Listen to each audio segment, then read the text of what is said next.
Greetings, everybody. My name is Coin, and welcome back to another session of Elden Ring Reforged Deathless. All content, fire spells only. And it appears... Oh, right. Oopsie. I'm almost forgetting. I forgot. I knew I was forgetting to do something during my 3 minutes. Just could not remember what. Let's try that again.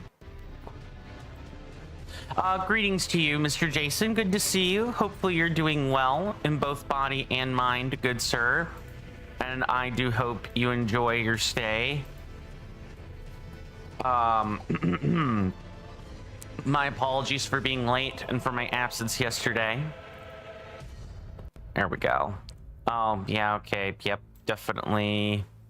Why is this pop-out having issues? I'll go live and deal with it later. So Mr. Jason was saying, I pre-ordered the Legend of Zelda Tears of the Kingdom Secrets of the Zonai Heroes Edition book back in April from Amazon, purely because they were at the time the only retailer to offer pre-orders for the item. But I referred to that pre-order as temporary, as I do not trust Amazon due to past orders being damaged. Right. But today it went live on a retailer that I do trust, and I got 10% off, and so it is £90, down from the £100. Nice! And I'm glad that it went live today, as that 10% off code expires on the 28th of May. Tomorrow. Yeah, that's good. Mr. Jason says, so of course, Mr. Jason canceled my Amazon pre-orders. Good for you. I'm glad you found a product. I'm glad you found the product in the venue you wanted to find it in, eventually. So before we get started, because I believe the chats are working, just, you know... Yeah, Kick is not wanting to do that for whatever reason. Let's try that here.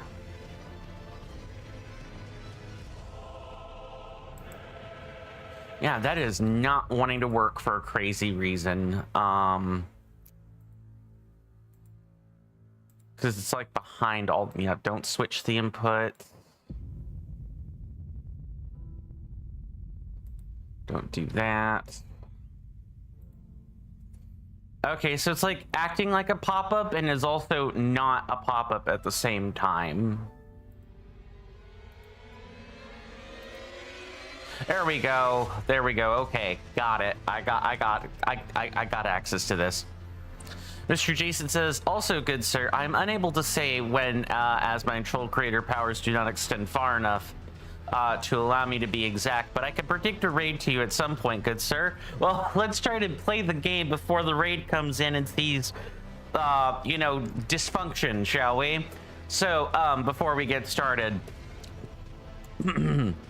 I do want to take a moment to play the camera minigame, and which it looks like I've already succeeded at. Good for me. And to thank our wonderful contributors, financial contributors during this month's cycle. If you guys want your names on these placards, which I do read at the start of each and every stream, pretty much at the start of each and every stream before actually doing anything, all you have to do is give a Twitch subscription, consider subscribing on Twitch or through Patreon, purchasing a membership through Patreon, Coffee, or giving a one-time donation through Coffee or other similar platforms. Without further ado, why don't we take a minute to read them? While I do not have any Twitch subscribers and or one-off contributors, I already know this for fact, I would like to thank people who have either used Twitch in the past or who have made one-off donations in the past. Your contributions truly do mean a lot. I would like to thank Mr. Gordagoku for the continued patronage over on Patreon, as well as Mr. Rasby the Player for their continued patronage over on Coffee. Please do enjoy the benefits and privileges that come along with such membership packages, good sirs. We've taken care of that, so let's move over here. Mr. Jason says, I've been chilling in Gen stream, Gen streams Yoshi and the Mysterious Book stream before you went live, and I just had to say, I love this game. It's truly a page turner.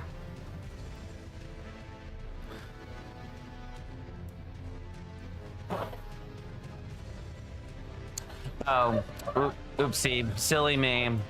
That's what happens when Firebot is not live at the point where it's supposed to be. Let me go ahead and do that. And then add to the count manually like this. There we go. So now I know we had 10 instead of 13. I'll have to make that correction later. I trust everyone had a good weekend. And, you know, a good Memorial Day. For those that observe Memorial Day, I opted to just take Memorial Day off. And, you know, a good Tuesday as well. Like a good 5-day extended absence. I hope people found fun things to do. So, first, I guess to recap where we were last time, we were concluding the Nokron arc of the of our little journey through the lands between, and we bumped into a Night Rain boss, which was a completely different can of worms. Completely different can of worms. Nothing I'd ever seen before. So we spent all day wiping face to it. This boss is doable. It is doable. However, a lot of things have to go correctly. And specifically phase 1. Once phase 1 goes correctly, other than like having to make sure the beam is away from where the coverage area is, it really isn't that bad. Phase 1 is definitely harder by a long shot. Most of the people that I have seen discussing Noster in our Discord, or not in our Discord, in the Elden Ring Reforged server Discord, kind of talk about Noster in a different capacity. And so, and the ones that I did get that talked about Noster in this capacity, in this game, well, they usually just report what a difficult time they've had. So, not much, there wasn't really much workshopping. I think we did a lot of the workshopping on Friday that day. Mr. Jason says, also, Mr. Coin, I am to a 99.9% certainty that the product listing of The Legend of Zelda Tears of the Kingdom Secrets of the Zonai Heroes Edition book went live today, good sir. For Mr. Jason had bookmarked that page and have checked it every single day like a hawk, and sometimes more than once a day, and it was until today out of stock. I see. Let me just tilt this a little bit like that. I see. Yeah, that gets the microphone more or less out of view, which is good. Mr. Jason says, well, one thing has definitely gone correctly, sir. You are in my life. I appreciate that, Mr. Jason. So let me be upfront about what's going to happen today. I still think this is going to be another day workshopping Noster. I'm going to be... If we had never made it past phase 1 that Friday, then I would be more amenable to saying, no, we can't do this, but we can do it. We just need to focus more than anything. Mr. Jason says, I've seen that Hotel Chocolat are currently having up to a 70% off end of season sale. And just by looking at their sale prices, they are, of course, still higher than the regular chocolate that you buy at the store. Tell me about it. They're probably still more expensive than Cadbury. And Cadbury's a good chocolate brand. I wish Cadbury was here in the States, but, well, geopolitical things are happening. I feel like I'm a little bit too far. Yeah, that sounds about right. It's not quite out of view, but it is close. It is close. Okay. I think I've got everything. So, my weekend. Mr. Jason says, the US is Cadbury, but they might as well call it Badbury. It's, not great. Well, I guess I am a Rubish American then, because American Cadbury is, honestly, it's right up there with Godiva. It's some of the best chocolate we have access to. But you're probably right. I mean, better chocolate comes to those who are well behaved in the geopolitical sphere, as they say.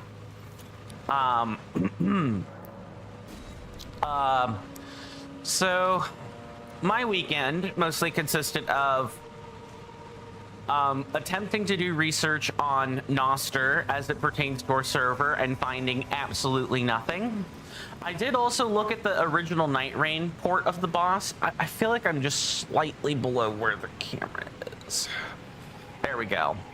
I did do research on the original version of this boss that's inside of Night Rain, and there were 3 bosses, not just 1 or 2 like we're getting.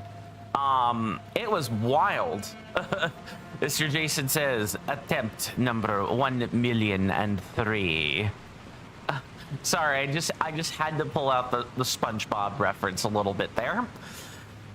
Yep. Mr. Jason has correctly identified that it is time for another one of these. But before I do want to recount the weekend before I do this. Sunday I had Commander Night with friends. It was a great time. I enjoyed getting out of the house. I had to make a new Wizards of the Coast account in order to sign into the event, but now I know to do that in the future. And then I guess the rest of my time was pretty quiet. I do want to apologize, and I'll put this in the Discord later, promise. I do apologize for Tuesday. I just overslept like crazy. I was tired. I slept like more than 12 hours. I was exhausted. And that overdoing nothing, I might add. I don't know, I was just very tired.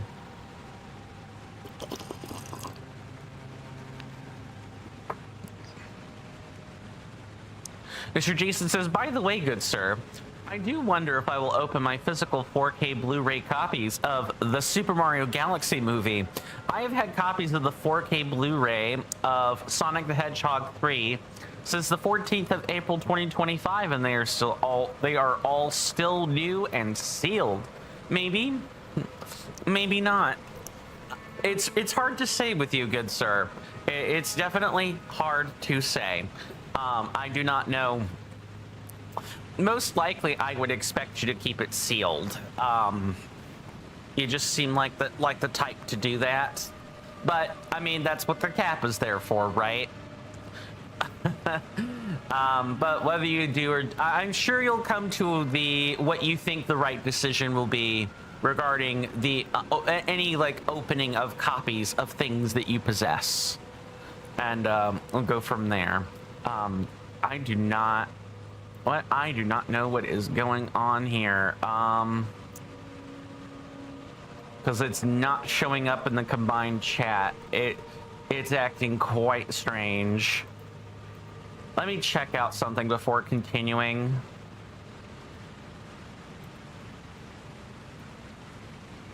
Okay, that's logged in correctly. Okay. So apparently my connection through Kick has expired. It definitely would have been nice to do that. So 1 second while I sign in on my streaming software.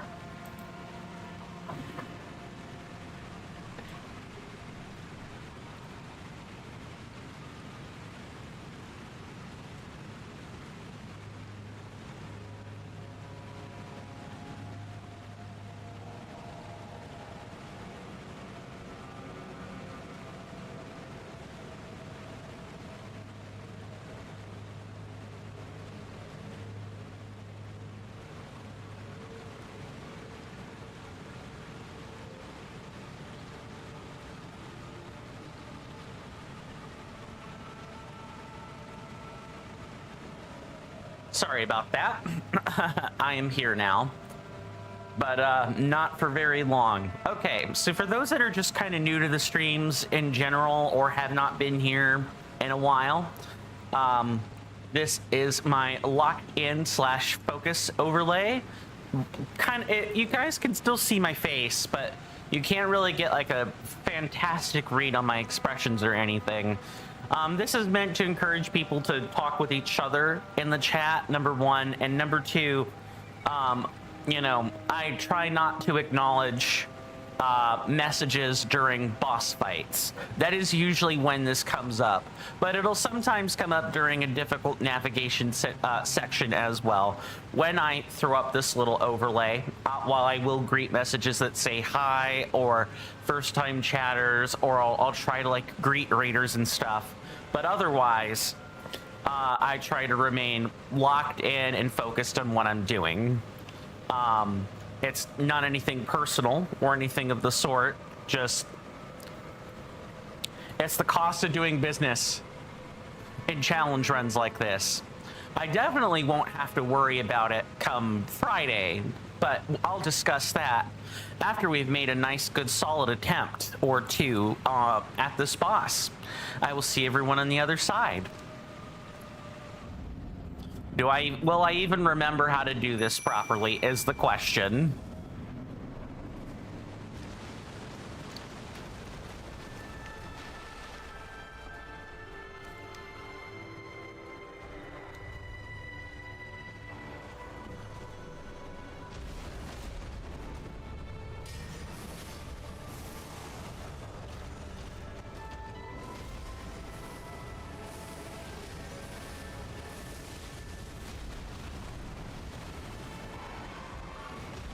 Uh-oh. Yeah, that's a great start. That is a fantastic start. So I guess this answers the question. No, I don't remember what I'm doing. It's been a whole business week.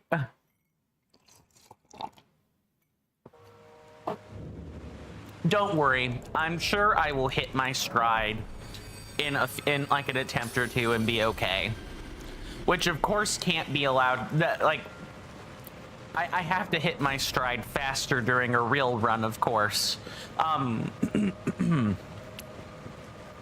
So I almost don't want to count that as a real attempt, but I know better. That wouldn't be permissible during a real run. But but other than that, let's try that again, and hopefully with like 1,000% like longer start times.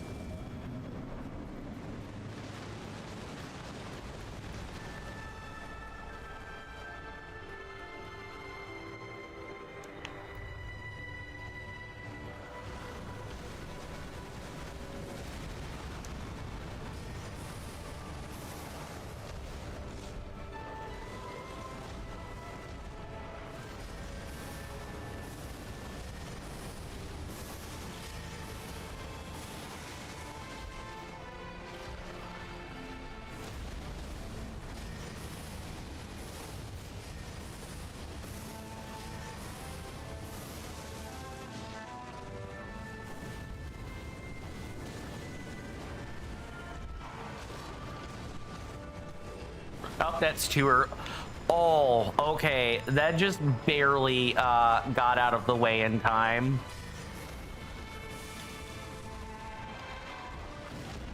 Okay, no. They're doing this.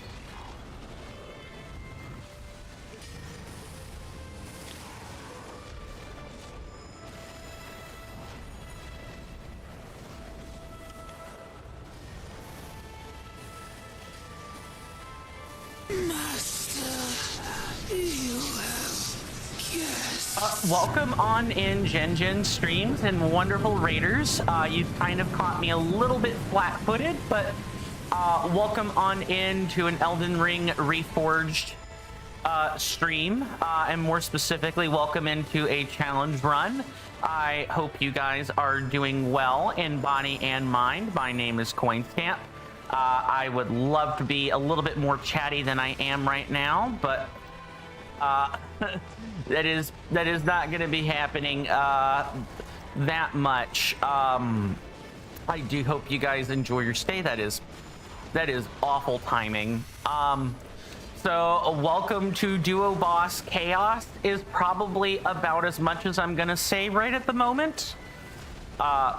Do feel free to, get up and take a stretch break for yourself, or, get acquainted with the chaos. I trust your streams went well, Gen, and I do hope that they were fun. What were you guys playing? Among other things. Ooh, I need to be... Yeah, this is terrible. And I got, like, absolutely tipped by that. Oh, and you have to use the... I need to get that command working. Oh, no. That's fine. That is totally fine. Not bad for a second attempt. Thank you for the shout out, Mr. Jason. Let me take off the overlay for a second while we're right here. Gen Stream says, today was your first go at Yoshi and the Mysterious Book. Nice. How was it? I hope it was fun.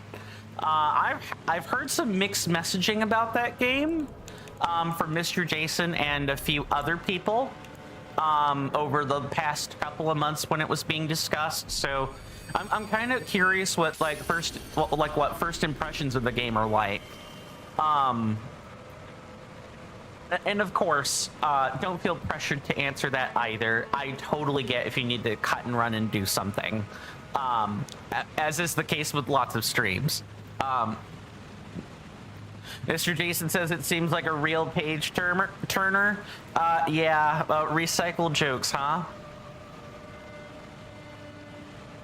There we go.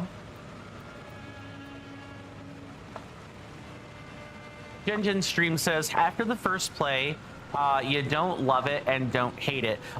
Ambivalence? Ambivalence for video games? Unheard of. I jest. At least it wasn't a unbearable experience, right? That's kind of important. Otherwise I can't imagine you'd stick with it very long. That's good. For those that are new here, hi, my name is Coinstamp. I am a purveyor of action RPGs as well as action adventure games, or other sorts of RPGs in general. Elden Ring is described as an action RPG for the record. I play all kinds of stuff. I've played Xenoblade Chronicles, I've played Tales of Berseria, I have played Baldur's Gate 3, I have played The Legend of Zelda, both Breath of the Wild and Tears of the Kingdom, and have fully completed those games, with a little bit of an asterisk there. We'll be gearing up to do Super Mario Odyssey real soon. I've even played Doki Doki Literature Club and Stanley's Parable. I do other stuff too, but for the most part, I'm an RPG enthusiast. If you guys like that sort of stuff, you'll like the channel, I think. Welcome on in. Other than that, I'm a former STEM major, I guess is the best way I would describe myself. And while I do have the personality of a wet mop, some people really seem to like wet mops and other sorts of stuff.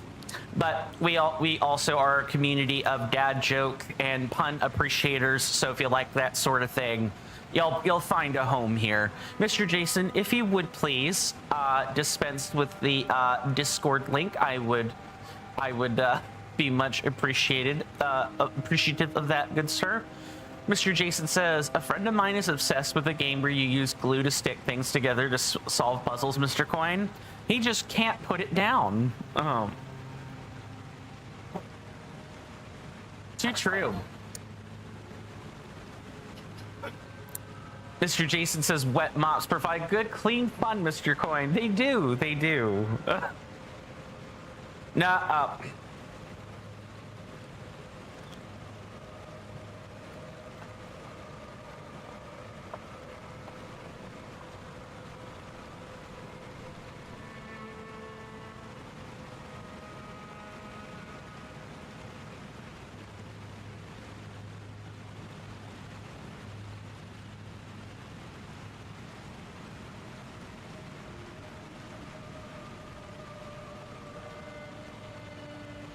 Well, I should just be able to revoke those timers. Let's see, where is this? Here and...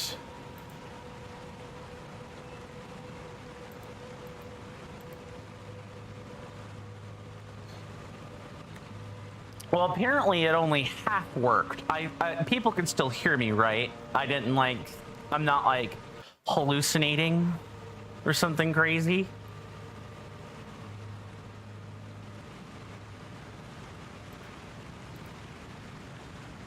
Thank you, Mr. Jason. Thank you for the confirmation. I'm not sure what the deal with that was.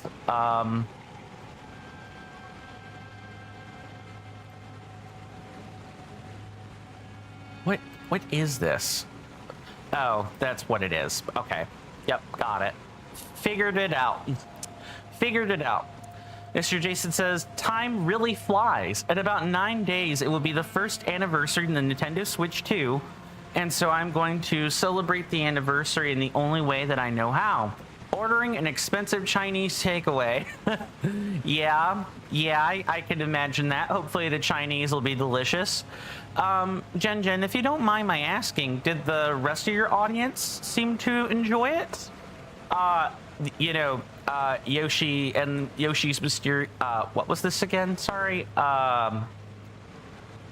It was literally right here. Yoshi and the Mysterious Book. Mr. Jason says, unlike you, Mr. Coin, I pressed on the right button when I clicked follow on Coinstamp and Jen streams. Thank you. I appreciate it. Yeah, I apparently pressed the short ad toggle, but it was actually secretly the revert short ad break. So instead what happened is the overlay got toggled and no actual real ad got played, which I'm thankful for that. I'm thankful for that. And thank you for pointing out the missed message, good sir. Jen stream says they were kind enough to cheer me on as I struggled through controls. As to their enjoyment, questionable, understandable, kind of hard to gauge on a new title. That's a fair answer. That is a completely fair answer. Well, I do hope the game turns out to be more enjoyable than it currently is, but if all it is mid, then, you know, so be it. Sometimes you just have... Sometimes experiences in life are simply mid. Simply mid. Mr. Jason says, I am sure with more streams, Mr. Coin, that Jen will solve the Mr. E of the book. Oh, no. Mr. E? Isn't that like the pack? Isn't that pack E derm? Isn't what the NPC is? And thank you for the nice. I love starting out with one less flask. So what I gotta do is come in and die immediately. That's bad. That's like really bad. That is gloriously bad.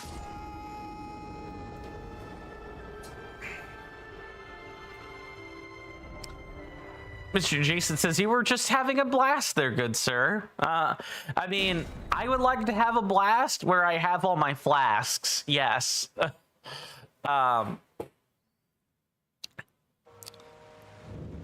Okay. So, since there are new people that are coming in, or have come in, I'll explain how all of our boss segments work for the challenge run, as well as what the challenge run is. Welcome on in to routing. So we're not doing a real challenge run per se, but we are like getting a feel for each segment of the game so that when we do a real run, we know what we have to work on, among other things. Underneath my webcam here is a set of splits that are counted. Each split is labeled. It has 4 numbers. It's got a the number of hits I take or number of deaths that I take during the boss, the number of deaths that I take on the way there to the boss, the object of the split. If there is a difference between the last attempt and this one, is the number with a plus on it. And then what our current personal best is. And our goal with the real challenge run when we do it is to complete the game without dying one time. So whenever I bump into a segment like this where we're at the boss, I throw up this overlay. It somewhat blocks my face. People can still see me. It's just, you know, that is supposed to be the indicator of, hey, I can't talk right now, or hey, I can't talk very well right now. So raids are, I enjoyed the raid, but I can definitely be flat-footed when new people come in and this overlay is up, is what I'll say there. So I do talk to new people, first-time chatters and raiders when they come in, but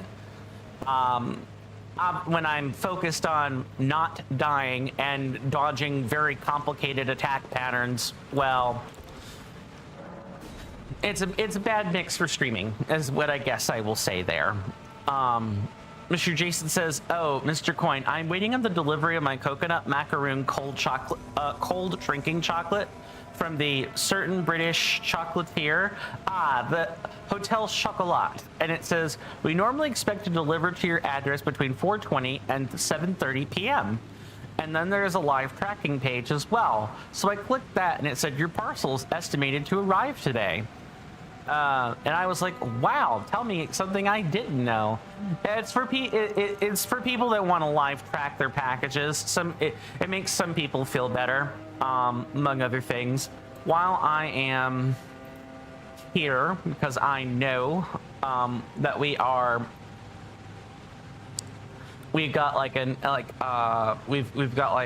the ad alerts happening. I'm going to go ahead and just disable those so I can run the ads manually. Mr. Jason says, now it says your latest delivery prediction is 18:30 to 19:55 p.m. and less than 50 stops away. Wow, right down to the stop number? Incredible.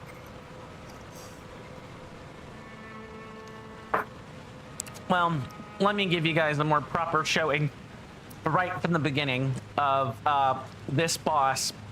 This boss has a split phase and a phase where the two bosses are together. If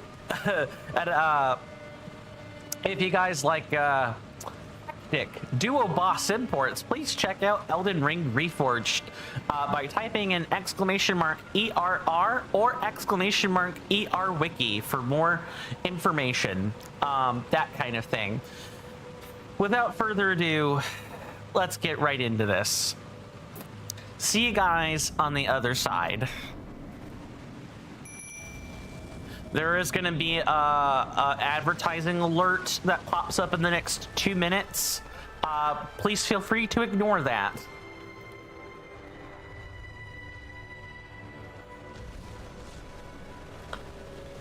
1, 2, 3, and then there's the combo right there.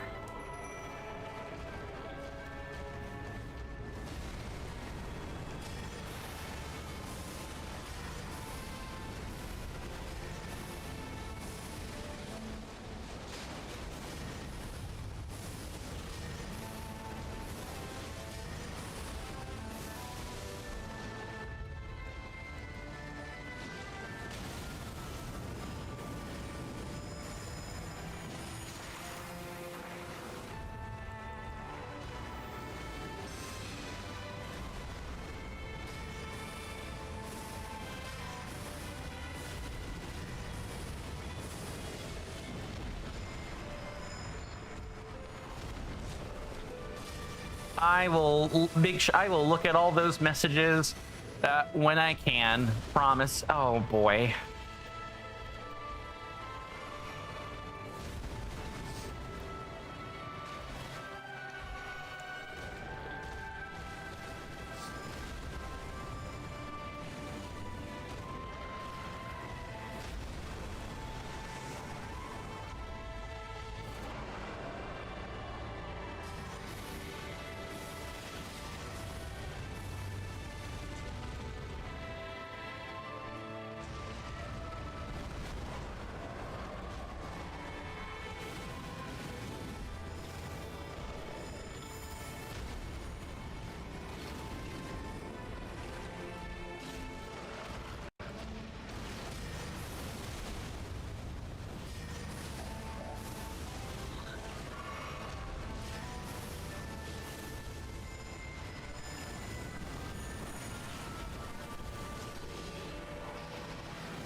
Okay, so I'll catch up on messages now. My apologies for that.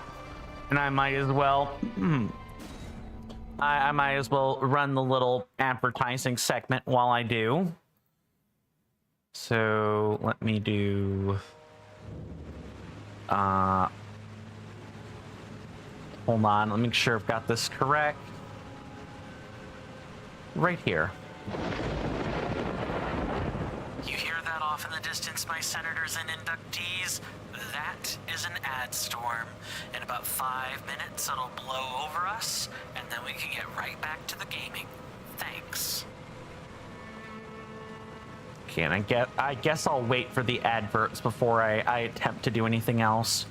That was the warning that I just played for the commercial advertising breaks that we take at the top of each and every hour. I try to take them at the top of each and every hour, I'll say that. In about 2.5 minutes, there will be a timer to the left of my webcam, and that'll indicate how long the advertising break lasts. It normally lasts 3 minutes around here. I play ads to keep away pre-roll. All of my advertising breaks, or I would say 90% of my advertising breaks are scheduled. I might have to take the occasional bathroom break, but that's really about it. That would be the only other time I play ads. I highly encourage everyone to take a commercial or to take a stretch break for themselves, and that sort of thing, because I'm going to be doing the same thing once that timer hits 0, and they're like, I should have returned from my stretch break. The ad should be done playing, and we should be able to pick right back up where we left off. You know, just like that. Unfortunately, today is more wiping face, so if you guys want to see how bosses work, great, cool, you're going to be in for fun time. If you guys don't like that sort of thing, or don't like watching someone wipe face to the same thing 50 times, that's going to be, well, this may or may not be the stream for you in that instance.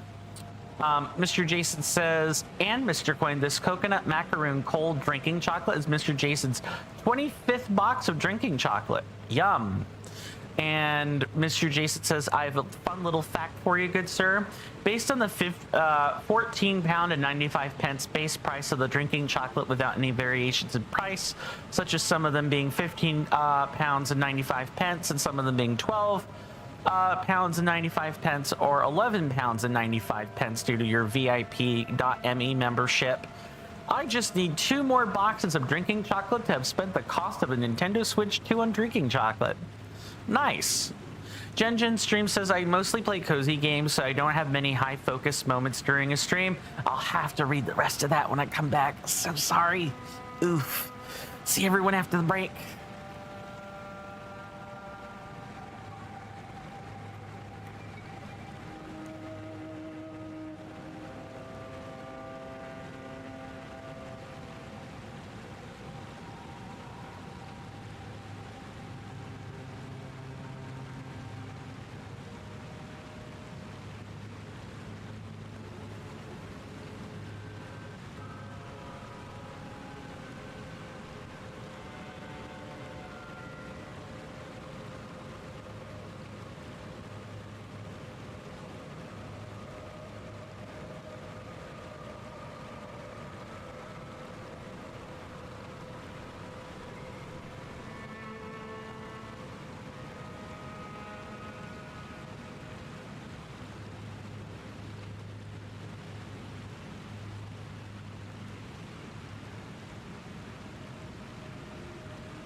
Sorry about that, everybody. I am back. I do hope we had a wonderful commercial break. As I check in on all of my wonderful chatters.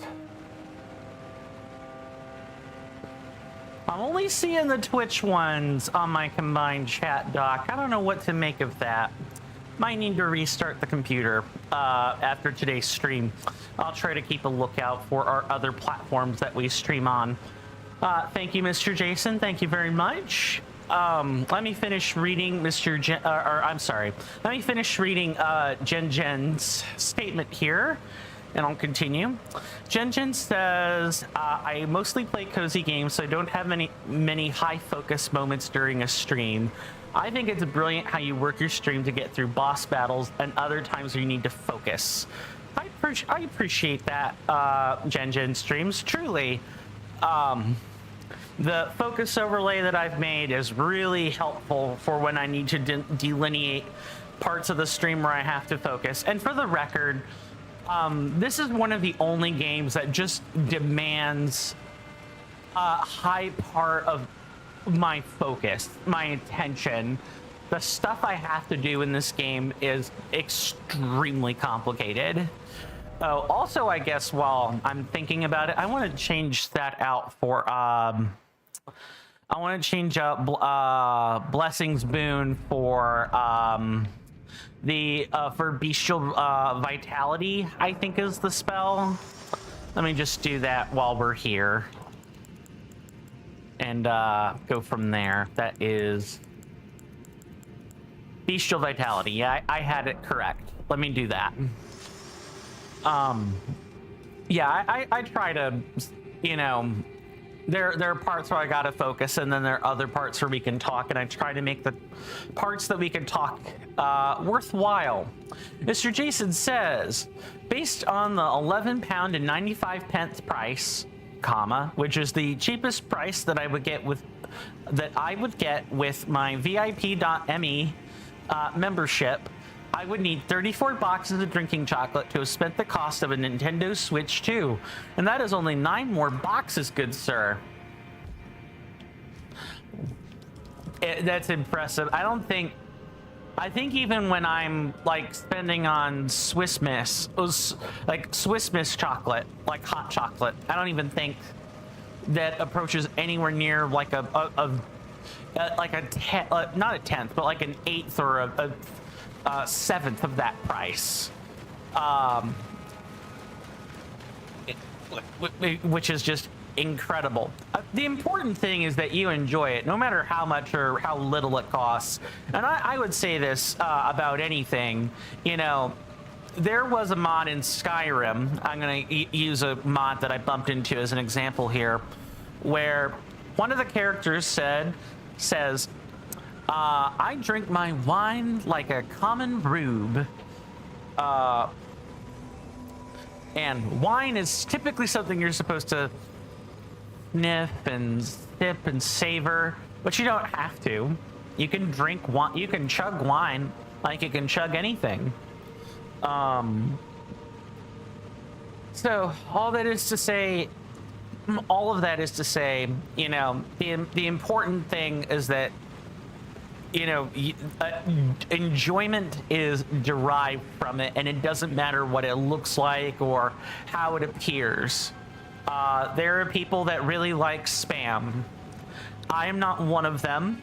Spam is canned meat product here in the United States. Some people really like it. You can cut it up, put it in a sandwich. You can have Spam stir fry.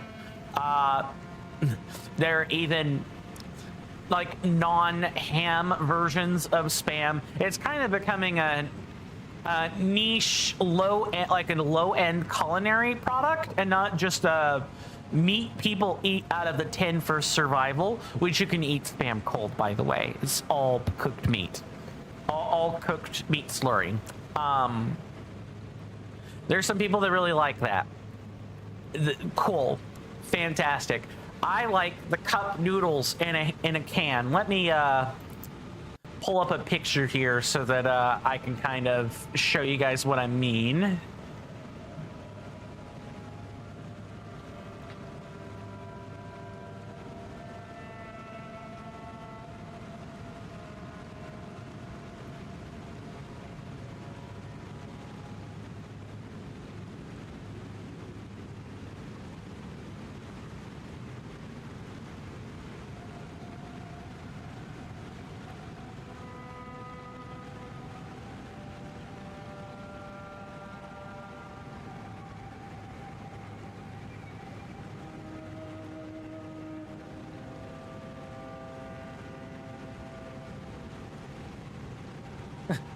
This stuff right here, it's cheap.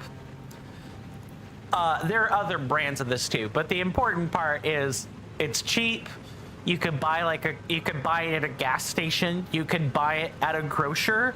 You can buy stuff like it at like international or Asian stores here in the States. And it's great. Just add piping hot water. You don't even need a microwave. You just need hot water. Let it steep, and you can eat it that way. You get little snippets of vegetable. It's not as salty as like the other processed ramen. It's great. I love it. My friends think I'm a rube for it. My friends think I'm a complete rube for this, but they like spam, so I think it's fair trade. Mr. Jason says, oh, Mr. Coin, I was telling another friend from America about the wonderful Hotel Chocolat products, and they said, I see, we got the cheap ones. Well, you can get the most expensive box selections. And then I saw their screenshot, and the items were $50 at the cheapest. Yeah, $50 is still not cheap. I'm not gonna lie. It might be relatively cheap, but it is not absolutely cheap. Mr. Jason says, oh, Mr. Coin, it is now finally less than 72 hours until you see your IRL friend. Nice. I'm hoping that my dinner only comes out to about 15 pounds, so I can buy some wonderful banana cold drinking chocolate, good sir. Sounds like there is some budgeting that's got to happen then, from the look of it. Mr. Jason says Mr. Jason's keyboard is smoking, adding all these messages just as much as the good sir's keyboard was when Mr. Coin was doing that wonderful onboarding. Yeah, my hands ached from that, by the way. My hands ached from that. It's like my left hand specifically does not handle a lot of typing like that well. I can do it, but doing it for like more than an hour I've noticed is kind of really straining this hand. It's why I've had such a difficult time keeping up with these route notes here. I've had a difficult time. I've got the structure set up. I can do it in bursts, but trying to sustain any long, meaningful activity with it until it's complete really hurts. It really hurts. I gotta take my time with it. If you guys want to access the route document for yourself, or for yourselves, excuse me, feel free to type in !ERPath into the chat. For you guys on the Red app, use an asterisk, and for you guys on Kick, you can use Shift 6 on a QWERTY keyboard, and you'll get right there. It's the little caret keyboard key for exponents and stuff. Use that one, and you'll be able to access the same thing. But that is my route document. That way you guys can see, what I'm up to, what kind of notes I've compiled, that kind of thing. That way, if someone else wants to follow my footsteps, they have a good idea of what I did to get there. Now, what's up, Mr. Jason? Let me untangle this. There we go. Consider untangled. I'll see what the message is, and then we will make a couple of extra tips on the boss. Complex David just said, I will be live soon, just need to do something. And so I will be sharing yourself between me, or between you and him today. Sharing me between you and him today. No problem. No problem.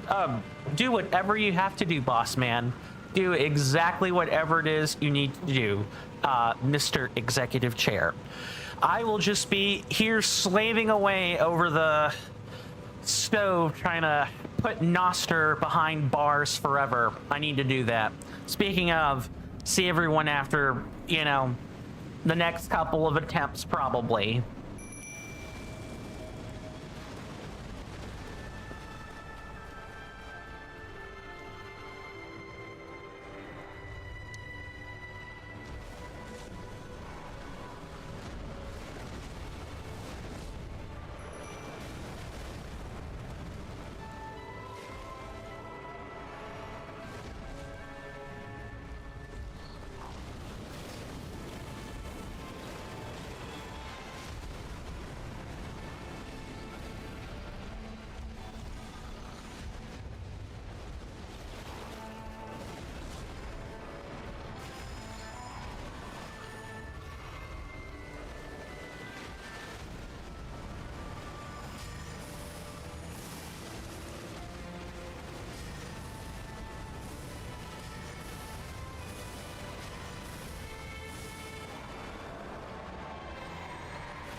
I'm sorry, what? It's fine. Let me try to fix this audio a little bit.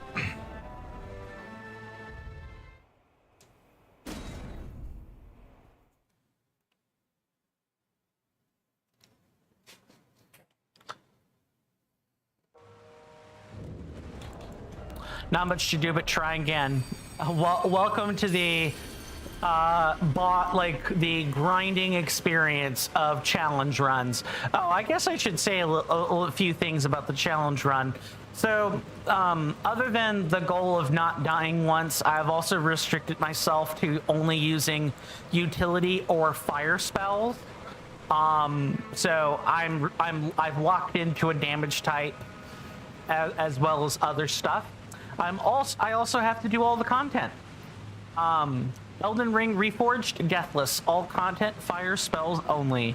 DAC FSO, which is the perfect amount of difficulty for me. It's really going to take quite a bit for us to properly do the challenge, the real challenge run when we get to it. This is just seeing how difficult things are going to be. I'm going to hate Noster during the real run attempts. That is nuts how difficult that is.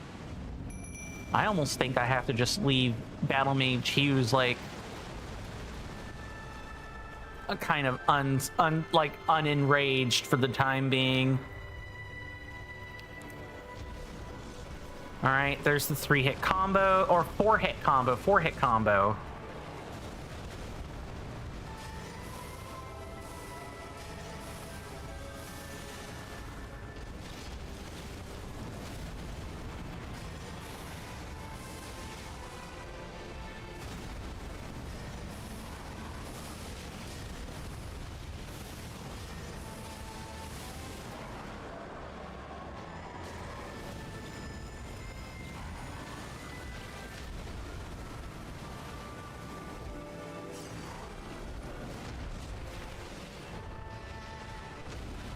Uh-oh. Oh, that's bad. Yep, that's exactly why I ran way too far. Or I should have just dodged through him. Lots of things in Reforged like to punish your ability to run away, as it turns out. The base game already does this, but Reforged takes that to a T. The correct answer is almost never to dodge away. It is to dodge toward something. Mr. Jason says, oh, Mr. Quinn, yesterday was miserable. In all capital letters, Mr. Jason. Why do you say, that is why. Mr. Jason was fine, but it was 35 degrees C. Yeah, the heat wave, right? I heard that a lot of electronics were experiencing a brownout during the heat wave. Would that be correct? Yeah, I could. That's like 100 plus degree temperatures. It's awful. Yeah, I think what was it? Was it the Spiffing Brit? Yeah, I'm pretty sure that was his name. Yeah, the Spiffing Brit commented on it and said he couldn't record during those temperatures. Mr. Jason says Mr. Jason's electronics did not get any issues. That's good. Glad to hear that. A lot of people, however, did have issues with their electronics, from what I understand. If it wasn't a brownout, then the room would literally be so hot that the electronics would shut down in an attempt to control the temperature. I've heard it was really bad. What's up, Mr. Jason? You forgot something very important? What did you forget?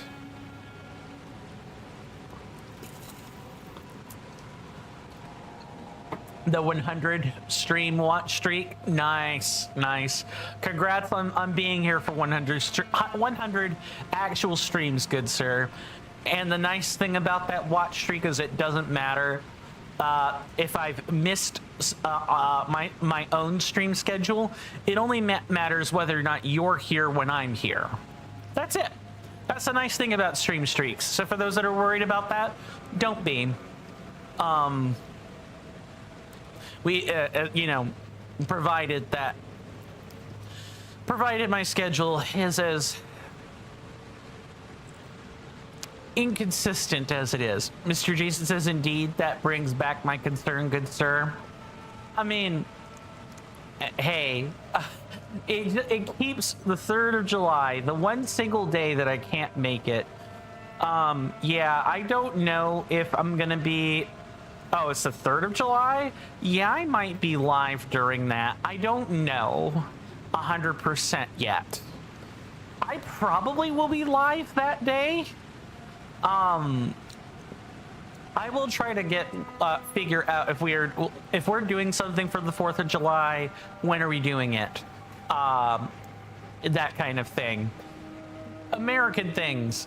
Mr. Jason says you can take that day off just for Mr. Jason, surely. I'll think about it, good sir, but I make no promises, especially considering how shifty my schedule has been as of late. I don't like missing too many days. I hate the 2-month break that I had to take, but I took it anyway. My mind needed it, and my body for the first month, I suppose. But I'll bear that in mind, good sir. That said, I'll see you guys on the other side of this next attempt. Yay! Said no one ever. I hate wiping face to this boss so many times. God, I wish I wasn't wiping face to this right now. Okay.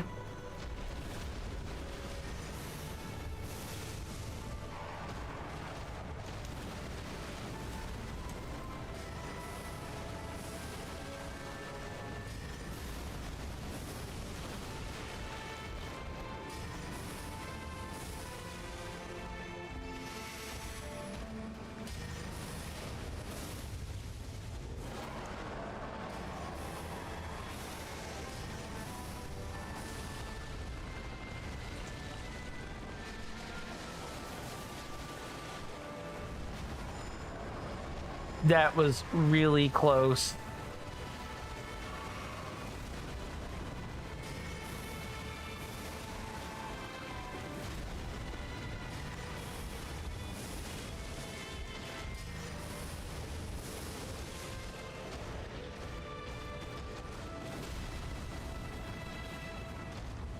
Now I can't see what our good Sir Moth is doing other than this.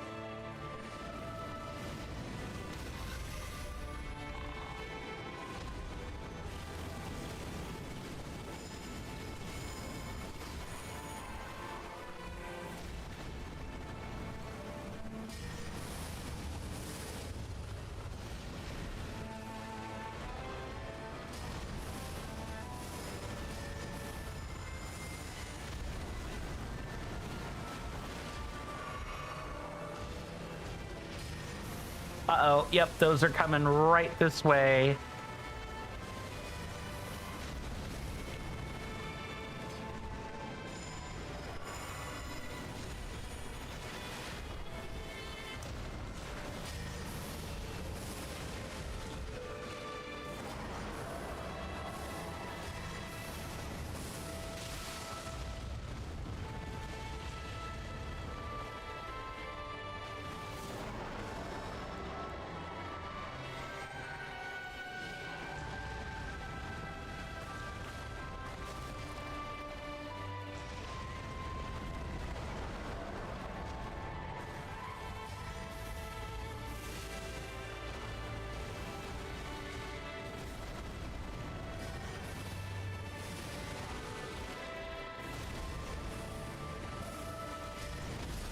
Really?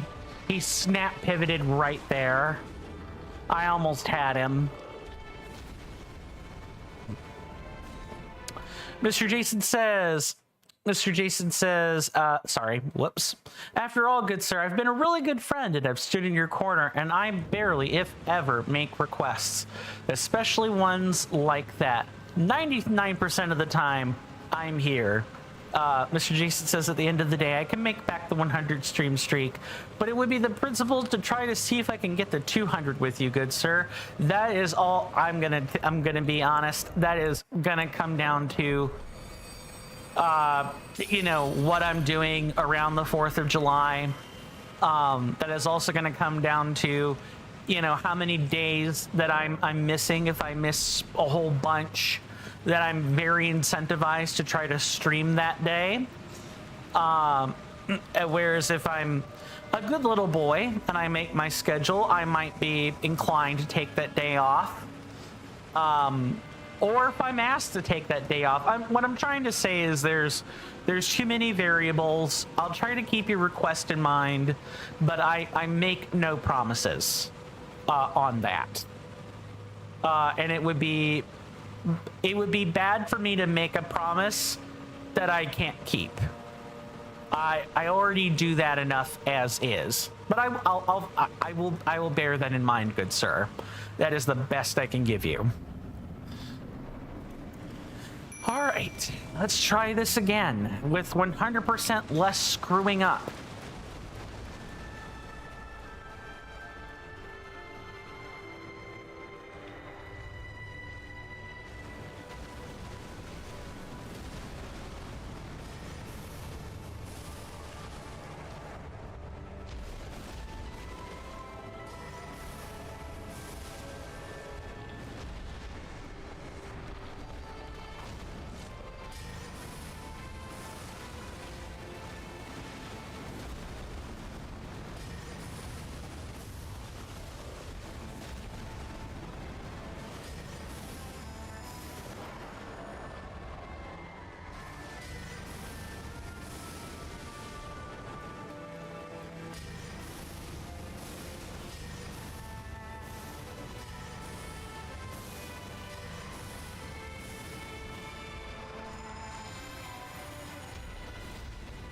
Really?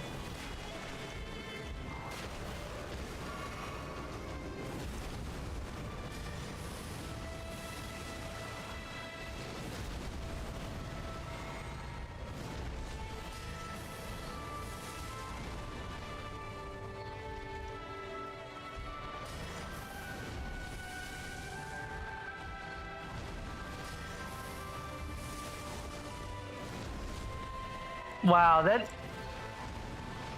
is like, he did not mean to do that.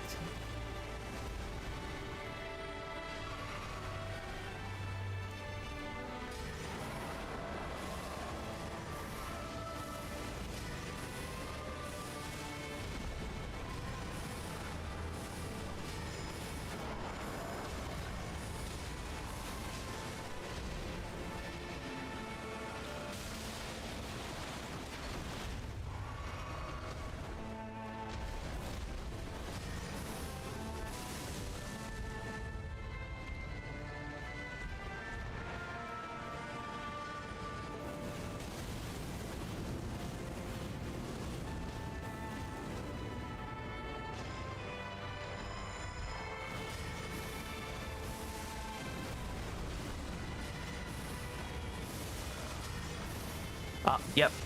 That was bad. Yep. That was really bad. Okay.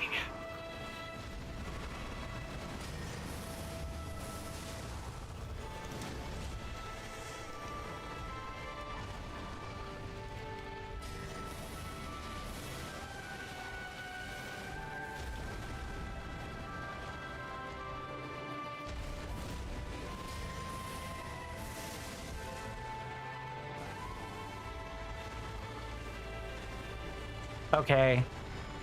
All right. Jack nabbit, this is really bad. Yup. I need to get like behind cover really quick.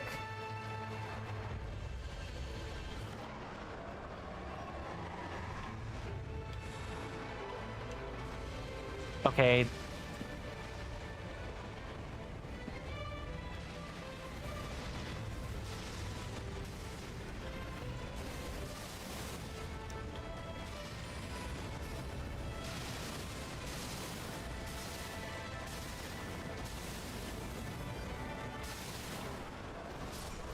Yep. I panicked instead of doing anything else. That was really bad timing. That was supremely bad timing. I need to try to kite over there when I know I'm getting closer to killing him, is what I have just learned.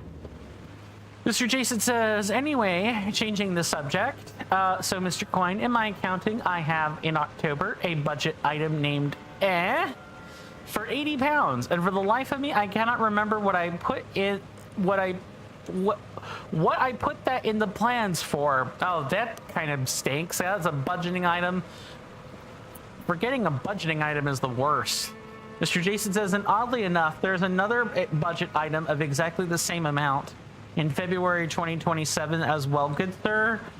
It's not like the Nintendo online subscription, is it? Or like whatever is required for the...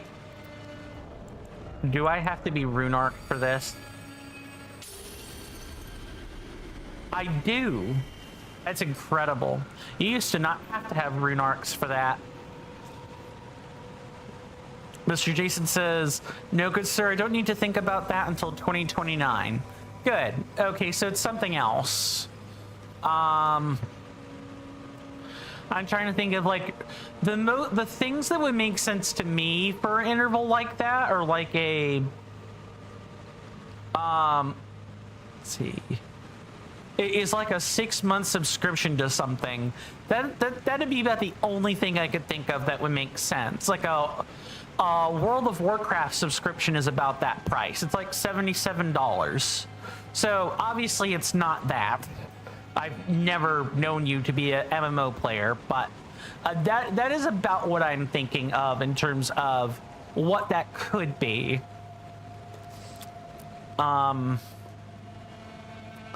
The only thing I could think to do is like either start checking subscription pages or look over old notes to see if you have it. Mr. Jason says, if I subscribe to you on YouTube, that will be one of the best subscriptions that I would have ever done, good sir. Too true, Mr. Jason, too true. And that subscription is free. That subscription is free of charge just for being on YouTube. That said, you know, shameless YouTube plug here. If you guys like things that are free, please do consider subscribing on YouTube or following on Twitch. Those help me out. Those are free, easy things. You know, if you're on YouTube, consider liking the VOD, all that fun stuff. But without wanting to shill too terribly much, it's time for another set of attempts.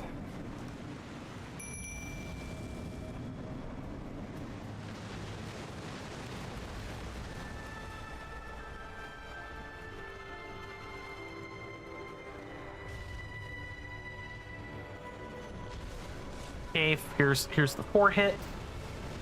D stop.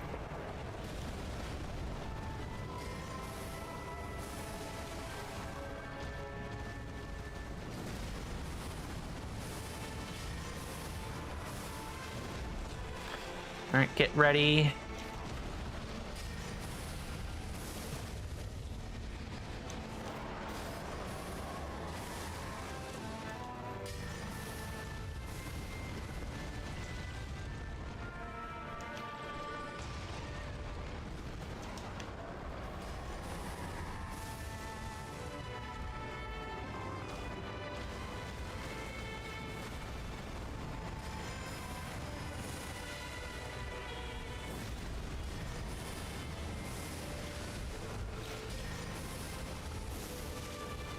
I did not mean to drink that. That was wrong.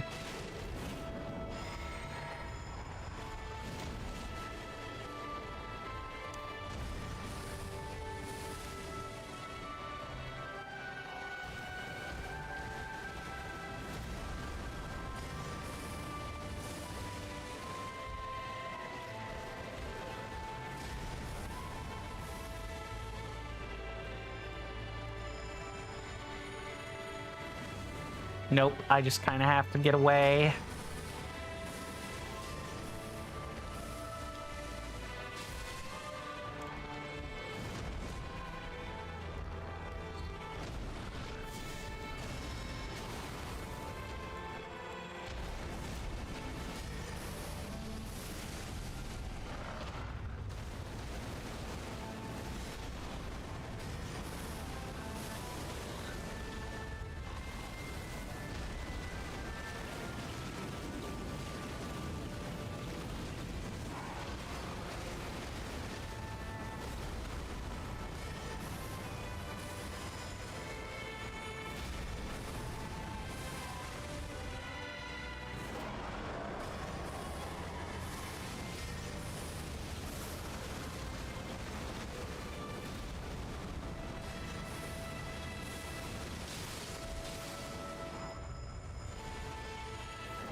come on, don't... Heck, nabbit.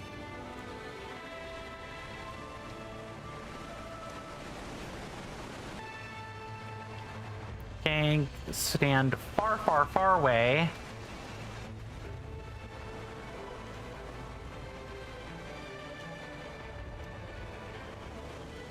Okay, it's over there. Goodbye, D.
Yeah, that's not great.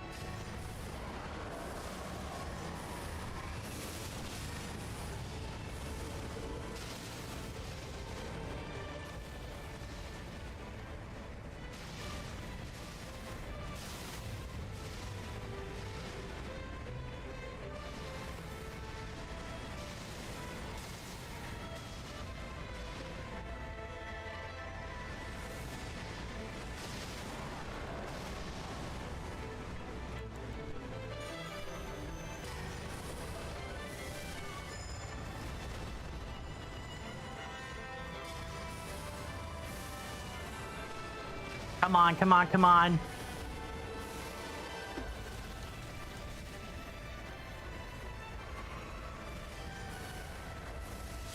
Gotcha! Ah. Yes! Ding dong, the butterfly is dead! Oh, okay. Woo! Thank you for the GGs. Let me catch up on messages. Oh, holy crap. Holy crap. That was wild. 68 deaths. Oh my god. Mr. Jason says, PSA, if you like Mr. Coin and his content, feel free to subscribe on the Red app. But if you really like Mr. Coin and his content, please feel free to subscribe on the Purple app. Only then will you achieve true parity. Too true, Mr. Jason, too true. If you guys want to subscribe on Twitch or donate on these platforms, that performance right there will be a reason to do it. Mr. Jason goes on to say, I am glad that the heat wave did not mess with my electronics, good sir. I don't really have the funds, even though I could upgrade for less at Thex. Too true. Speaking, oh no, I forgot to, heck nabbit. Hold on, where's our soundboard here?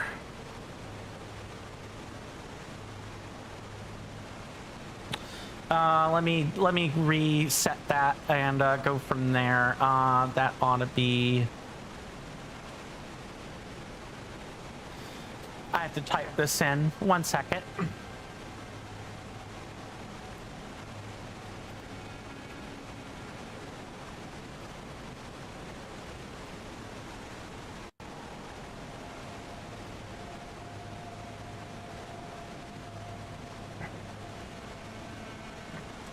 Okay, sorry about that. So, let me turn this back. whenever my stream deck feels like it, of course. Thank you for the GGs. Thank you for the GGs. Mr. Jason says, legend felled. It feels like a legend, but it's not. It's not even close to a legend. Did I even get a remembrance for this? Come on, this feels like it should be a remembrance. Instead, I got 2 spells. Granted, I would love to play with these spells. False Heavens and False Constellation. Yeah, I would love that. But this is not the playthrough for that. Mr. Jason says, speaking of becoming a legend, good sir, you could one day become a Troll Castle legend. Thoughts, good sir? One of the Troll Castle legends. I'm good. It's okay. The troll level creators can win. Mr. Jason says, when you defeated Noster, it did say legend felled on the screen. Good. Good. I'm glad it did. Thank you for that. Noster, I have this to say to you, you silly little butterfly. Disappear, you ungodly cur. Disappear, you ungodly cur.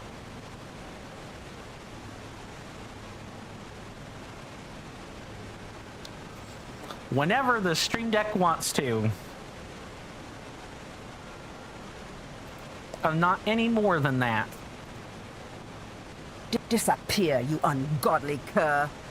Sorry, I needed to get that out of my system. That boss made me mad. That boss made me mad. But we're here now.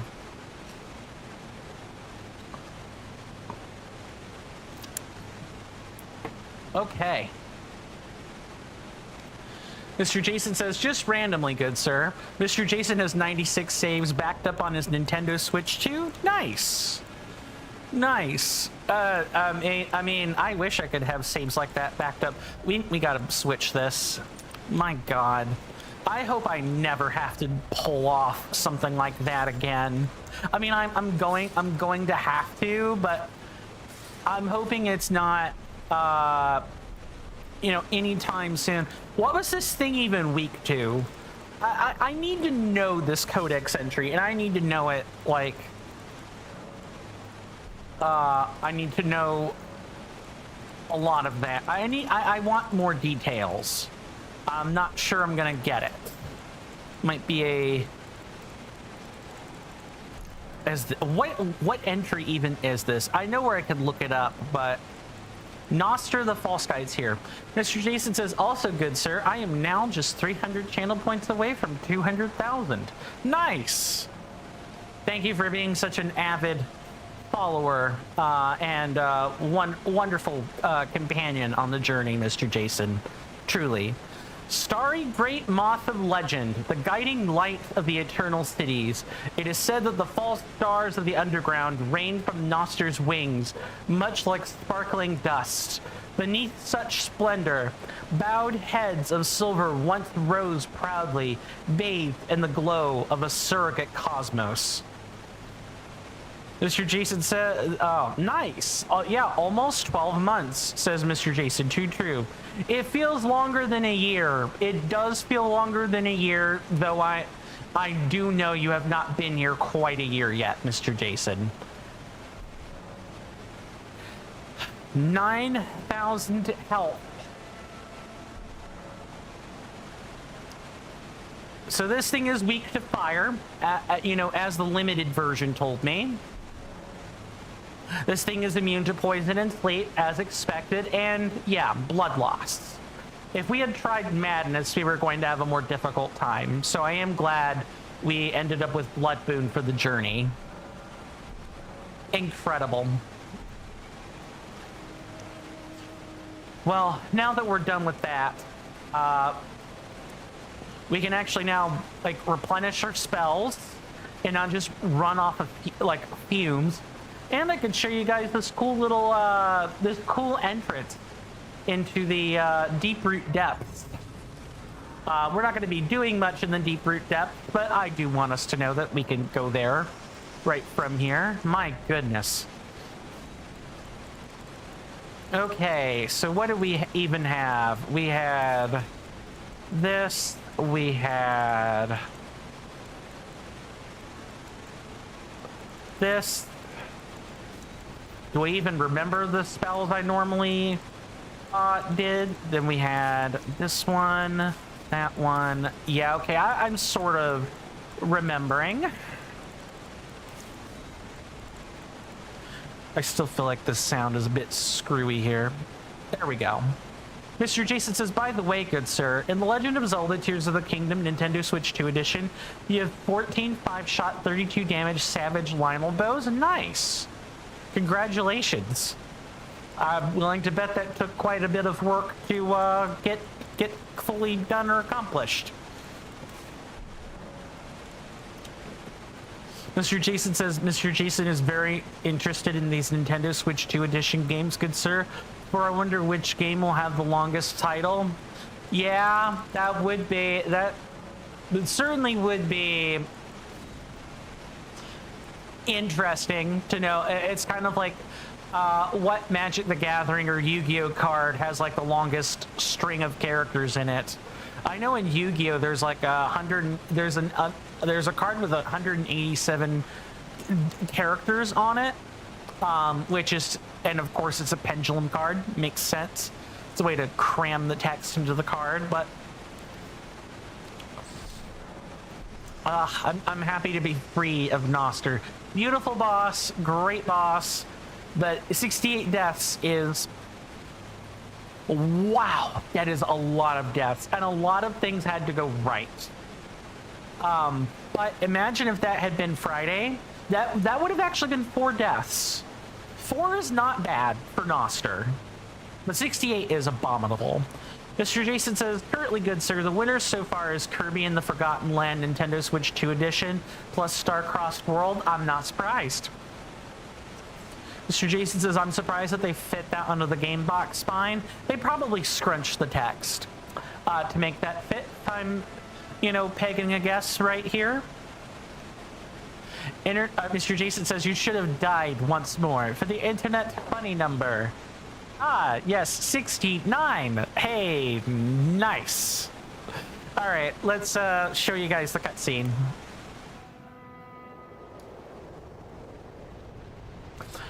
Because once, remember, once we're actually doing the real run, we're going to be mashing text and making Seek Lest, a Dark Souls 2 meme, go out of style. We're going to make Seek Lest look like child's play.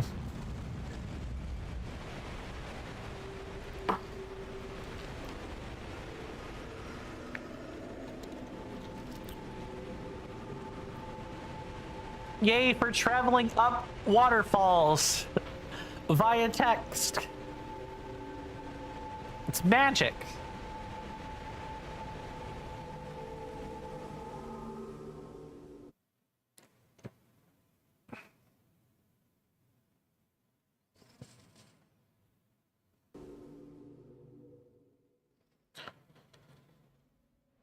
Mr. Jason says, earlier in Jen's stream, my talking flower said, sure is peaceful here.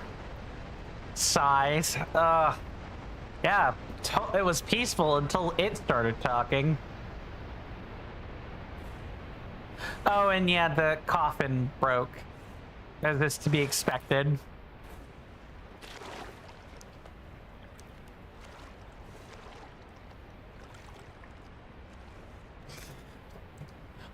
Our real reward, even though we got awesome spells and not nearly enough runes for how difficult that was, 35,000 is an insulting number for runes.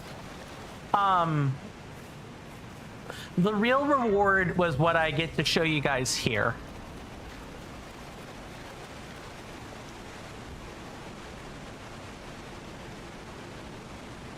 Look at that. That's a nice view. It shows us exactly how far we've come. Also, there's another really nice view that I'll go ahead and like show if I can without getting hurt too terribly much. And then after that, we're going to make the very, very solid attempt of going back up to the surface.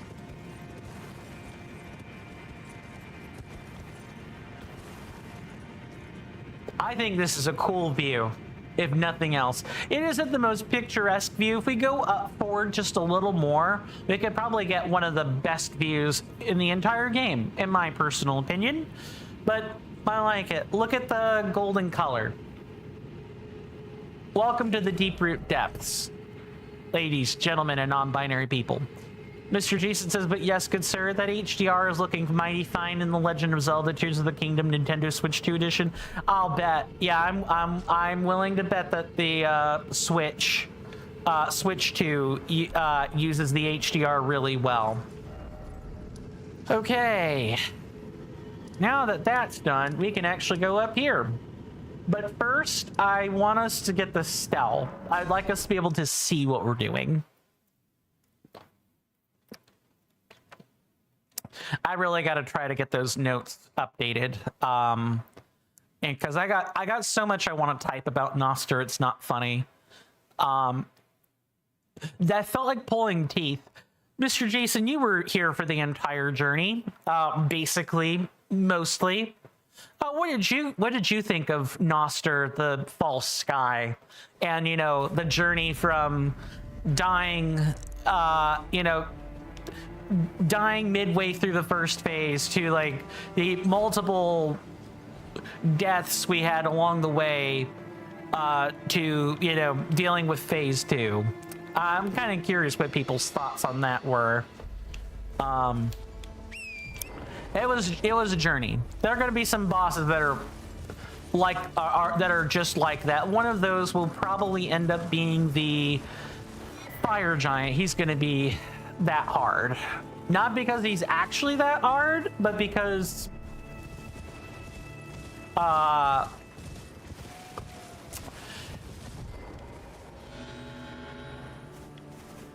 what? I'm sorry, what? But there was supposed to be a cell there. What changed?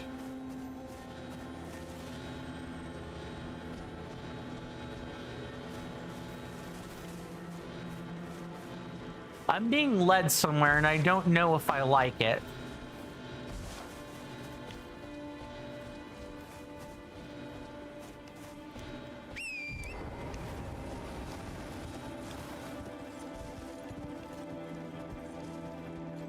What? Oh no, the ambassador took the cell? You gotta be kidding me. You hear that off in the distance, my senators and inductees? That is an ad storm. In about 5 minutes, it'll blow over us, and then we can get right back to the gaming. Thanks. I really appreciate everyone's time that they've spent here. It means the world to me. It would also mean the world if you could electrify my algorithm by following my Twitch channel, subscribing to my YouTube channel, liking the video and or streams on YouTube, and even leaving a comment. Doing all of those things ensures that when I zap your feeds with a live or a long-form content notification, you don't have to worry about missing any quality content. Thank you guys for putting up with that and putting up with me, of course. It is nice to hear other music besides Noster's. Oh my god, I can't tell you how freeing this experience feels. I almost want to pinch myself to see if I'm, if I start on time and I'm all the way back at Noster again. That is incredible. We do take commercial breaks around here at the top of each and every hour. Also want to just thank you guys for hanging out with me in general. I really appreciate that. Thank you again to Jen Streams for bringing in her wonderful raiders and herself along for the ride. At the top of the hour, there will be a timer to the left of my webcam. When that timer shows up, there will be ads that play on Twitch. I highly recommend you guys get up and take a break, because that's 3 minutes worth of ads, and I know no one wants to sit there for 3 minutes worth of ads. Promise. Once that timer wears down to 0, I will have returned from the break I'm going to take at the same time. The ads should have been finished by then. and we can pick up right where we left off. It'll be great. I'm feeling a lot better about today. I have no idea where we're going to end up either, for the record. Mr. Jason says, it was a journey, good sir, and I was on the edge of my seat, but I was a little distracted by the dapper gentleman in the top right corner. Thank you, Mr. Jason. Thank you. But I'm glad you were on the edge of your seat. That's kind of the whole thing about the challenge run, is the being on the edge of your seat is the spectacle of it. Watching someone do something difficult is the whole point. It's like watching someone speed run. The spectacle of the speed run is the reason why you watch. And if the speed run is easy and, you know, rote and predictable and there's no tension, then you don't watch. It's just what the metrics have to say about it. Mr. Jason says, Mr. Jason finally has a TV where Mr. Jason has zero complaints, good sir. Mr. Jason's first 4K TV with 4K was 4K with HDR. And then Mr. Jason saw HDR 10 and wanted a TV with that. And then Mr. Jason saw the current TV with HDMI 2.1 with all-M VRR and 4K 120. And you finally have that TV, that bottom TV now, good sir. Oh boy, let's try to get this finished before too much longer.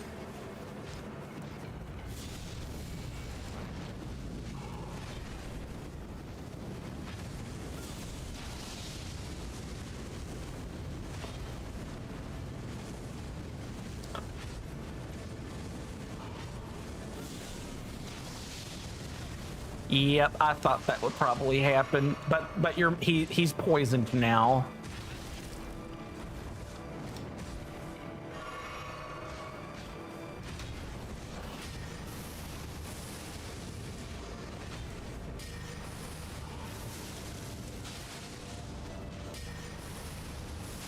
I definitely didn't need a second enemy entering the fight.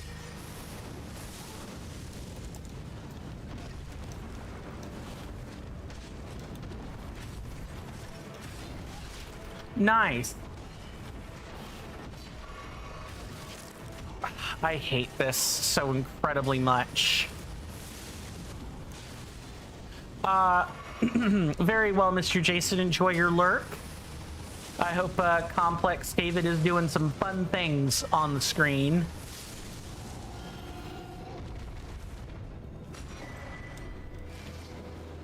Dang. See you guys after the break.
Okay, sorry about that. I am back.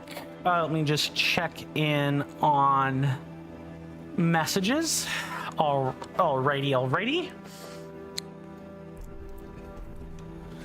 Oh man, alright. Now that my flasks are properly depleted. Oh, and see, this doesn't even let us get the appropriate spell, so that's always fun. Let's see, how do I want to approach this? I almost went a bit of death on the way there. 134 deaths, and over half of them are Nosters. And like another section of them is the Godskin Nobles. That's a whole separate boss I have to workshop. But I think we've managed to workshop the Noster fight. We got it within 4 attempts. Stuff just needs to go right.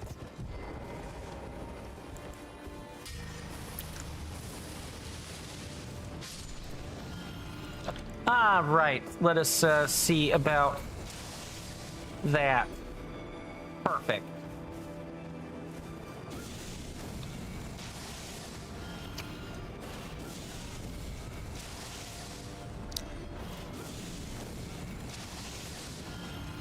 Got every 2 kills.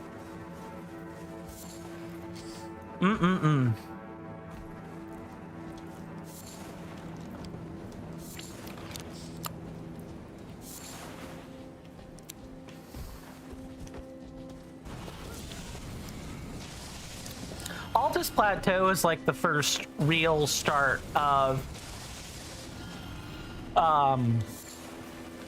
it's the first real start of where, even though the enemies are the same as ever, their health really increases quite a bit more than expected.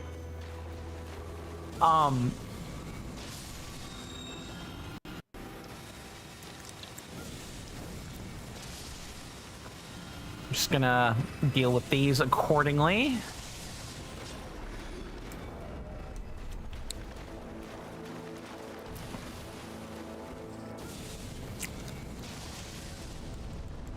We'll swap spells here.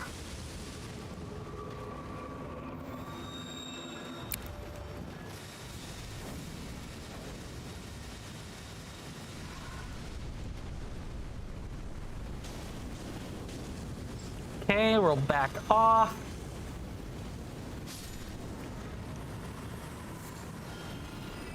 And if you balance all your triggers right with the, Cerulean Dagger effect, that's what I'll call it, is the Cerulean Dagger effect, then you won't much have to worry about FP management out here in the field. It's going to be it's going to be elsewhere when you can't manage those very effectively. That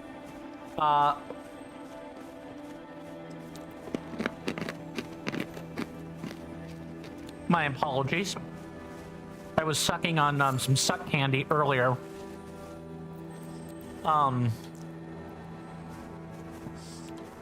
When you're in confined spaces or the enemies don't die in one spell cast, that's when the going gets rough and the rough get going.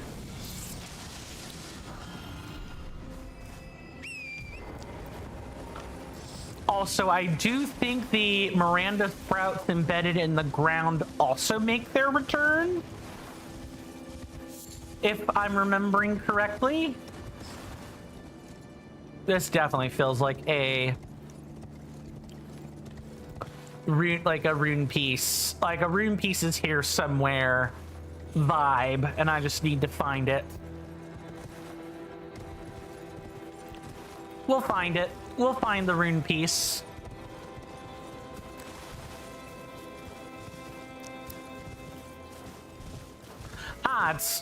This is too easy. Cannot just be right out in the open. Let's do this. Okay. Trigger on pickup? No, it's just a easy open rune piece. I don't know what to make of that. Incredible.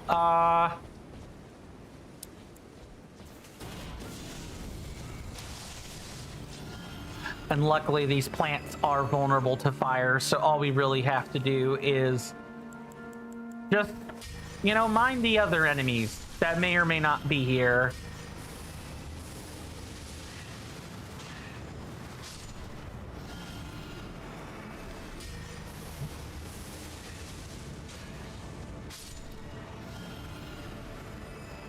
Okay, that's, well, there's still some more that are are spraying poison everywhere.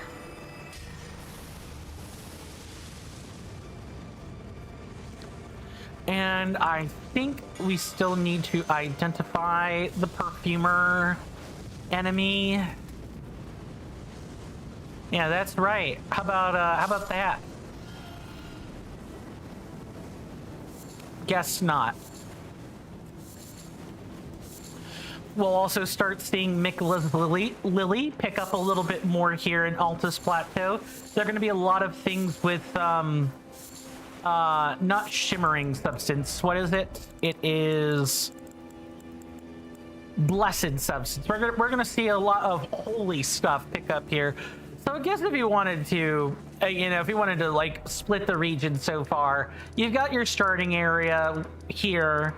And you've got Magic Land, Fire Land, Holy Land.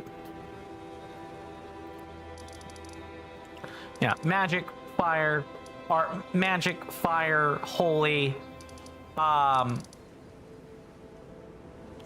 Which means Lightning is the only place left that doesn't have a dedicated region that we have found yet.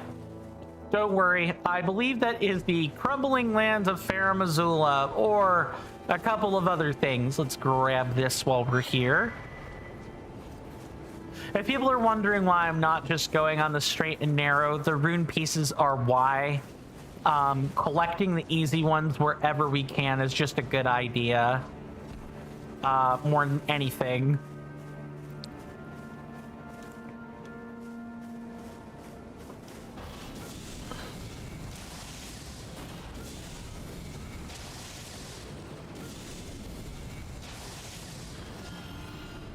Okay, so far so good. Wait a couple of seconds. And if I can, if we do this, oh man, I thought we were gonna get 2 of them, but turns out that's not really the case.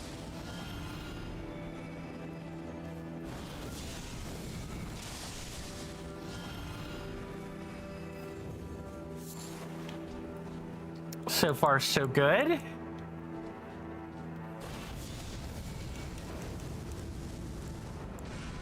Yeah, I was about to say, you really want to test that out, Madam Flower?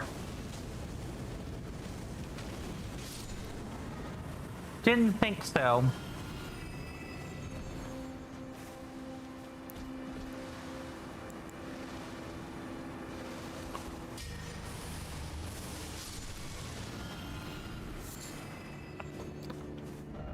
Okay, so I guess I need to add the Perfumer's Ruins. Well, actually, the goal of the Perfumer's Ruins would be Perfumer Trisha and the Misbegotten Warrior. I believe that is already just part of the proceedings. Not 100% sure.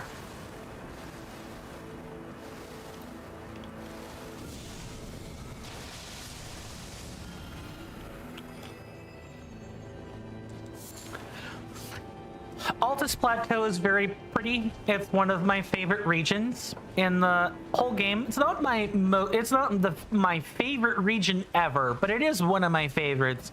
It's very pretty to look at. All the golds and the greens. There are some dark shaded areas. They've got some like dark gray. There's a rich color palette in Altus. It's really hard to ignore. It's very pretty. speaking of, how, what do you guys? What kind of color palette are you guys? What kind of color palette do you guys like? Are you more of the bright, vibrant colors? Maybe pastels? How about some dark colors? I usually like dark colors, easier on the eyes. But there's no denying the vibrance of Altus Plateau. There is no denying that. I have to mind the Omen Killer.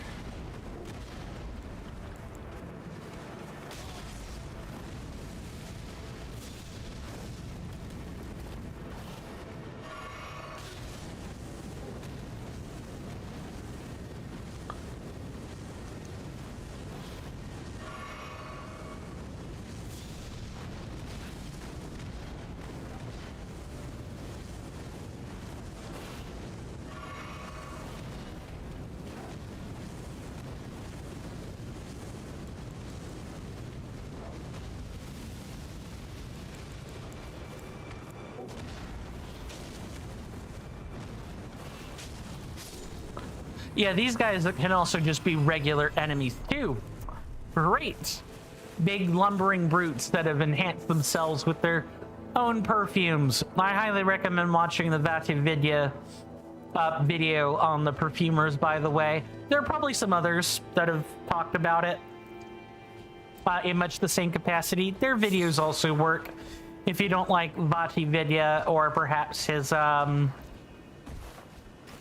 anything he's kind of said and or done. That's totally fine.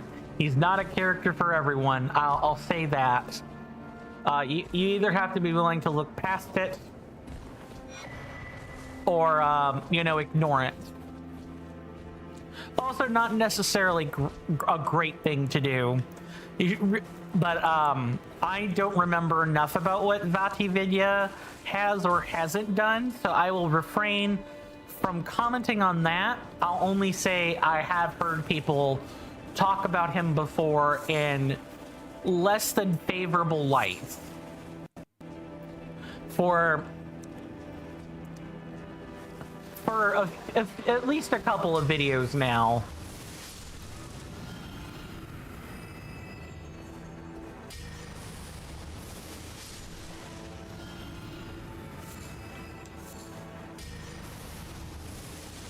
Also, the perfumer items become a little bit more available here than they were before. Like, you could make perfume items before, but you need perfume bottles for that. And if you don't have the perfumer bottles, then good luck to you.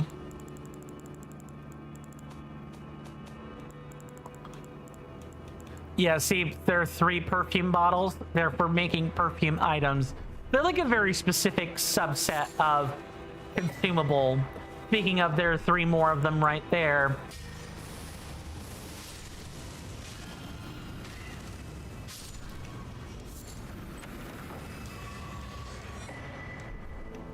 And for the reward for our effort was getting a perfumer's cookbook, which gives the uplifting aromatic and the spark aromatic. The uplifting aromatic is one of the best ones in the game.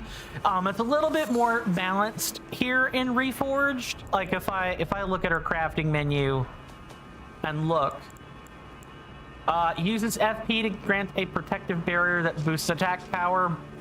I do not believe it mitigates quite as much damage as the Opaline Bubble Tier does anymore, in exchange for its attack buff. And also the materials are very, very expensive. For like, we will run out of Miraculous Alchemic if we do not if we make a whole bunch of them. So it's one of those, you make the aromatic you want to make, but be prepared, you definitely might lose out on materials you need for rune arcs. I'm also hoping that we'll have more Miraculous Alchemic to work with in the future, now that, Noster is dead, and I've gotten a little bit better at managing the Noster fight. I just need to make sure I list all the spirit ashes that I'm using more than anything.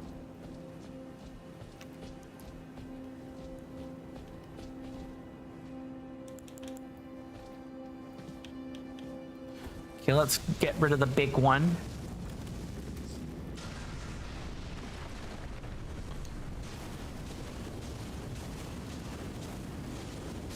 Perfect.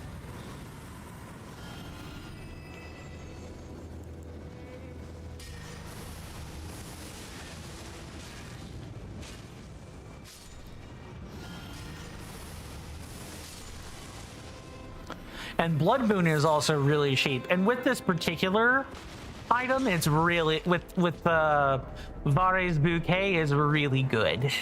It's really good. Like it's like one of the best spells you should be using pretty much almost at all times. Like it is that good. It's about as good as Reforged Rain of Fire. I like the spell that much. Kurnifer really cooked. He's really he's really raining down terror with that spell. I didn't think a spell needed as many tweaks as Rain of Fire did, but my goodness. 9 perfume bottles in my Reforged? Who would have thunk? Sorry, I'm incredibly enthused to not be on Noster anymore. Oh my god, I cannot tell you how liberating it is to wipe face to a boss and then finally kill it.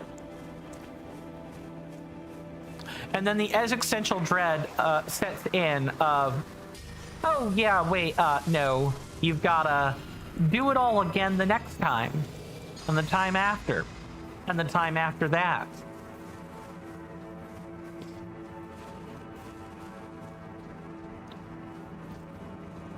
Okay, so the best I can see is that there are 2, possibly 3 ruined seals.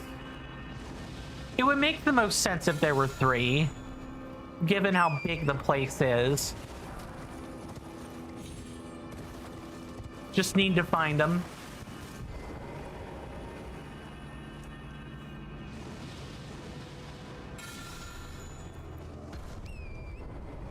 There are only 2. Incredible.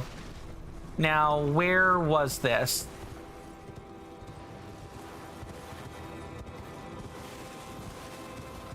I know it was kind of, I think it was in the like interior area. Yeah, it's right there. Okay. Let's take a second and just kind of look around for rune pieces.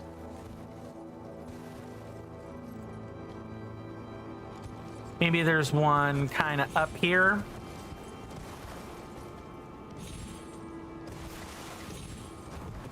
Yeah, I think there might be one up here. And it's raining, of course. At least if we're in the interior area, we won't have to worry quite so terribly much about that.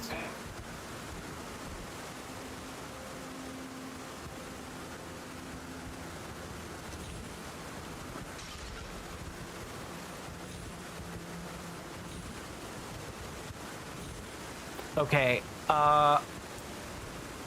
what do I do about that? If anything.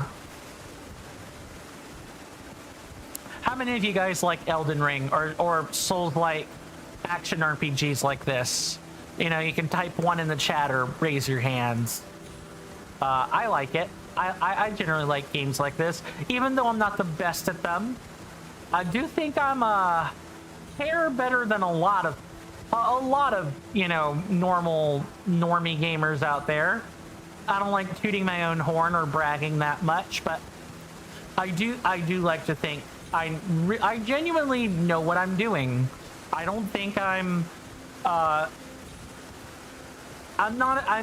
as reflexively skilled as a lot of others. So like a real hitless runner will put me to shame. Like if I asked Gino Machino, if we were on speaking terms, if I asked Gino Machino to play Reforged and do a challenge run of it, he'd probably tell me I'm nuts for doing that. he would tell me I have lost my mind with the amount of changes that this game makes.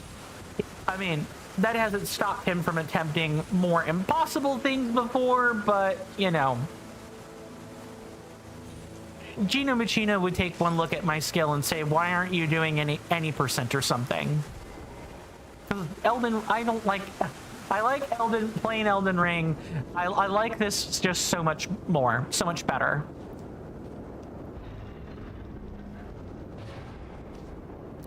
Oh, okay, this is different than... Okay, yeah, so I actually do need to add the Perfumer's Ruins to this. 1 second.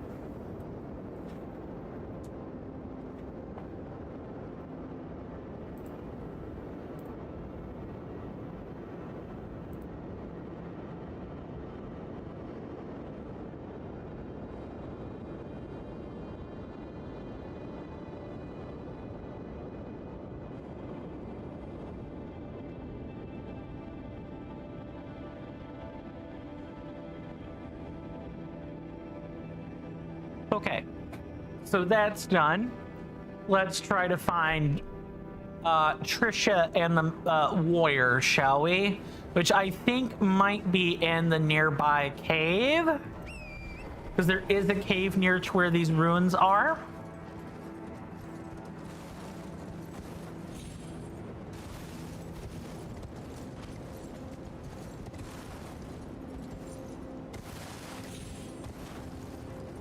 Let's see if I'm right.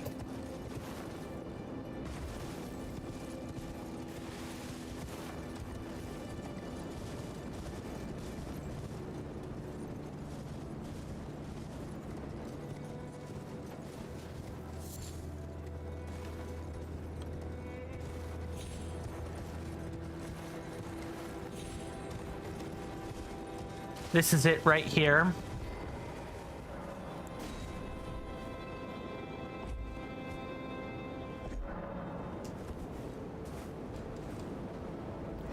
And we're not even anywhere close to level up yet, I don't think. No, we've got some stored runes. We've got some stored runes. That might be enough for a level up. A couple more, maybe.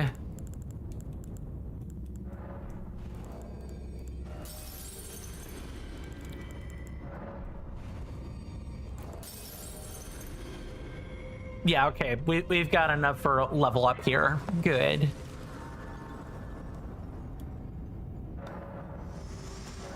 Share them with me.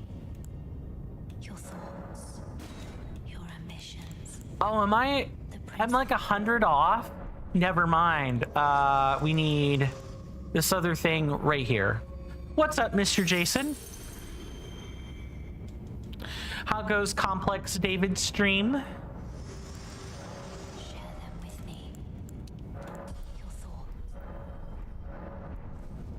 Mr. Jason says, I received a letter today from Hotel Chocolat that says I can show a voucher that they have mailed me anytime between the 1st of June and the 31st of August and purchase an ice cream at their stores.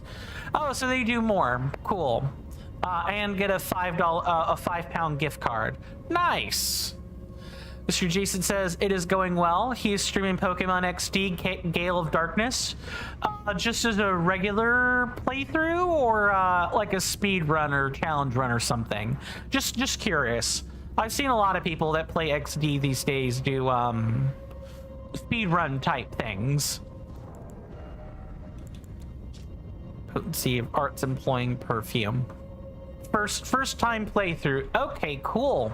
Has he gotten to the part where there are the shadow Pokemon? Has he gotten to like the main gimmick of the game? I'm going to well, I don't know what to presume yet, so I'm kind of curious as to where he is. Okay, let me not do that and instead grab a lantern and let us replace Or, yeah, let's replace Hughes with the demi-humans. I'm not ready to swap over to, like, Mimic quite yet. And then piece of tech I've taken to doing is putting the... That is not what I meant to do. That is absolutely the wrong place for that. It is this down here. Mr. Jason says, not yet, good sir, but I did say this. Outside of the ongoing The Audio Works joke that I make, I have to do the other ongoing statement. I can confirm that the final boss of this game is less evil than our troll level creator. Of course. Gotta do the TCC seal of approval. Just what that is right there. Okay, now that we're all lit up, that is a stray. So I have the piece of tech I was talking about earlier is I now have the lamp oil here. So if I ever want to check, I could just press start and take a quick look over there and see where our lamp oil, how our lamp oil situation is doing. What I am less enthused about is having to deal with these guys again. The misbegotten kind of stink, but I think we're in the right spot. Mr. Jason says, a fun fact, Mr. Coin, some troll level creators are considerably more evil than other troll level creators, and some absolutely fiendish ones even have 95 levels. You wouldn't happen to be referring to, you know, yourself, would you, Mr. Jason? Yeah, would you be self-aggrandizing when you say that? Possibly, good sir. Very well.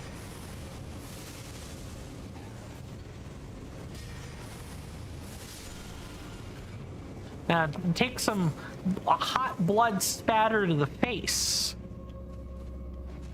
Oh boy. I am super lucky that it did not turn out the way that it did.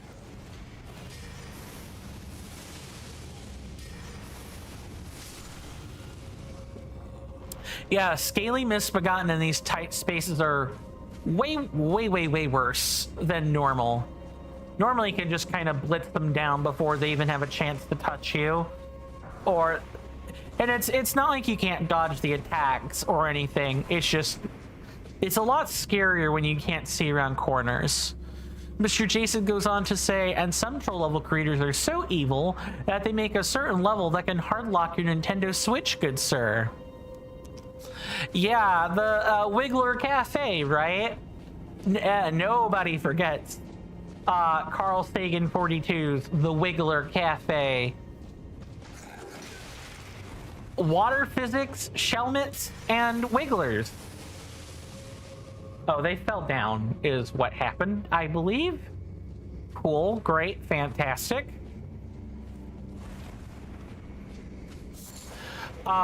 The other region that has tons of illusory walls is Altus Plateau. A lot of the tombs have like trick rooms or things of that nature. So if you're like, oh, the tombs and stuff are going to be easy. No, they're not. I promise you, they are not. They are going to be unforgiving sacks of garbage. There's one really insidious one that I hate trudging through later. Let's see if I can't find the boss for it. It might be the grave where Grave Sentinel Wind Grant is actually. Yeah, that's kind of stinky. Mr. Jason says, indeed, I'm glad I remember correctly. It's hard to forget the Wiggler Cafe. Mainly because there's just so much... there's just so many, like, gag reel clips online.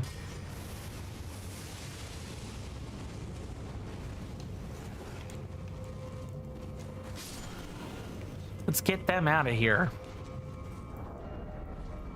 273 spell scaling.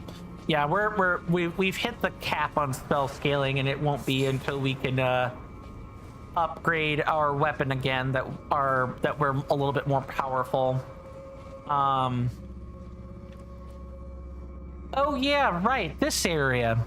I remember this area. This place has lots of areas where it can loop back in on itself. Or a lot of hidden alcoves, that kind of thing. So let's see if I can make this jump or if I'm gonna die.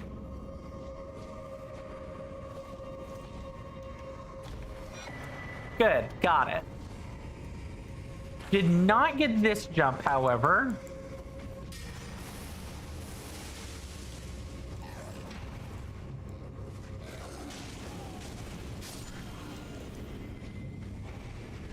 Did not make it past here. Sorry, I'm kind of using my ears to make sure that I'm not getting ambushed out of the blue. Mr. Jason says, if the machine that Wes used in Pokemon Coliseum and Michael used in Pokemon XD Gale of Darkness failed, that would be a huge snag, wouldn't it, Mr. Coin? Absolutely.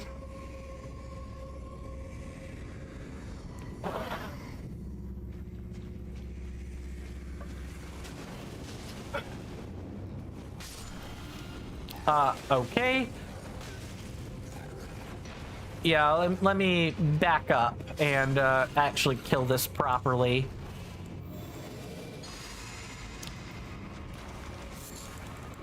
Wow, just when you thought that there were...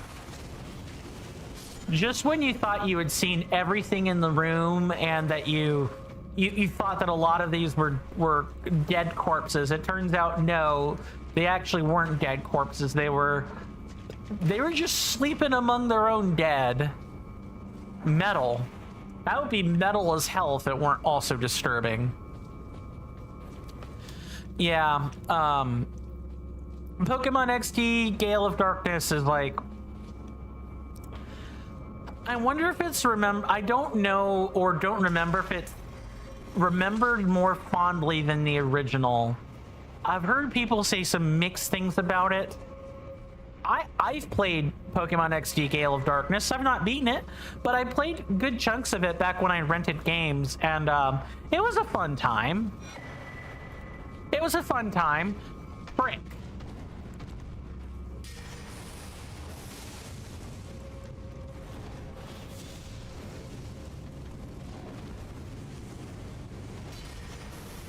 Big funguses in the hallway. I definitely don't like seeing them.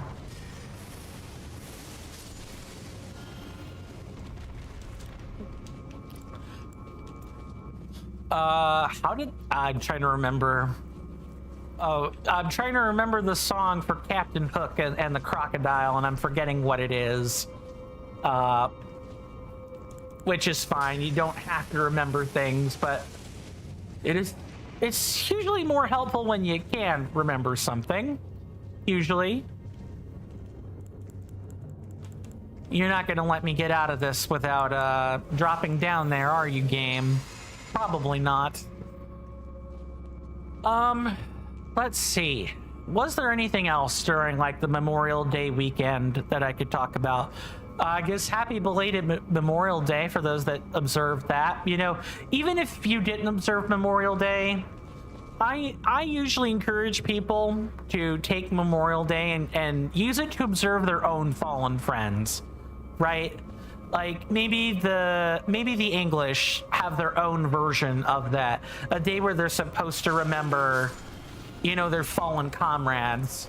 Sometimes I don't know if D-Day is supposed to be the stand-in for that, but this is where the boss is. Okay. But I always encourage people to try to take that time to remember fallen friends. I know us here in America, you know, no matter what you think, no matter what anyone thinks, and you have the right to think a lot of things about us right now. Don't let this American stop you. What I will say is, you should never disrespect the people that have the courage to fight for you, that give up their blood, sweat, and tears, they give up their lives to fight for you. And don't let this American, like, I will not quote our leaders. I appreciate the sacrifices that the English, the people of the United Kingdom and Europe made for us back when we had a head on our shoulders and we weren't following the whims of a madman. We invoked Article 5 and people came to our aid, exactly as was asked.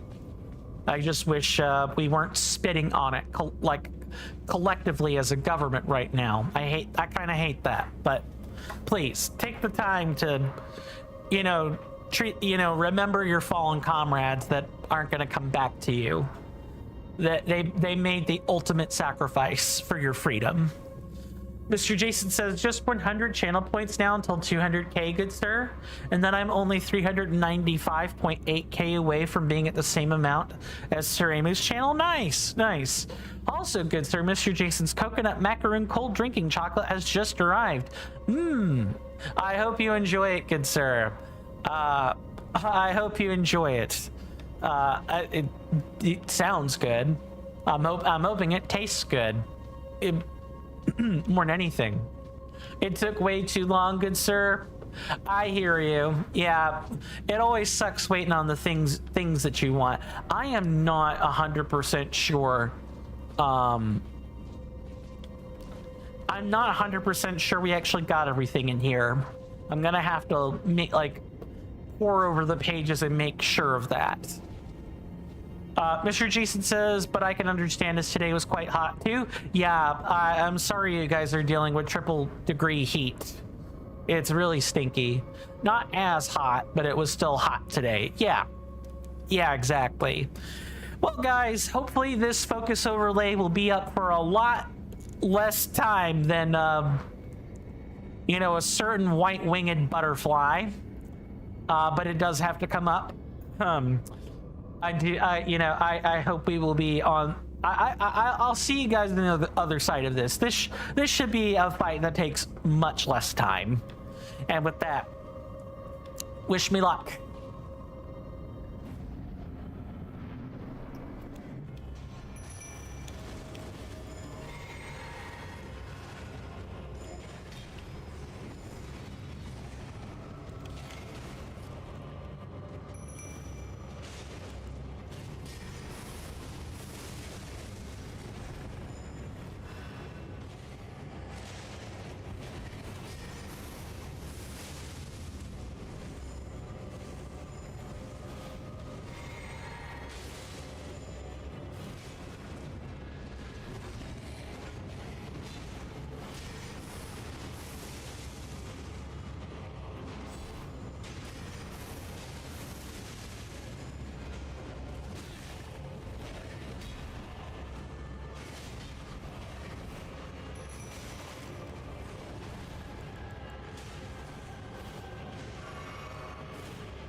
Bye-bye, Miss Trisha. I usually have more difficulty with the warrior than that.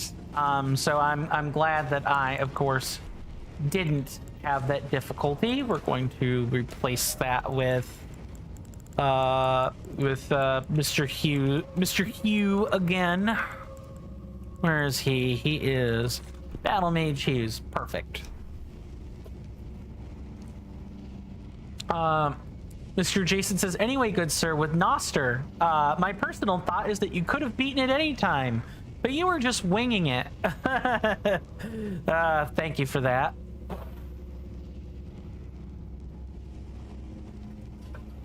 And Mr. Jason goes on to say, oh, good sir, tonight might be better. 11 degrees Celsius right now. Am I zoomed in? I definitely feel like I shouldn't be zoomed in, but let me check the filter. No, I'm not zoomed in, not to my knowledge anyway. Okay. But also, greetings, Mr. Rasby. I hope nothing has impeded your ability to exist harmoniously with both your environment and your internal being. How have things been for you, Mr. Rasby? And also, while you're here, I want to sincerely thank you for continuing to be a coffee member, good sir. I really appreciate it. I've been extolling you and heaping praise on you for that. Whenever I get the chance, whenever every time I stream, I really thank you for that.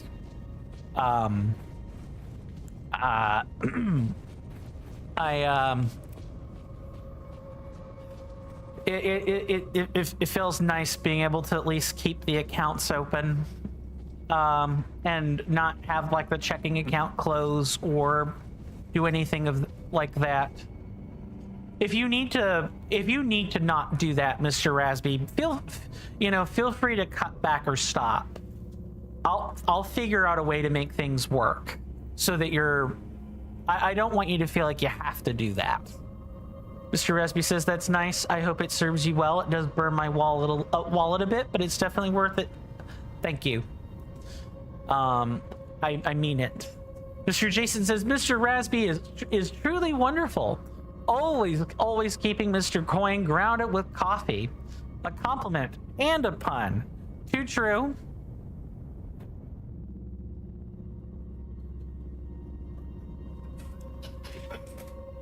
I have been working on benefits channels and other things. Speaking of benefits, while I'm here, while we happen to be on this particular topic, I do have a thumbnail ready.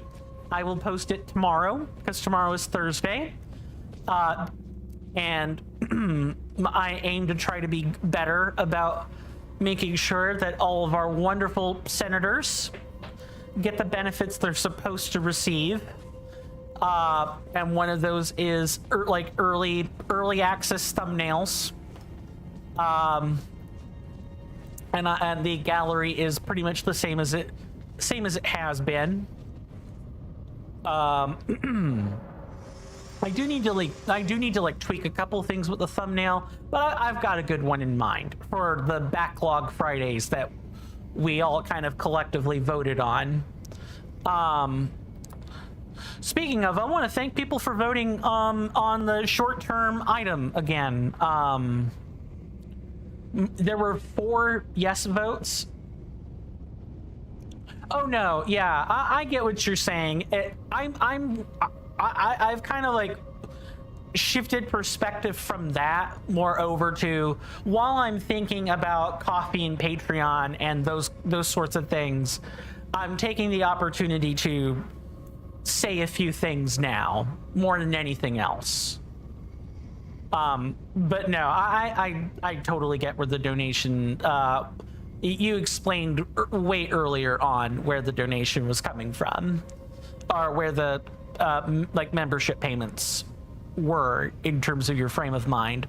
Mr. Jason says the temperature, Mr. Coin, is now dropping over time, but for some weird reason, Thursday jumps to 28C. Okay. Yeah, I mean, that's certainly something to, that's kind of,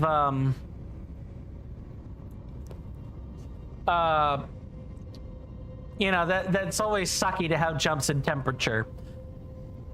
As someone from the United States, unfortunately, for right now, and someone who's part of the deep Bible Belt South, one of the things in my southern, sorry, I'll not drag the joke out further. One of the things in the southern area that we really got to deal with is, you know, topsy-turvy, herky-jerky weather, where one day it'll be really cold, the next day it'll be kind of warm, and the next few days afterwards it's raining. Basically, the entire Memorial Day weekend, and even the Tuesday that I wasn't supposed to miss, it was raining all day, nonstop. And then today it's like temperature is, you know, kind of in the 80s right now. I think I can even look at my own app to confirm this.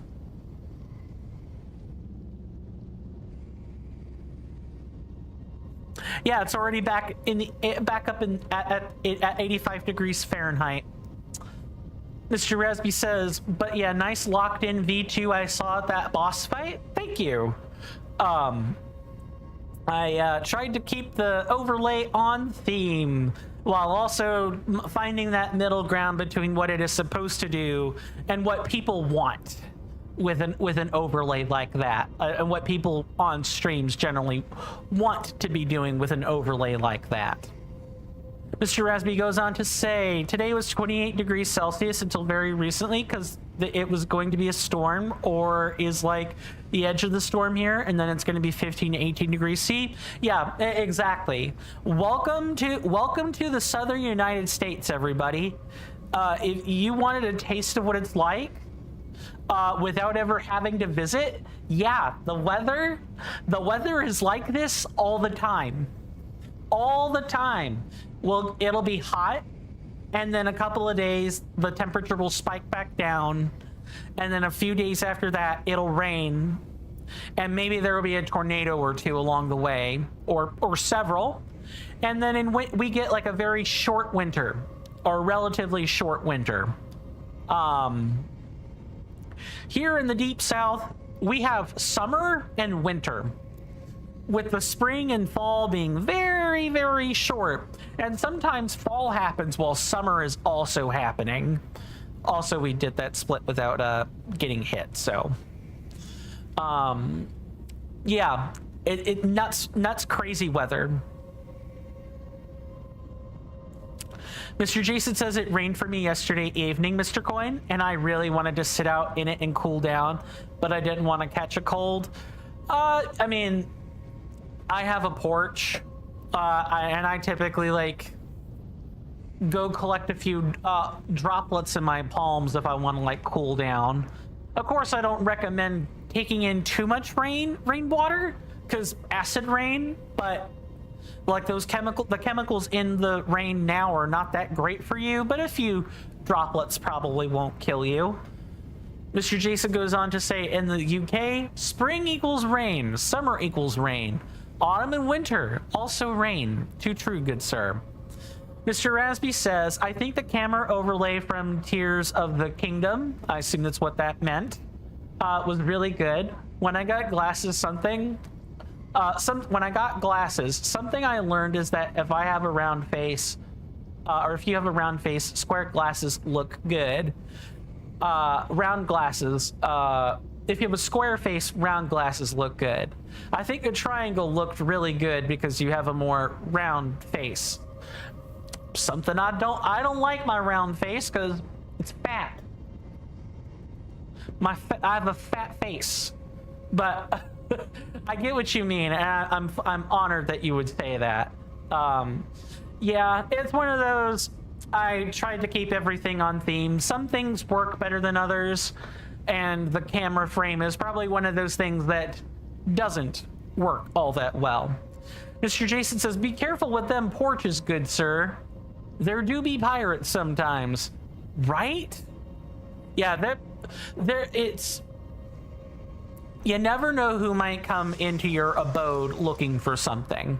Now we're gonna head back over here and white face some more, and hopefully we have the levels to do that with now.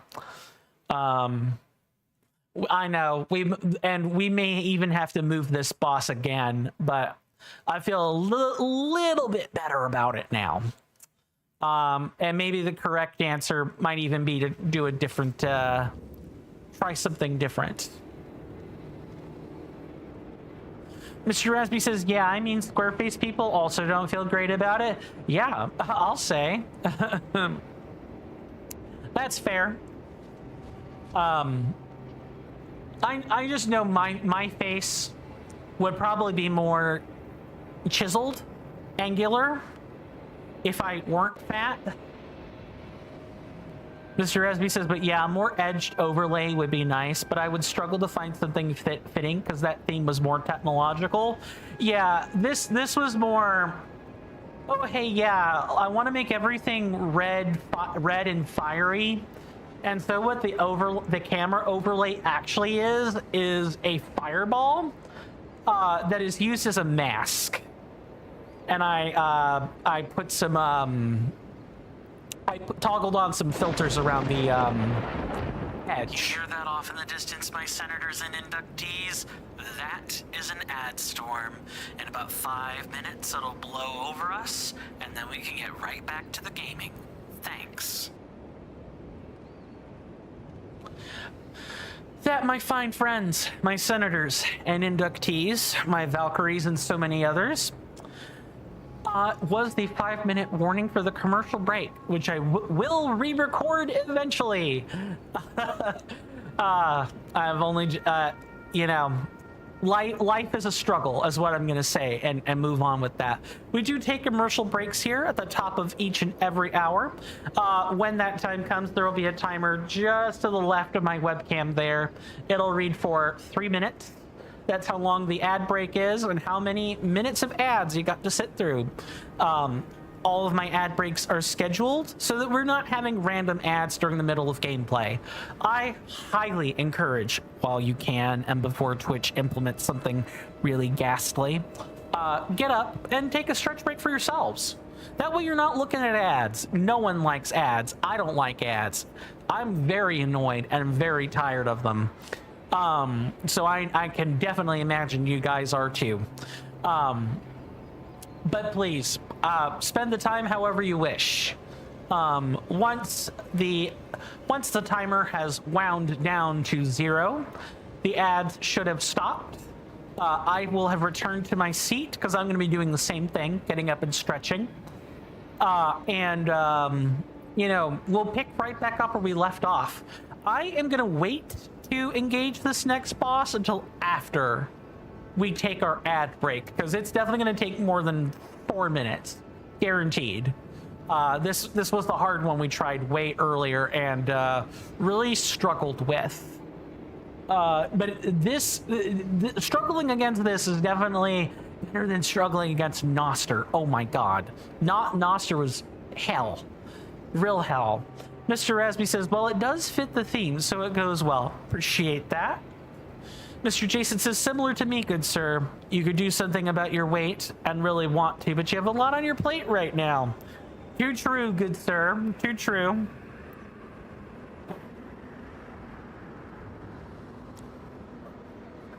It's why I'm trying to save up for the gym. It's why I'm trying to save up for the gym. I'm trying to get the $160 I need to even cover like the commitment price for 6 months, and then more on top of that. I'm trying really hard to do that. It's hard if you only get enough income to keep the accounts open. It's really hard. Mr. Jason says, I am now at 200,000 channel points. Good sir, congratulations. Congratulations. Mr. Rasby says, well, at least you probably have like a level of innate strength and you're probably not super affected by cold. Yeah, I generally don't put my feet in front of the freezer. I'll freeze, but the rest of me, yeah, I can handle the cold fine. I prefer it over being hot. And that's saying something when I've got two fans. When I've got two fans in the room, and I still feel like I could sweat it. Mr. Rasby says all my homies put their feet in front of the freezer, right? That's a real ice box right there. That. Sure, Jan.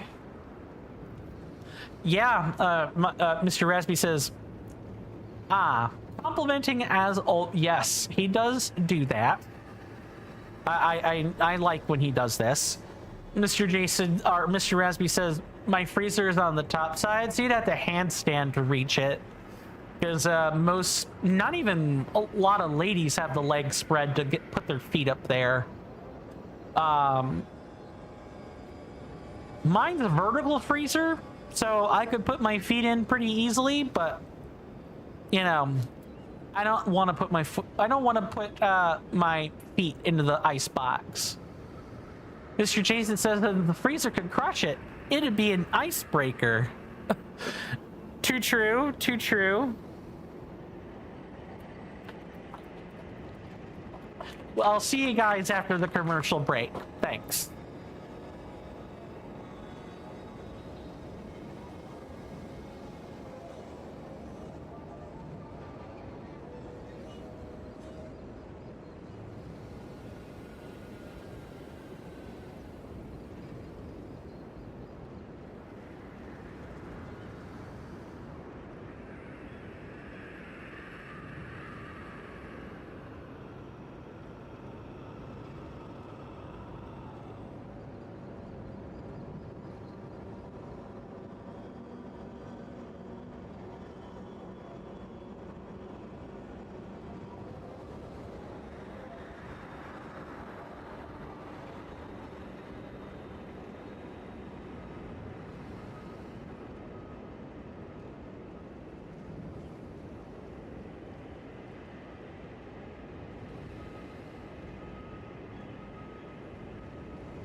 Sorry about that, folks. I am back. Let's check on our friends over at the red and green apps. Okay, I don't see anyone there. Mr. Rasby says, that scared the out of me. And their freezer's on a whole nother level. Yeah, literally. What spooked you? Was it the Switch? For the commercial break? Or it was the horror music. So it's the ambience is what you're telling me. Mr. Jason says, welcome back, good sir. Thank you. Much appreciated. Mr. Jason says, my talking flower 3 minutes ago just said the most acceptable thing it has said all day. Night. Sleep tight. Do I have... Please tell me I have that in my stream deck. Where is this? Deck nabbit. Of course it's in the soundboard. One second. As soon as my stream deck boots up, that page boots up very specifically. Night. Sleep tight. Just like that. Sorry. I'm good at like getting specific pages, but I'm not great at swapping between whole parts of the board yet. Mr. Rasby says the horror music. This part of Caelid. Yeah, I can see how that might scare you or be scary. Mr. Rasby says if Twitch was yellow instead of purple, then the apps would be RGB.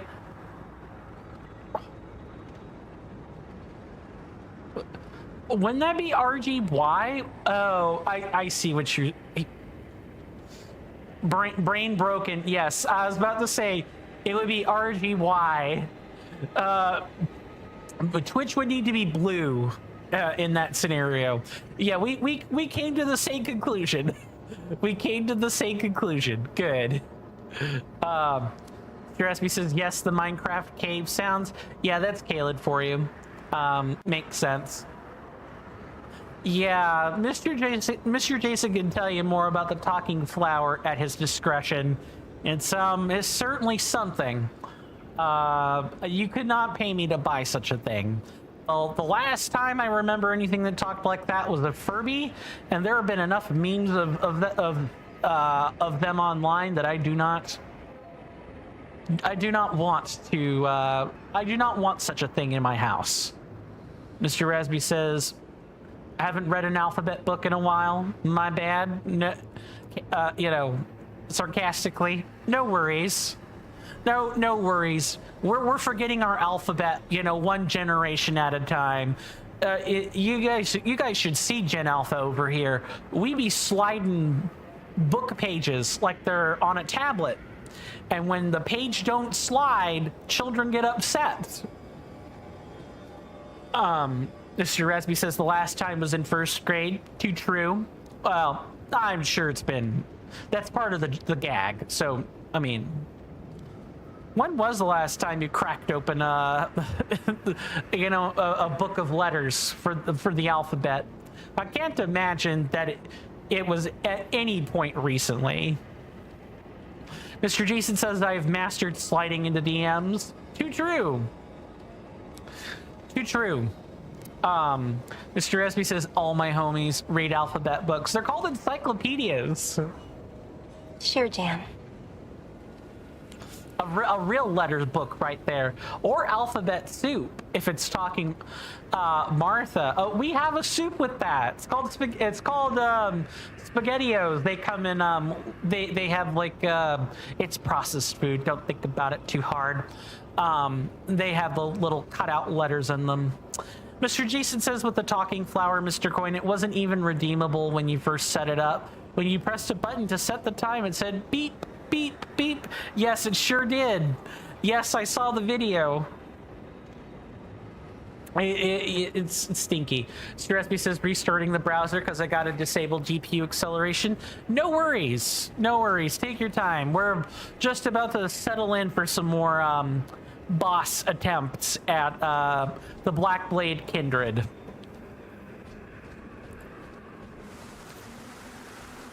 All right. So let's get Miss Latenna out. Figure out where I want to keep her. Maybe make some hard runes as well so I don't lose what I'm carrying. Maybe somewhere out here, probably.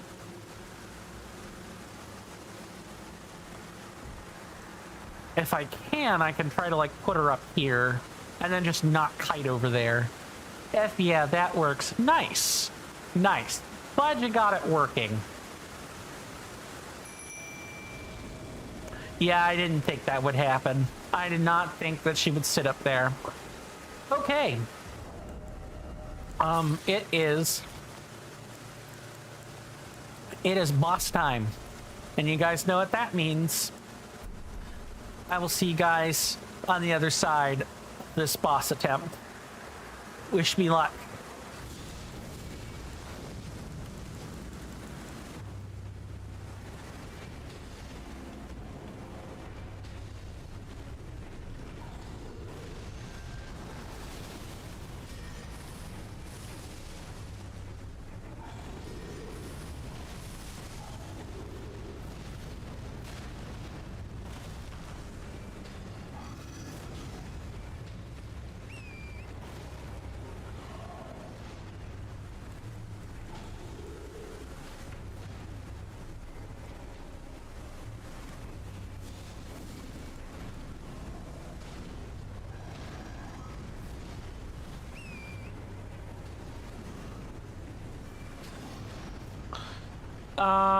Okay, Mr. Jason, that's fine. Do what you feel you gotta do, good sir. I will be here doing difficult things.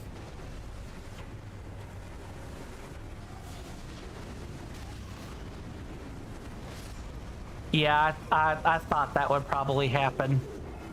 I gotta, like, change my spells again, figure out what does and doesn't work.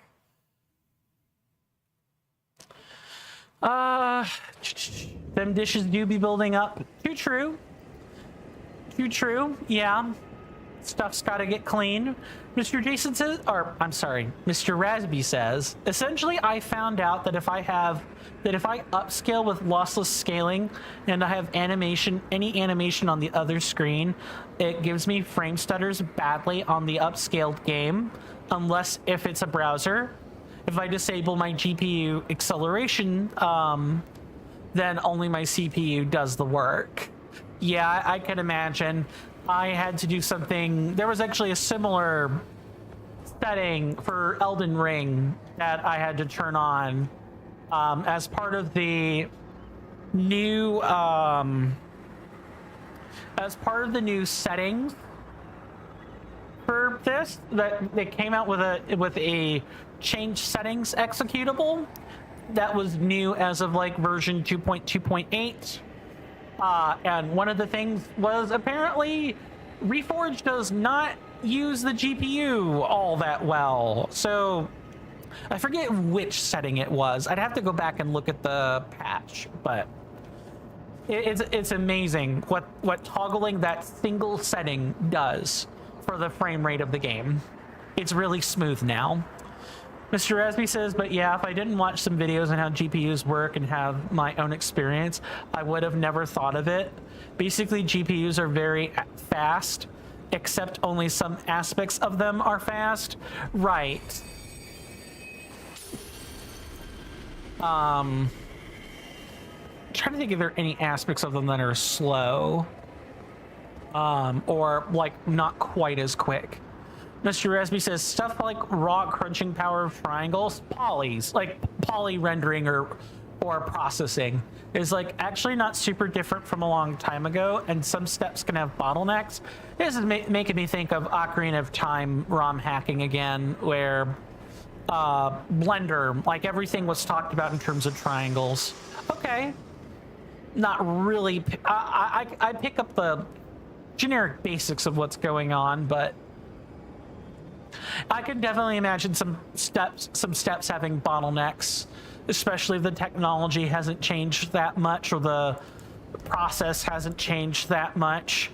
What would I even put here? Maybe can't be Blood Boon. I think it's got to be Frenzied Burst. And I won't need this spell. I can use that spell. Let's try a setup like this and see what that gets me.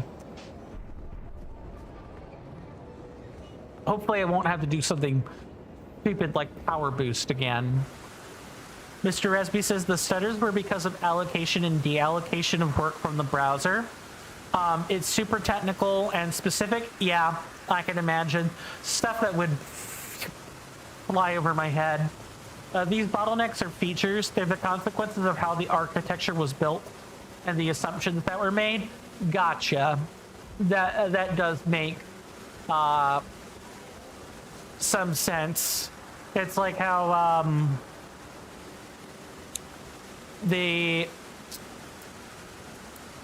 a lot of virtual or mobile, not mobile console gaming, like Game Boy Color, Game Boy Advance type stuff, there have to be special considerations for hardware. You can't just do whatever you want. There are limitations that have to be followed. Not quite the same thing, but it's the limitations of the hardware or the software. Like the principle of it is similar. Not the same, but similar. Okay. Let's try this again. Hopefully with 100% less death.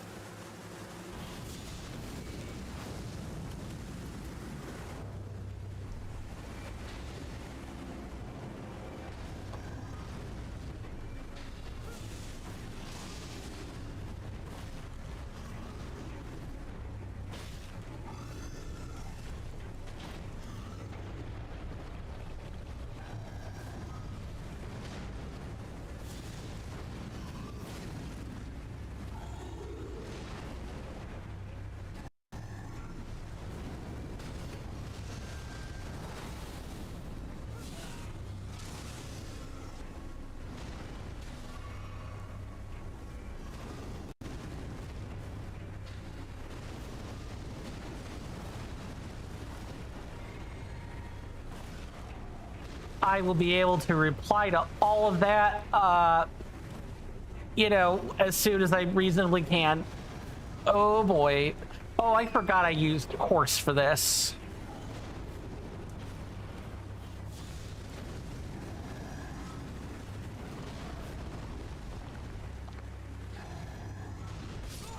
Yeah, okay, I remember now. I need to use horseback for this. Let's catch up here. Mr. Resby says, yeah, probabilities and performance lag spikes are stuff that the brain's intuition doesn't map out. Yeah, probability is counterintuitive. I tell my friends a lot and that a lot, and it breaks their brains. Because you have to logically think through it. It's not just what you see. The actual rules are counterintuitive. Mr. Resby says, have you ever wondered why an app is very laggy or just doesn't work great, but the CPU usage isn't anywhere close to 50%? Sometimes. Or have you wondered why certain old games run so poorly, even if they objectively have much less computation needed? Yeah, I've often wondered about that. You know, usually I arrive at some incorrect answer that has to do with current things happening at the computer. My mind doesn't often, you know, trail into, you know, the architecture or the limitations behind such a software, and maybe, you know, even that the answer is sometimes there's nothing you can do. It's just the limitations of how it runs. Right. So if I'm thinking about that, do I really even want Rain of Fire here? Probably not. This thing's not susceptible to status anyway. Okay. Yeah, I think I got what I need here.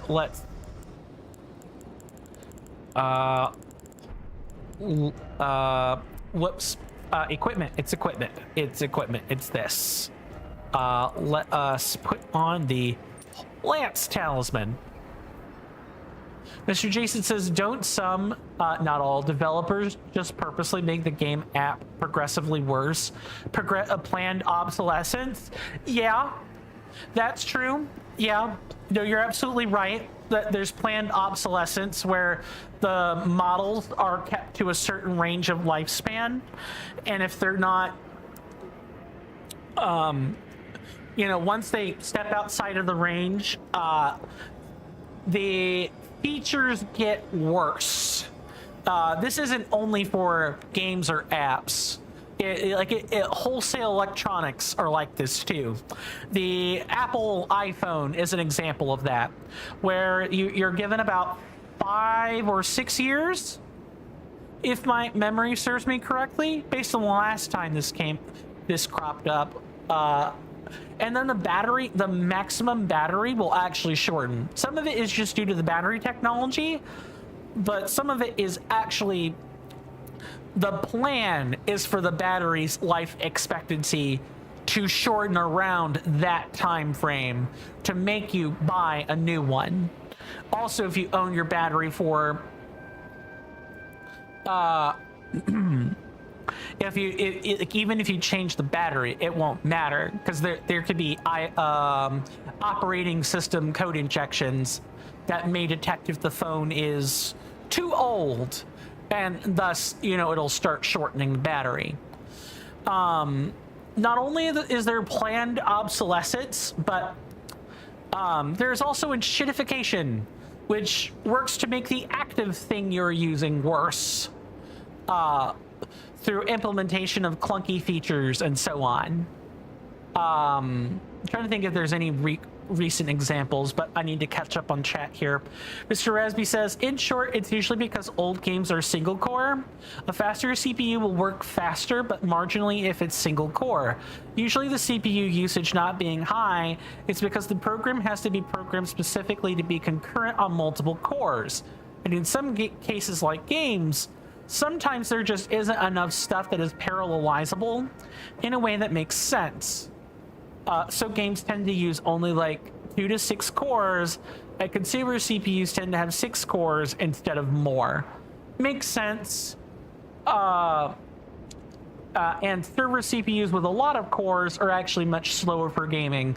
Yeah, I have heard of the cores, but I never really internalized the reason why. Maybe there's like limitations on that. So I wonder if in the future, more technology will become parallelizable. I hope I'm getting that word right. Sounds correct.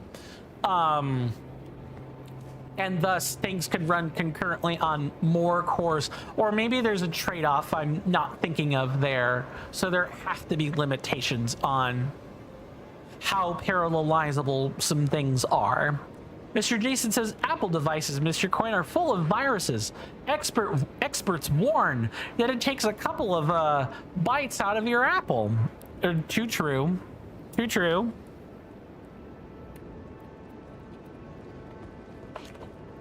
Oh boy, attempt time again. And I believe I died already, so that should be at 9, so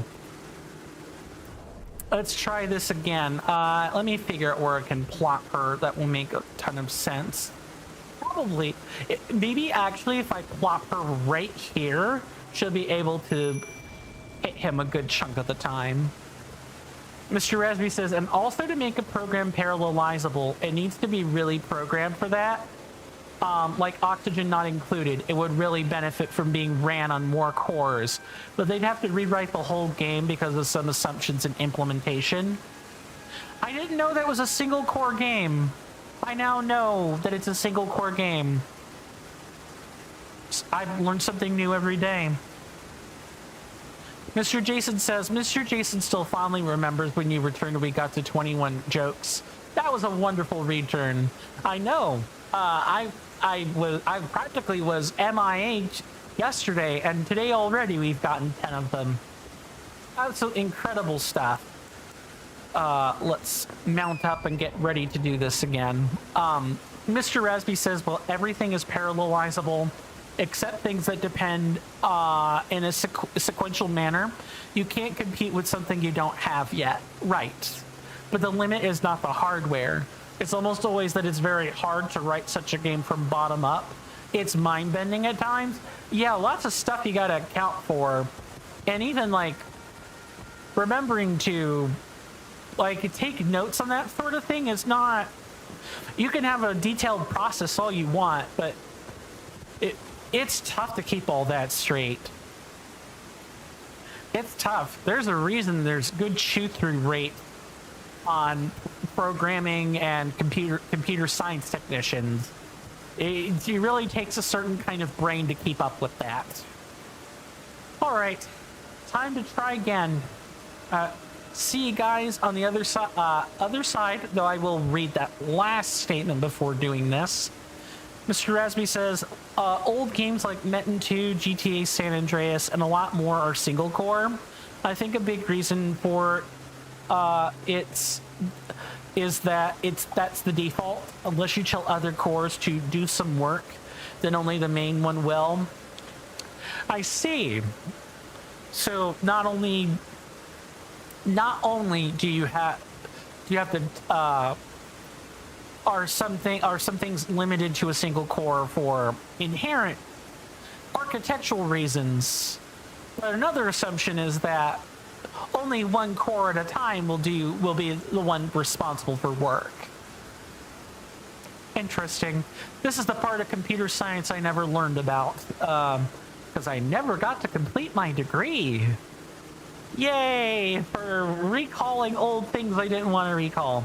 Sorry, and that's not on anyone in particular. My mind just went there. Mr. Rasby says it being harder to write is a big reason. It takes a long time even for good programmers. It makes development costs much higher. As expected. Definitely as expected.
Oh, yep, madness.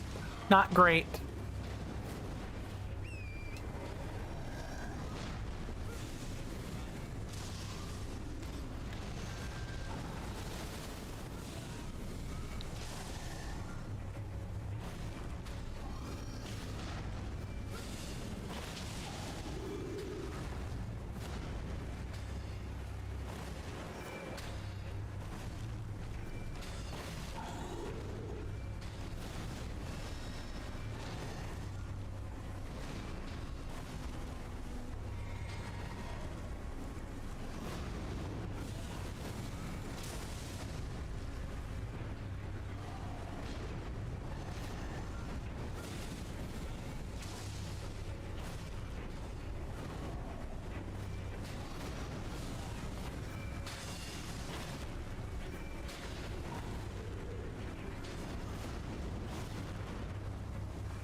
Don't worry, Mr. Jason. I'm not.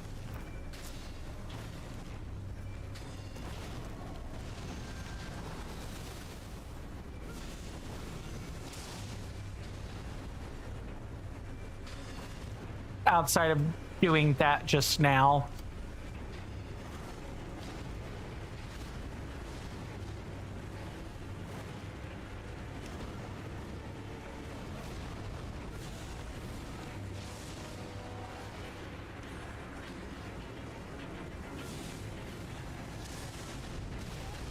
Oh. Yeah, I was afraid that would happen.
Oh, madness.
Whew. All right.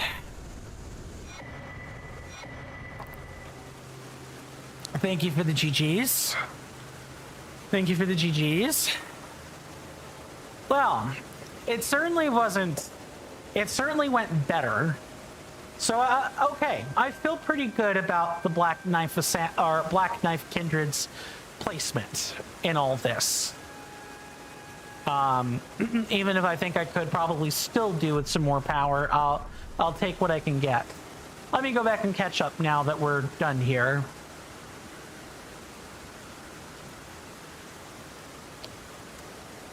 Mr. Jason says, speaking of video games, back when it first released, Shovel Knight's main tool was truly a groundbreaking tool.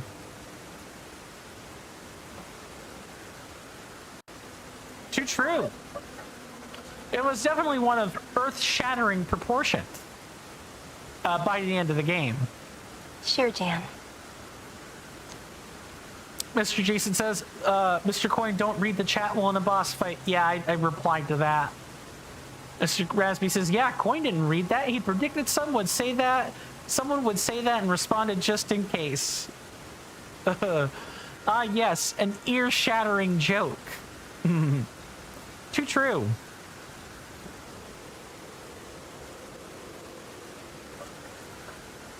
Mr. Jason says, precisely. Mr. Coin is a jack of all trades. Well, I try. I try is what I will say. Mr. Jason says, that's definitely something I couldn't do, good sir. Running around while also navigating in inventory. Oh, this game, Elden Ring, will teach you to do that. I know in the future now I need to have the clarifying boluses on my hotbar. But yes, you kind of have to learn how to do that in Elden Ring or when you make mistakes. When you muck it up like I did. There you should watch Couch Jockey or Gino Machino do that. They're way more impressive when they're menuing in the middle of a fight. And sometimes that's even a required strategy as they menu in the middle of a fight. I could think of there was one boss where they needed to change like talisman setup in order to do that. And to change out your talismans, you do literally have to go into the menu and find them, kind of like this, or trinkets or relics or similar things. Mr. Rasby says, yes, the famous Gino Machino. Yo, he's very famous by now. Dude's not even doing Elden Ring or Dark Souls stuff anymore. Gino Machino is doing speed runs of Daggerfall, the Elder Scrolls 2 Daggerfall, that specific game. He's doing speed runs of that now. I'm pretty sure. I'm like almost 90% positive. The last time I checked into his stream, that's what he was doing. Build damage greatly increases weak destined death effect. Okay, this is kind of cool. Those are neat weapons, but I'm probably gonna sell them. That's probably gonna be what's happening. Okay. We require 98,000 runes on level, and I think we could get there. Let's see, this is what, 20k? So at least 14 of these. Let's see if I'm even right. Yes, good. I'm getting a better intuition of how many runes I need to pop for that sort of thing.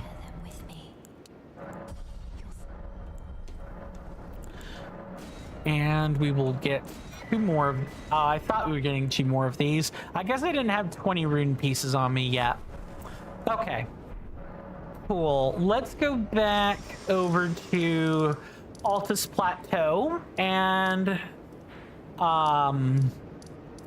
find the nearby catacombs. There are catacombs, I think, that house the nearby Black Knife Assassin, if I'm remembering my Altus Plateau correctly, which I'm gonna be honest is getting a little bit harder by the day, just because there's a lot of I play the beginning of Elden Ring so much it's like clockwork, but when it actually comes to this middle section of the game, where I've basically done it only a few times, remembering it is a lot harder. It's way, way harder than before.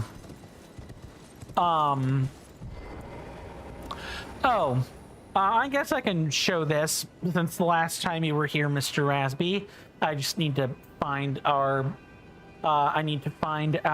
good friend, the filter here, which is going to be right here while I pull up the precise thing here.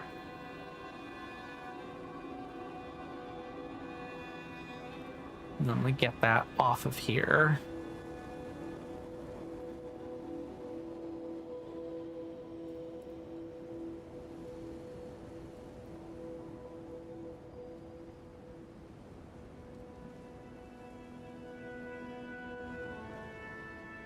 Okay, I think I can let up the filter now.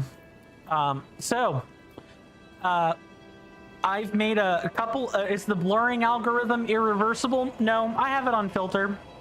I have it on my Stream Deck. I can just turn the filter on and off. On and off. Yeah, on and off. Nice, the tea house. Yeah, I've been meaning to try to get back into commenting there, but that's a whole separate deal. So, I have made a petition. I need to review it and make sure that I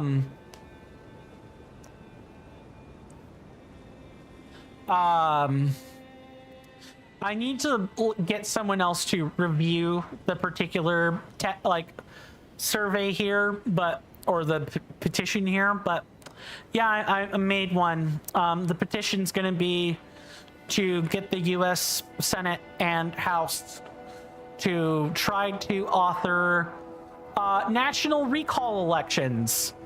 That is like the big project I've been working on as of late. I even made a YouTube channel, Instagram, Facebook page. I went the whole 9 yards on it.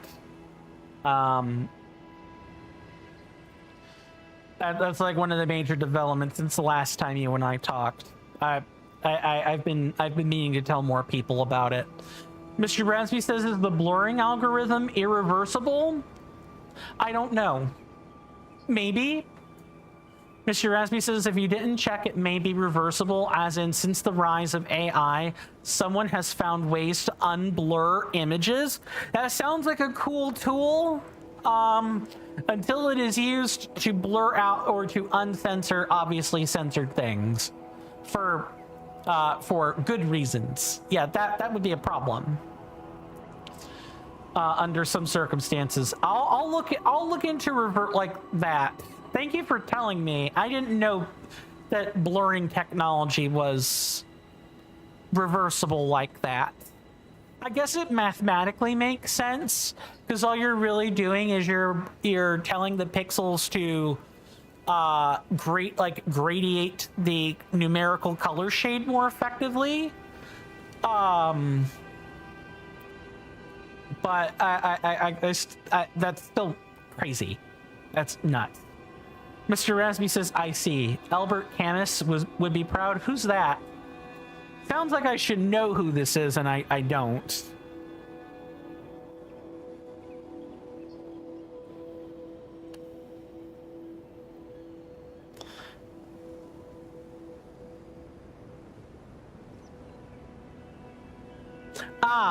A French philosopher and novelist. Okay.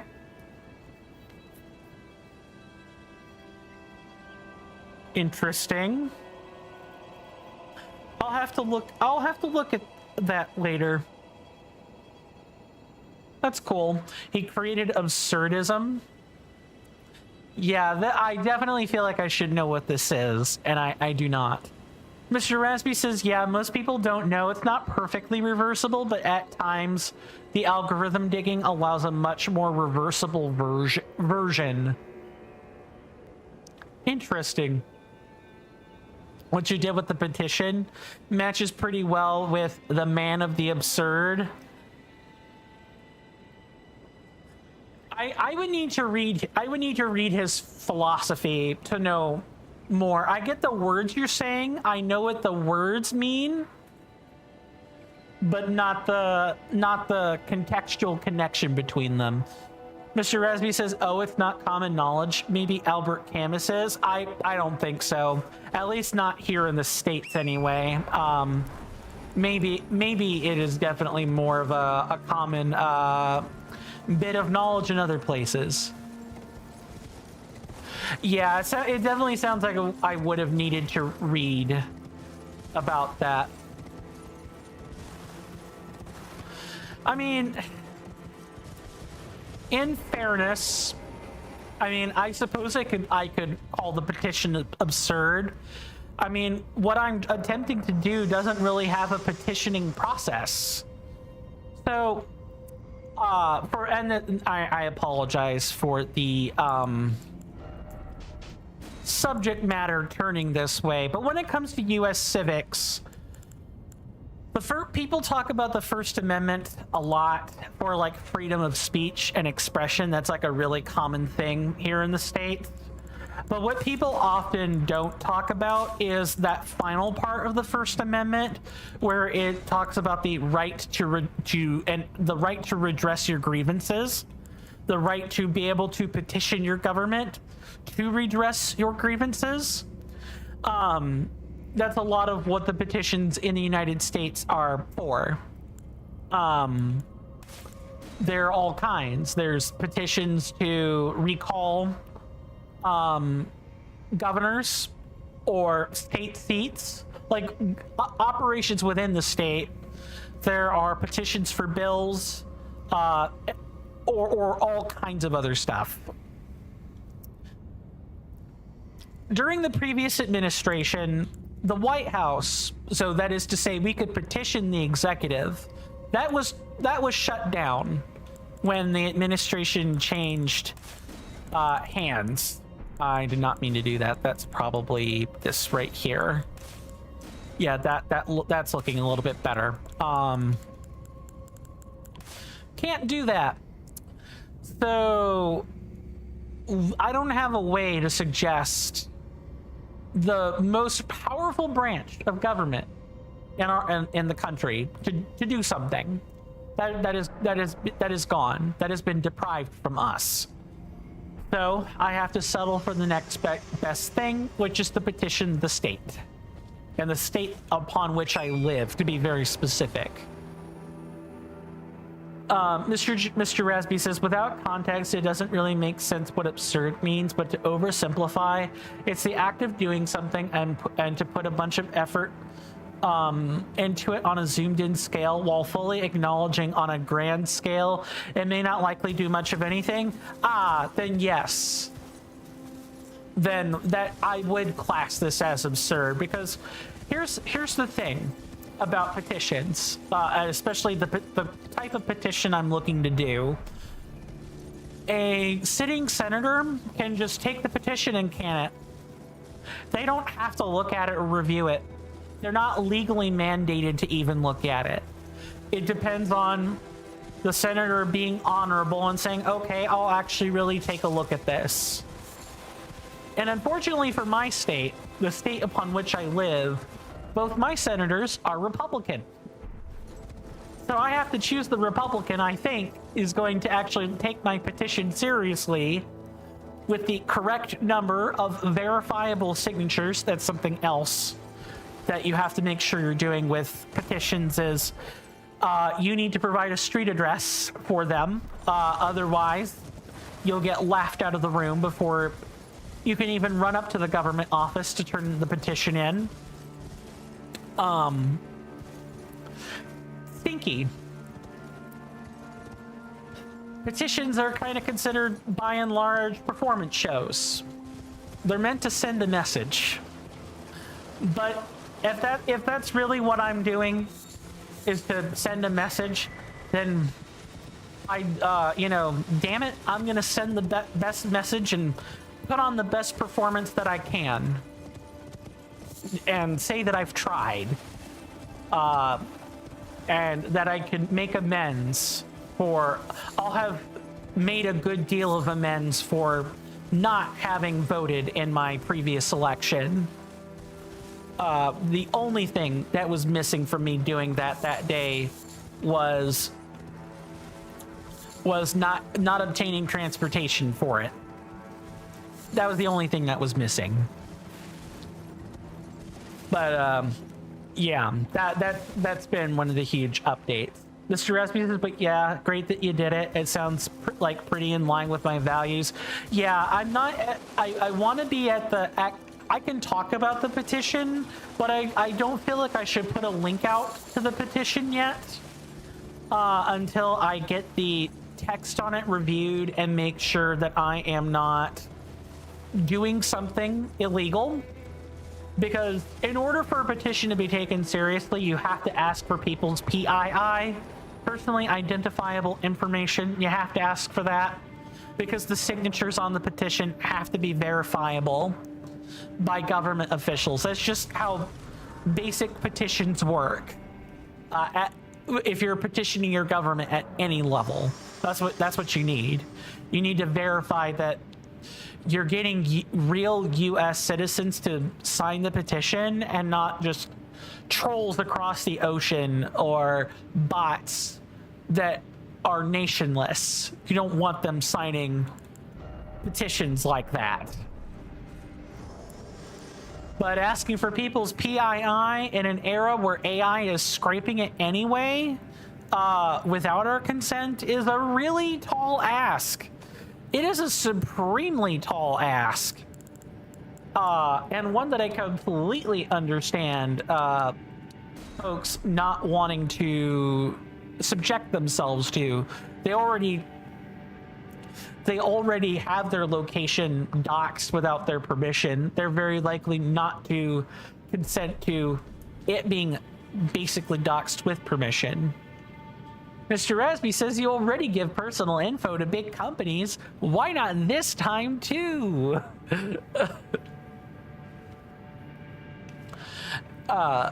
Yeah, it's rough. So I don't know. I'm trying my best here, but I do ultimately think that this goes nowhere, but I'm gonna try. Trying is better than not trying for my mental health, among other things. Mr. Rasby says, yeah, I wouldn't be fine signing a permission if it required personal information, unfortunately. Like I said, completely understandable. I imagine most people wouldn't be. Mr. Rasby says, yeah, I mean, as Albert Camus says in the Myth of Sisyphus at the end of it, the struggle is enough to fill a man's heart. Yep. I feel that message down to the components in my bones. I'm at a point in my country where if I don't struggle, nothing meaningful will change. At all. Yeah, this is the correct cavern. I was kind of worried this wasn't the correct spot, but...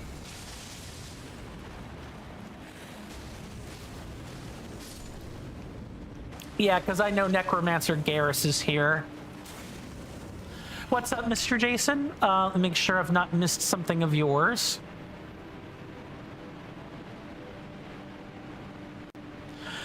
I did miss something. Mr. Jason will happily stick to his wonderful turn-based fights. Yeah, Elden Ring is not for everyone.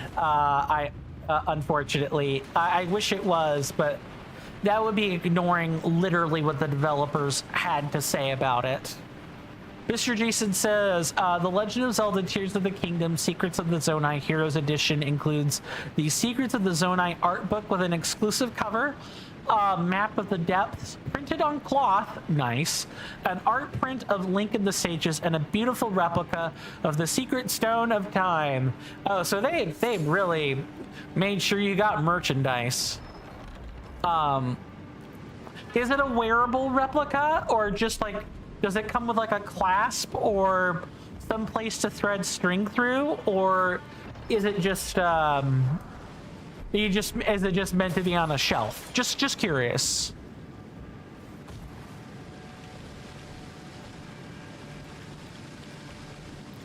really got to make sure I don't like get ambushed from like behind or off to the side or things like that.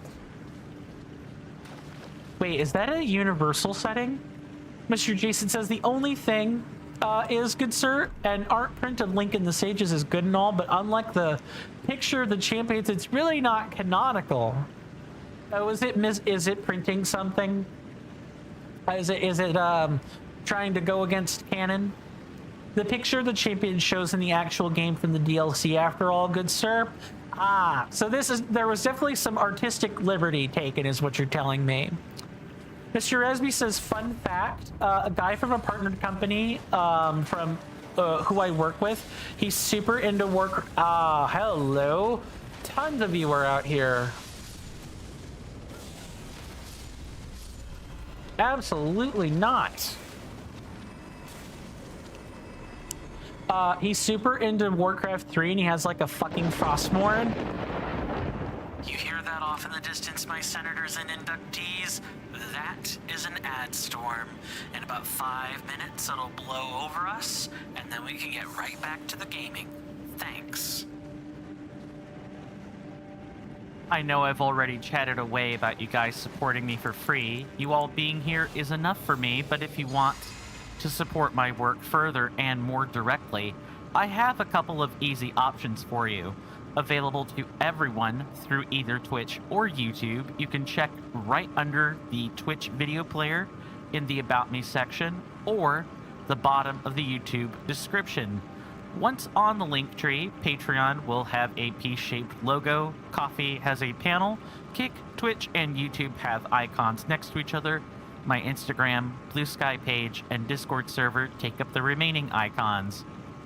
Available only to those on Twitch are the other easy options. The bits purchases at the top banner on twitch.tv, spendable for any of the power-up rewards or as direct bits donations on Twitch, or the subscribe button near the chat panel. You'd take my heart out of its Faraday cage if you click on that Patreon or the coffee, but again, you guys simply being here is enough. Thanks for listening to that stuffy and boring explanation. Now, back to the content. Thank you guys for putting up with that and for hanging out with me. Much appreciated. We do take commercial breaks at the top of each and every hour. To ward away the pre-roll ads that Twitch has. Nobody likes those, although I highly recommend the use of an ad blocker anyway. That said, in about 3-ish minutes, there will be a timer to the left of my webcam, and it'll read for 3 minutes. That's how many minutes of advertisements are going to run. I highly recommend you guys take a commercial break. A commercial break, that way you're not looking at ads. I'm going to be doing the same thing.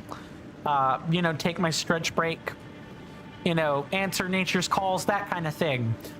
Spend the time however you wish, though, because once those 3 minutes are over, I will, of course, be back. The ads should have stopped, and we can pick right back up where we left off. Promise. Knock on wood.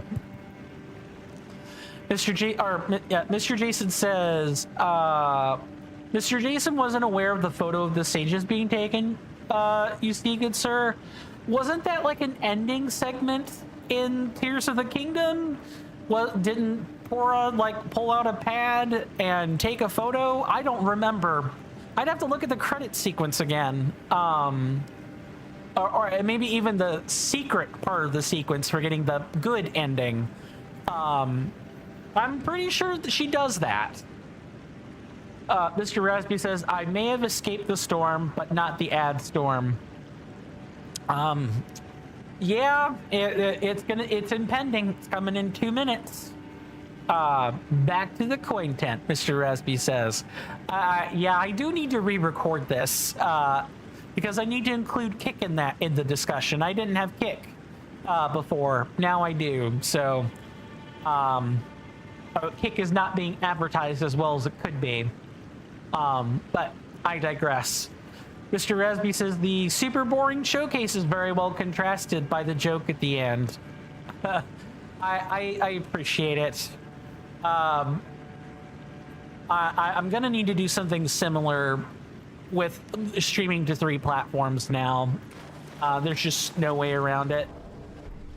I'm surprised that it's only used up 8 jars of oil. I was expecting the waiting around to use up more, if I'm being incredibly honest. What treasures are we getting here? And are there secret walls to worry about? Ah, yes, US oil, the thing that we're thirsty for. God, I hate this timeline. Also, dag nabbit. Commercial break time. See you guys after the break.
Sorry about that, everybody. I am back.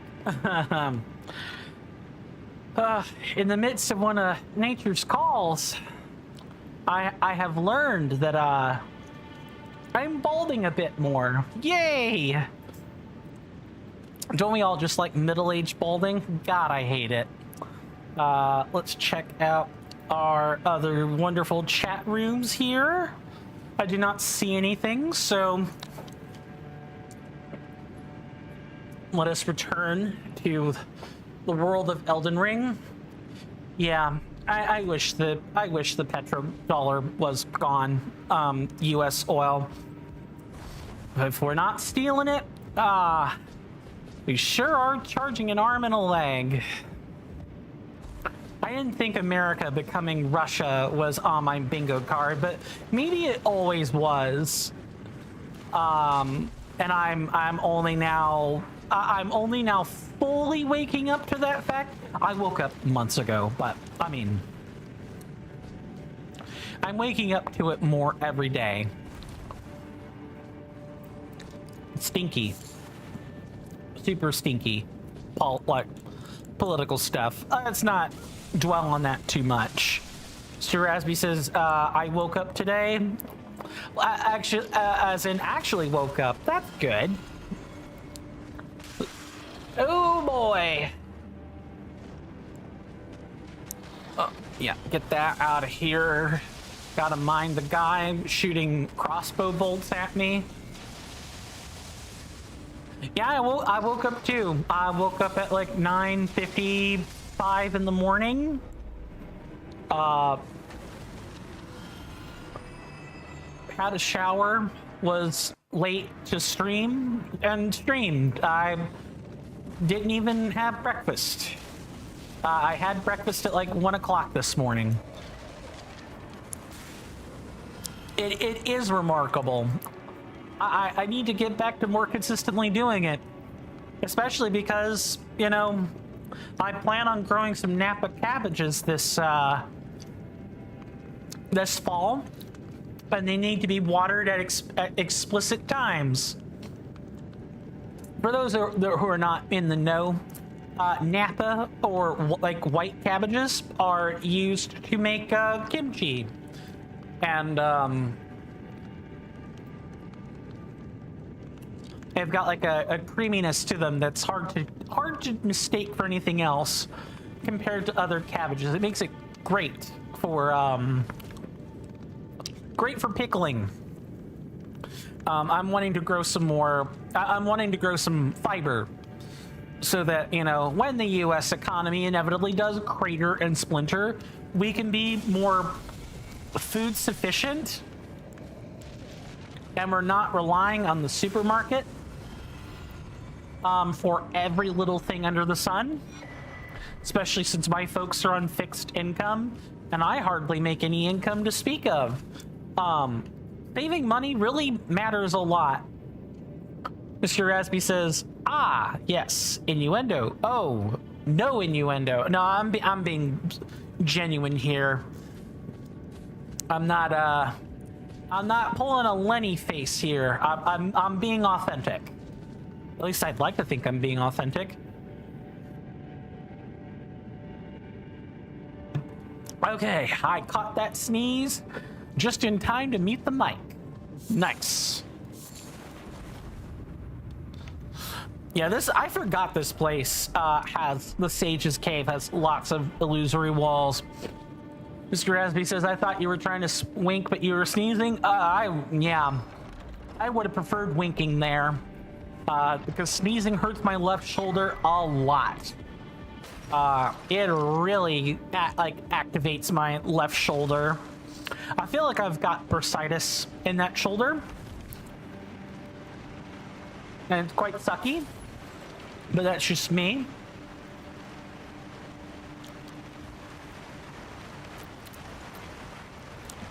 Okay, I'm trying to remember which cave entrance leads where. I'm forgetting if it's the, I want to say it's this top, like, exposed part that's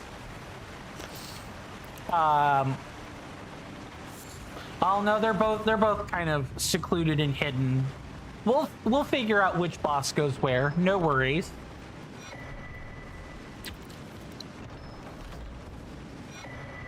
This makes me think it's going to be the Black Knife Assassin. Mr. Resby says, so nice weather we're having. I mean, outside of the rain, I think we're having some nice weather. I wish you guys in Europe were having nice weather. I know there's a heat wave going on over there right now. Lots of electronic brownouts. It's really bad. It rained ads a few minutes ago. It did. I wish I didn't have to make it rain like that. Truly, this is all one really awful extended joke on my part. Sure, Jan. For the record, I wish I didn't have to do that. And maybe in truth I don't, because if people are using ad block anyway, then, you know, say la vie, then it becomes about ad revenue for Coin and not Coin is having to do this thing because he has no choice but to do this thing.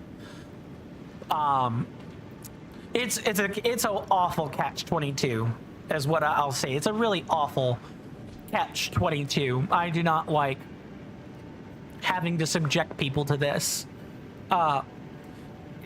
It's why I've been trying so hard to make Coffee and Patreon content, because there are no ads on those. But I just haven't had, things just haven't lined up right.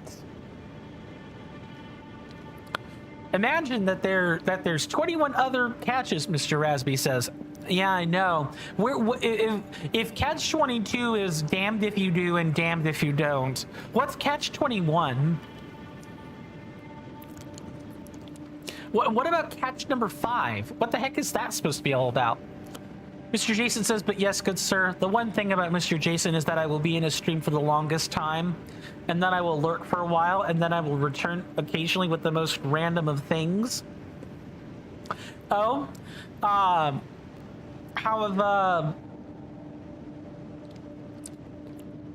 has Complex David's stream been going, since I know you've been in there too, Mr. Jason? Mr. Rasby says, I don't know what catch 21 is, but I know what catch 20 is. Catch 20?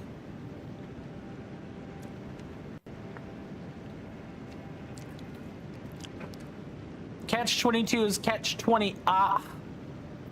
Hardy har har.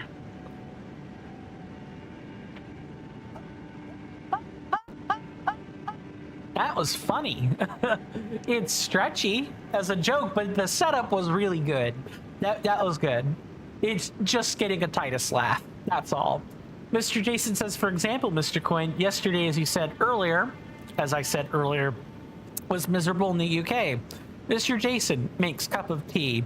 Mr. Jason inserts, this is fine meme. Right? Totally fine. It's totally not going to reach 110 degrees over there in the UK. That would be, we're getting to desert levels of temperature in lands that are wet and shouldn't be reaching that temperature at all. God, I hate this timeline. Mr. Resby says 110 is way above wet bulb temperature. That is steam, yes. I don't think it's gonna quite get to 110 over there, but you never know. I don't know if the UK has ever experienced 110 degree weather before. Would be awful if it did.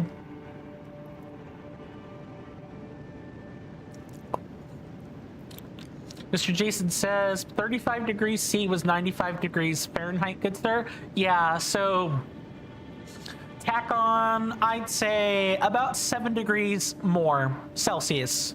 So instead of like 35, it's like 40 degrees C or 42 degrees C. That's probably about the temperature I'm talking about. Ah, yes, Thursday. And then tomorrow it's Friday, getting down on Friday. Sorry. Sure, Jan. That was that was bad. I'm willing to bet people want to do this right now. Too bad you're not double jointed. Because if you were, you'd go to bend over and kiss your ass goodbye. For such an awful joke, that is. Sorry, I had to make that reference. Mr. Jason says, or Mr. Coin streams that day. It is Friday. I appreciate that, Mr. Jason. And we'll be doing Super Mario Odyssey. Stop right there, criminal scum. Thank you for the redemption. Yes, me singing and making a Rebecca Black reference is absolutely criminal. I bet people died of cringe. Sorry, let me actually play. I'm gonna actually play the game instead of. I could do this all day, but we did not come here to stare at a screen. Some of you might have come to stare at a screen. But some people definitely did not come to stare at a screen. Can't talk today. My goodness. Mr. Jason says the Super Mario Odyssey all 880 Power Moons run. Yep. Since we're doing that, of course the main channel gimmick of doing things 100% gets to come back. So yep. 880 Power Moons, 1 day a week. Mr. Rasby says other jokes were more cringeworthy. That's sad. When a joke isn't even worthy of cringe. When you can't even die of cringe from it. It's awful. Anyway, this is probably the Black Knife Assassin. I'm going to be upset if it's not.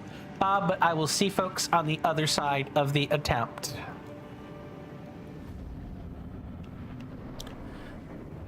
No, this is Necromancer Garrus. Never mind.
Oh, I didn't need to mark him, actually.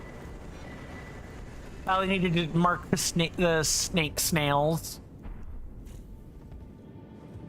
Okay. These two are kind of interchangeable, but so I guess I could do this. It'll even make the list have a little bit of difference here. That way you don't have two B-related names next to each other. Mr. Jason says, I sure can't wait for Metro Kingdom jump rope. I have played Super Mario Odyssey, so I think I know the jump rope you're referring to. Yeah, that's, that was hell. That particular challenge was hell. Hell and a half. Actually. Really gnarly. Okay, so there's that one. So I have to make my way down here again if I want to fight the Black Assassin now. Yucky.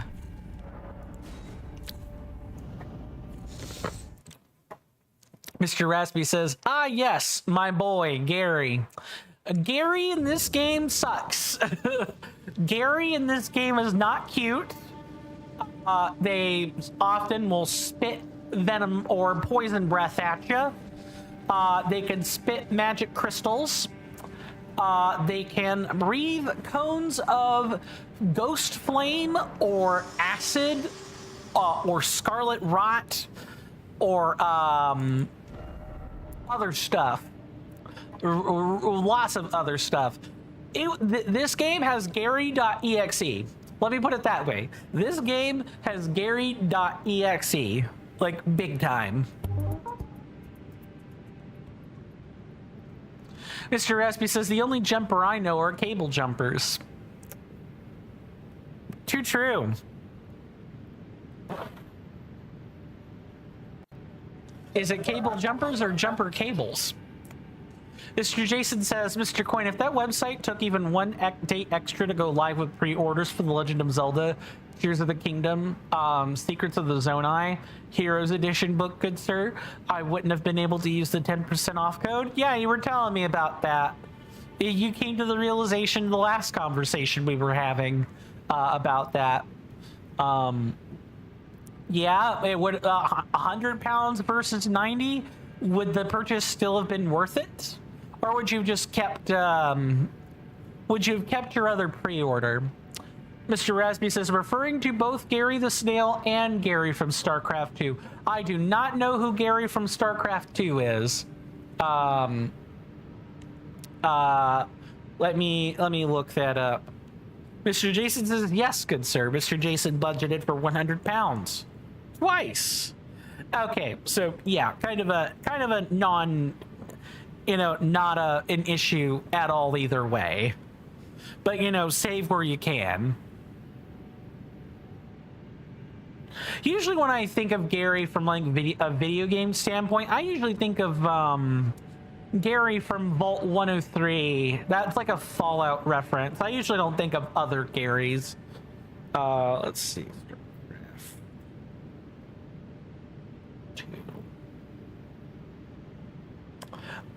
Okay. Egon Stetman / Mecha Swarm.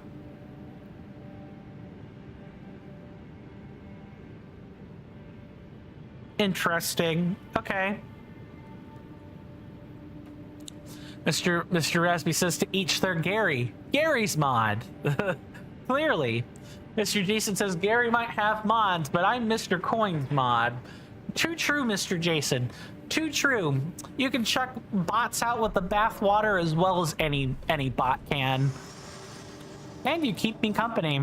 I don't really have much to complain about in those regards. I just hate running through this cave twice. Mr. Resby says Stetman is under the influence. I see. He's a very funny and insane commander, and his most precious is Gary. His bot, yeah, I read the line about him, recoding his recording his voice in order to talk to Gary. Mr. Rasby says you have a StarCraft 2 co-op mission where you protect the bots, which are gathering terrazine. Yeah, that sounds vaguely familiar to what I read. I kind of skimmed the whole thing.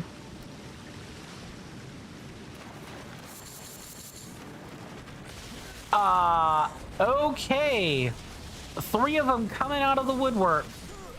And I'm dead. As a death on the way there. Mr. Jason says, I'm very serious in my moderation duties. I look after the chat. I greet new people. I glaze Mr. Coin. I compliment the good sir, Mr. Rasby. I appreciate the wonderful Aelin. All tasks are done in moderation. For the most part, I would say so. You can definitely get carried away sometimes, but if you were truly carried away beyond the pale, you'd be the first to know, Mr. Jason. Promise. Mr. Resby says he's the only commander that's also present as a quest giver in missions, or like has a mission who he owns and does stuff. Makes sense.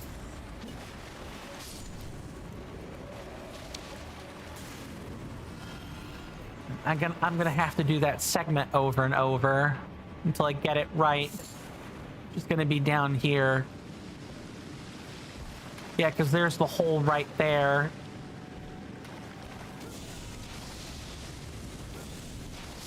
Yeah, I have learned a lesson. I'm not doing that again. Absolutely not.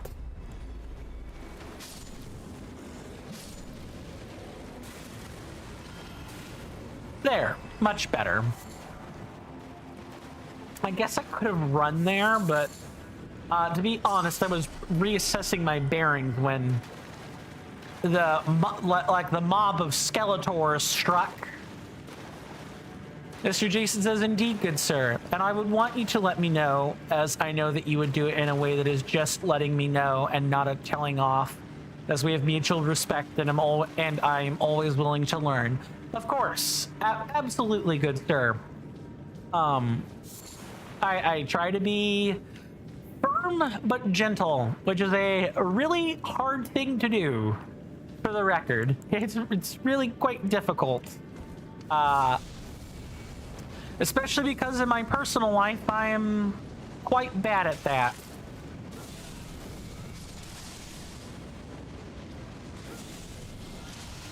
Uh-oh, let me,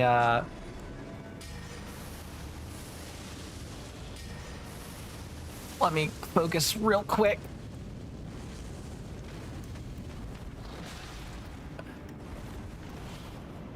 I really could end up needing every flask here. And they have like a get up sweep.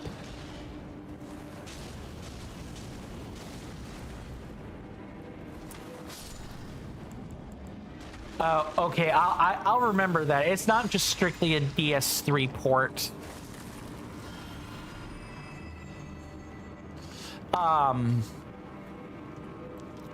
StarCraft is a series I've wanted to try for a long time, but if I had thought about it more as like a young college guy, I probably would have paid for the game. Diablo was the one that ended up catching my interest more than StarCraft, because at the time I was never really much for RTS titles. I've played RTS or some RTSs before, or things that take inspiration from an RTS, but not like an actual bona fide real RTS. No, they're not quite my style. Mr. Rasby says, yes, a PS3 port. I get the confusion. I meant the port of an enemy, of like an enemy from like a previous title. Those are also ports. Mr. Jason says that's one of many things that I like about you, good sir. I'm more than happy to change my behavior and adapt, but I don't take too well to it in a disciplinary way. You don't like being told what to do. I feel the same way. Mr. Rasby says, I have a theory that RTSs are made by autistic people because one of the fundamental mechanics is that you hear voice lines as you do commands, as you issue commands to units. Yes, vocal stimming. Vocal stimming. Yeah, that happens a lot. There's an old platformer called Gex that has like a gecko, a little green gecko by the name of Gex. And the first two Gex games are all about, or they're not all about this, but like a huge part of it is just Gex saying stupid stuff, kind of because he can. And so a lot of people have said, if you wanted like stems, even bad stems, like stems that have aged like rotten milk, you know, like rancid milk even, you have it. Mr. Jason says, oh, Mr. Coin, Mr. Rasby has just reminded me, good sir. It is stored away in the loft, but Mr. Jason has one of those wonderful 60 gigabyte Sony PlayStation 3 systems. Yeah, I've got a PS2 in the attic. It's why I didn't bother with, I can show this real quick. For those that maybe just haven't been in the know in a while, I made a new channel for the backlog content. And go ahead and do that here. Let me zoom in so you guys can see it better. That is my camera, Coin. That is a camera. That is not the capture card filter. It is this stuff right here. And let me shift the center. Actually, what I probably need to do is zoom it out.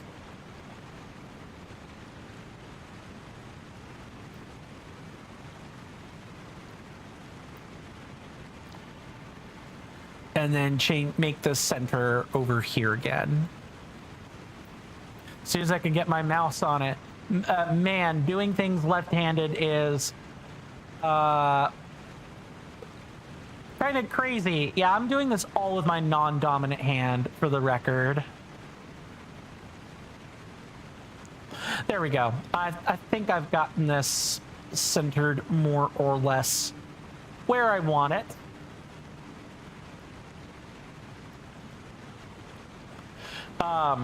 Mr. Rasby says, I've shown you my gecko. Please respond. Oh, in Gex 3, where he's like a secret agent. I'm pretty sure that's what it is. Or maybe it's Gex 2. I'm forgetting which one.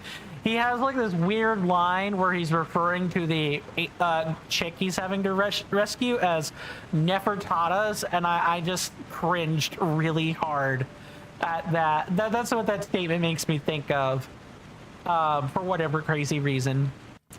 Mr. Jason says, oh, Mr. Coin, who here remembers Croc, Legend of the Gobos? Yeah, I owned and played that PC game at one point. Yep, I remember it. I was a kid back then. That was a fun platformer. It was, the end level was irritating, but it was fun. Mr. Jason says, I was looking at your wonderful hallowed halls the other day, good sir. I saw the benefits index area, and Mr. Jason didn't see Mr. Jason's biggest benefit, having the good sir Mr. Coin. Oh, you guys get that for free when I go live. I get what you mean, Mr. Jason, and I'm flattered, but that is for written benefits that people don't often think about. Mr. Rasby says, fun fact, I am half ambidextrous. So like you still have a dominant hand, but there are definitely some tasks where you're more ambidextrous at them compared to others. Would that be correct? Is that what I'm thinking when I'm thinking half ambidextrous? Sure hope so. Mr. Rasby says, there's some things I only... you go on to explain. There are some things I always only do with my left hand, like opening doors. And the right hand, well, is in the pocket or something else.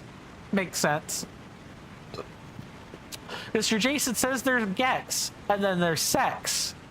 That's what Gex be thinking about. I tell you what, that is a dirty, dirty gecko. Do not listen to Gex unless you really want to have your brain broken in terms of semi-misogynistic statements, is what I will say, and not much further.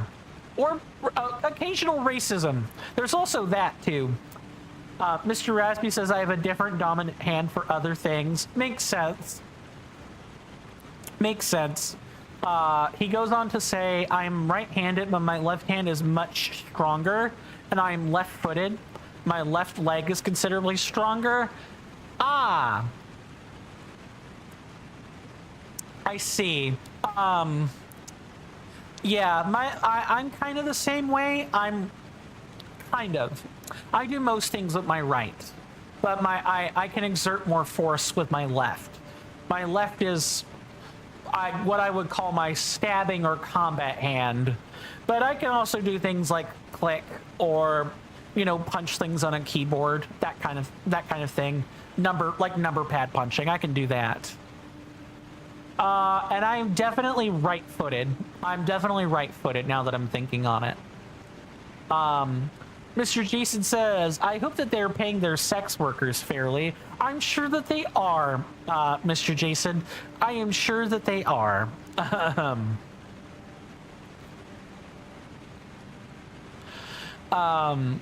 Rasby says, yes, Gex are old-school brain rot. It kind of is. If you hear this gecko talk at any point, and you hear how much the first game, has the guy just spitting all the time, you're gonna or like saying quotes all the time, that's what you're gonna think. You're gonna feel your brain just kind of melting when you hear it. Mr. Raspy says I shoot balls with my left foot always, and apparently people are right-footed by default. I'm not surprised. People talk about like being left or like right-handed dexterous, but people never refer to like dominant feet in quite the same way. It comes up in like dancing or sword play, where it's like you lead with your right foot or whatever, but people never refer to that dexterousness in quite the same way. Mr. Raspy says, yes, that is an interesting way to categorize your hand. It's true. I scratched bark off trees with my left hand more often while swinging sticks as a kid. Imagine saying that at a date.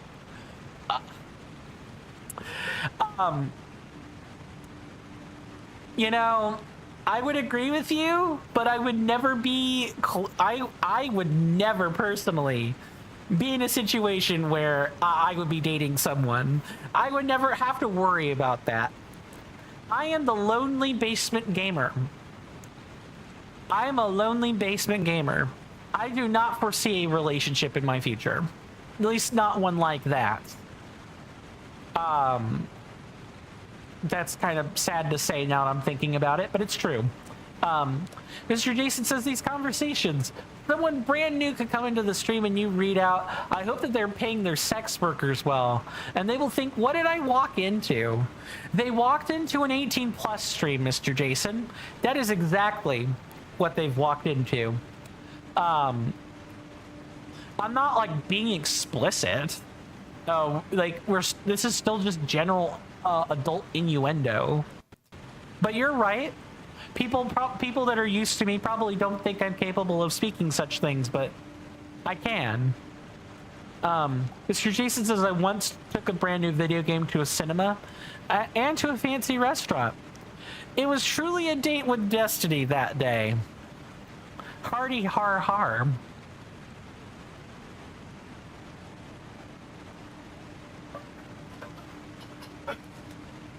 Mr. Rasby says, and yeah, it's just sex. It's just the computer exchange store in the UK.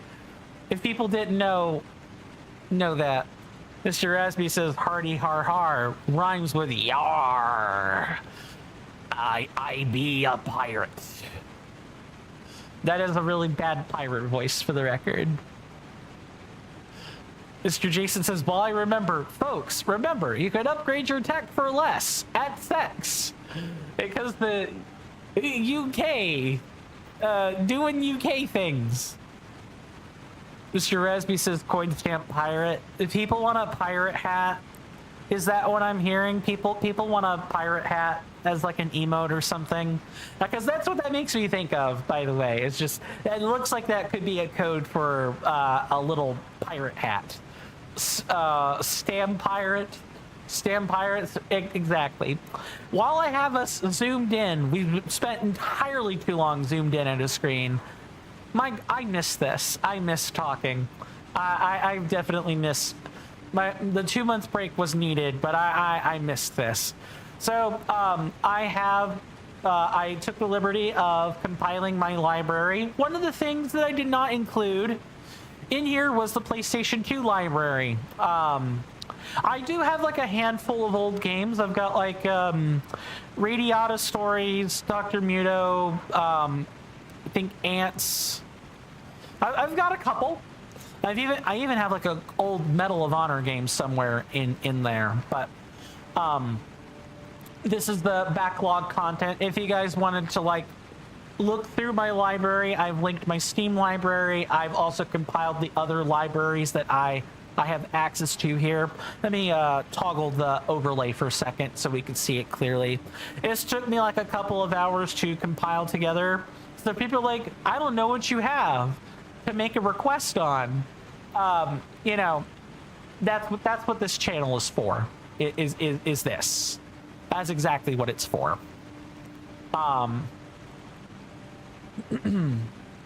Let me go back here and toggle the filters here. Mr. Jason says, but do you have the best game, Mr. Coin? Just Dance for the Nintendo Wii. I think my sibling might have that game somewhere lying around, but other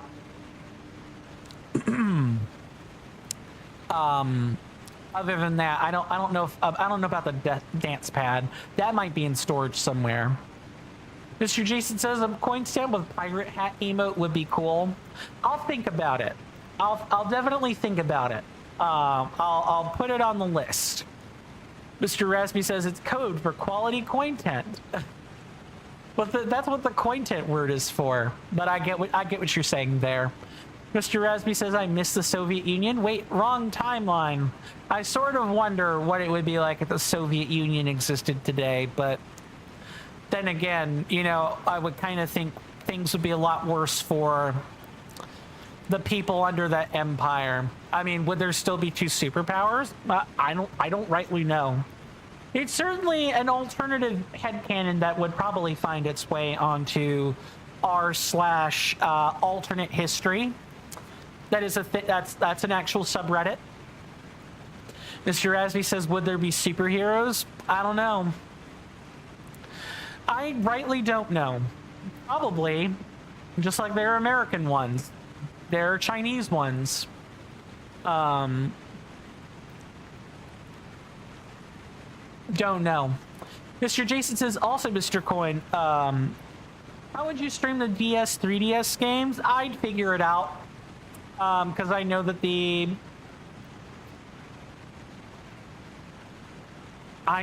that you need to have a specific capture card to capture games like that. I'd probably have to emulate them, if I'm being quite honest, but I'd at least try. I'd at least see what it would cost to get an emulator like that on the market. Mr. Jason says, oh, Mr. Coin, did I ever tell you about r/spicy pillows, good sir? I believe you did at one point, yes. I believe you did. Although I don't remember the conversation very well. Yeah, we're talking like inflatable body pillows, right? We're not talking about something else.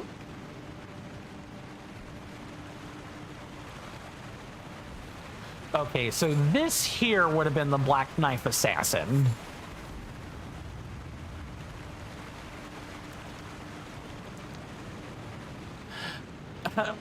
Oh, disgusting, Mr. Raspy says.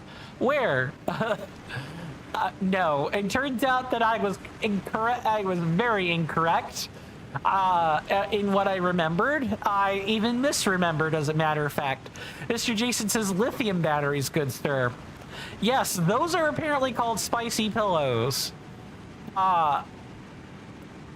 Yes, wrong friend group, says Mr. Raspy. Indeed, wrong friend group. Speaking of entities in the wrong friend group, it's time for the Black Knife Assassin to find the correct friend group, aka the Graveyard. Sure, Jan. I'll see you guys on the other side of this boss, because this one's invisible. Have I mentioned that there are invisible bosses yet? Yeah, they're freaking invisible. Yuck.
That is a really nasty fight as a spellcaster.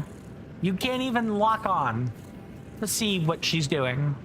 You have to use summons here, or you will never, ever be able to cast a single spell on her. It is bad. Mr. Rasby says, oh, sorry, I'm missing a statement here. Mr. Jason says, lithium batteries, they're called spicy pillows when they inflate and get close to exploding and causing a fire. That makes sense. That makes a lot of sense. I'm glad we rehashed this conversation because I definitely forgot about that. Let's go ahead and move forward here. And we're going to go over to the abandoned coffin. And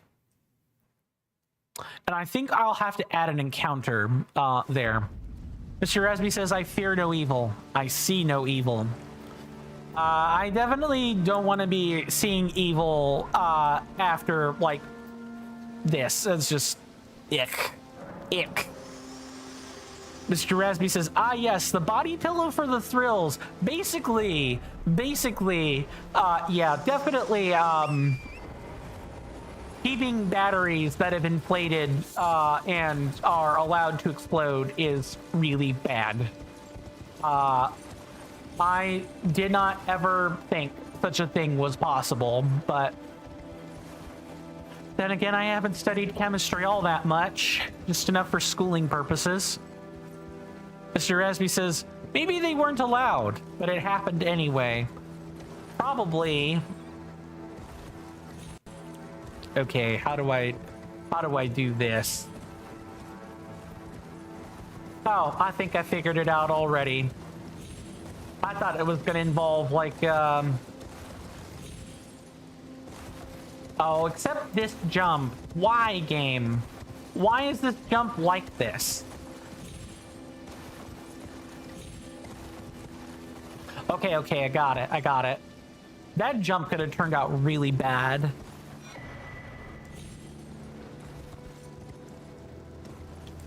I'm glad I checked this. I didn't think Kernifer would ever hide a rune piece on that. I kind of just assumed that that was unjumpable mess or in like absolutely not traversable, but no, it is. It is traversable, and I'm surprised that there wasn't like an item put up there or something. Something really worth one's time instead of this. Anything up here? Yeah, I try to stress tossing out batteries. You know, when they run their course, don't let them just sit in devices, because the battery acid is still conducting in the meantime. I've gotten really close to having battery acid leak out of a battery before, and that definitely was not going to be a fun experience. There was like residue from where it had already occurred. It was bad. I can't remember if it was a Wii remote where there was a battery acid leak or something else where there was a battery acid leak. This feels like a scion to me, and it's not just a random omen for whatever reason.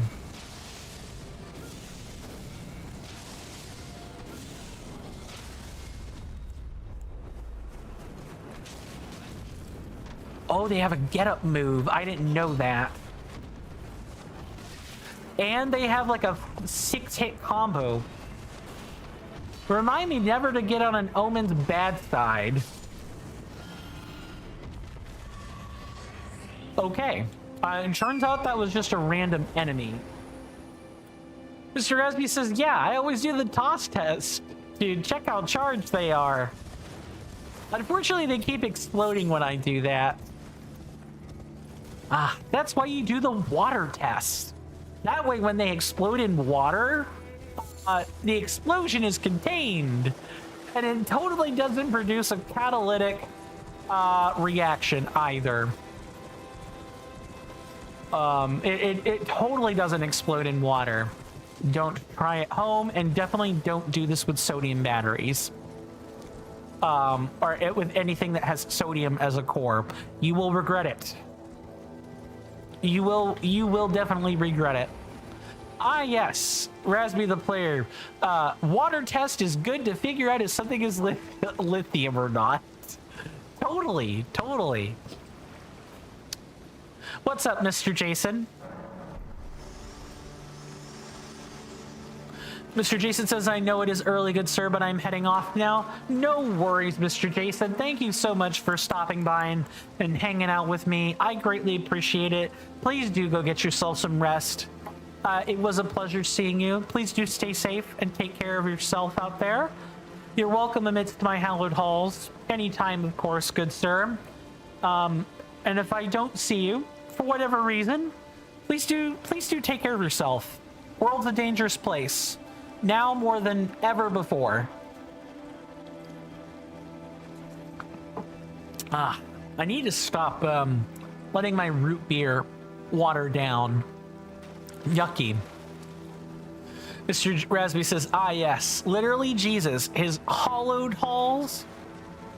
I do believe that it's supposed to have an A as part of that first vowel, but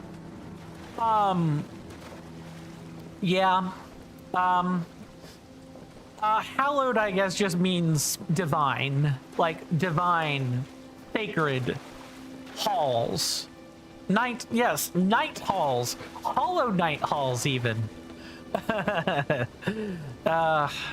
Exactly, Mr. Raspy. Exactly. Mr. Jason says, I'm hoping that sleeping is more possible tonight. Good sir, it is currently 11 degrees C.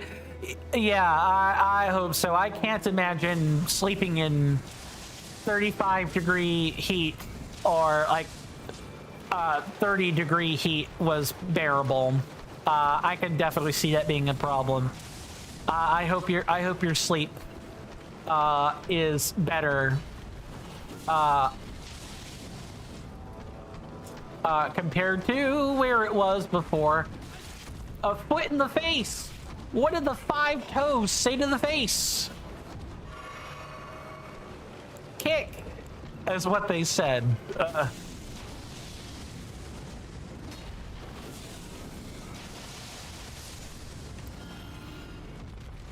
Goodness. At least I'm rewarded with flasks for my trouble for killing these. Now, did Pernifer and company put room pieces out here?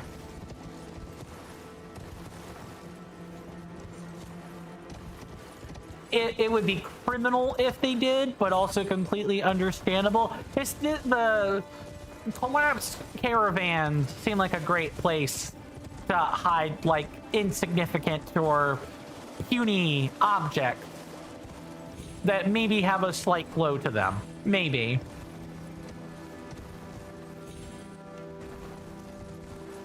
I definitely missed everyone.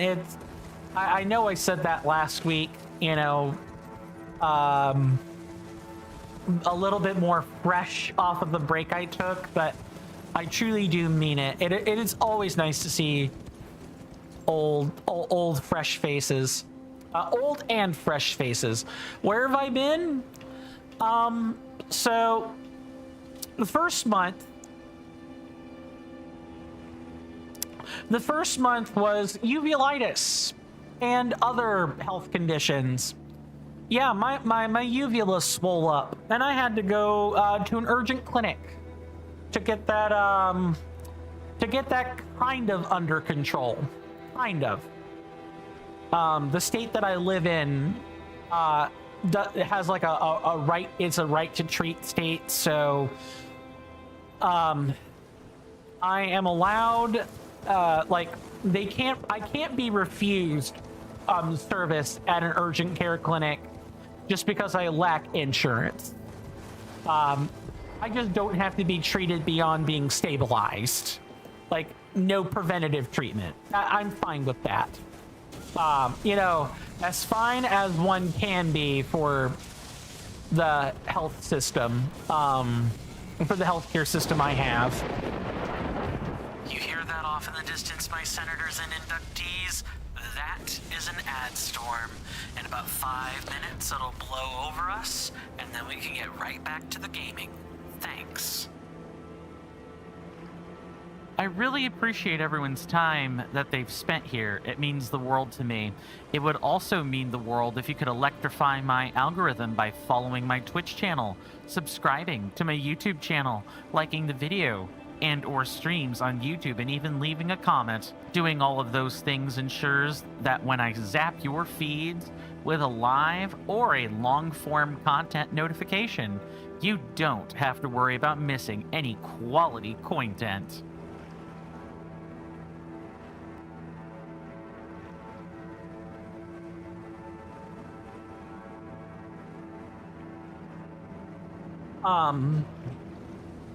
Mr. Resby says, I will make them an offer they cannot refuse. Ah, yes, the offer. Basic health care. Can I write? I did write down that condition. Uveitis, irritation of the uvula. It's not your tonsil. The uvula is the big dangly bit in the back. The tonsils are on the sides, or on the left and right sides of the inside of your mouth.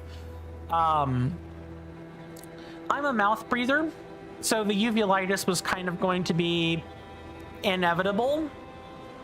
It's just a matter of time. I just wasn't expecting to wake up to it one morning. That's all. Mr. Rasby says, but yeah, sorry about making a joke about something kind of serious. Sucks you have to go through that.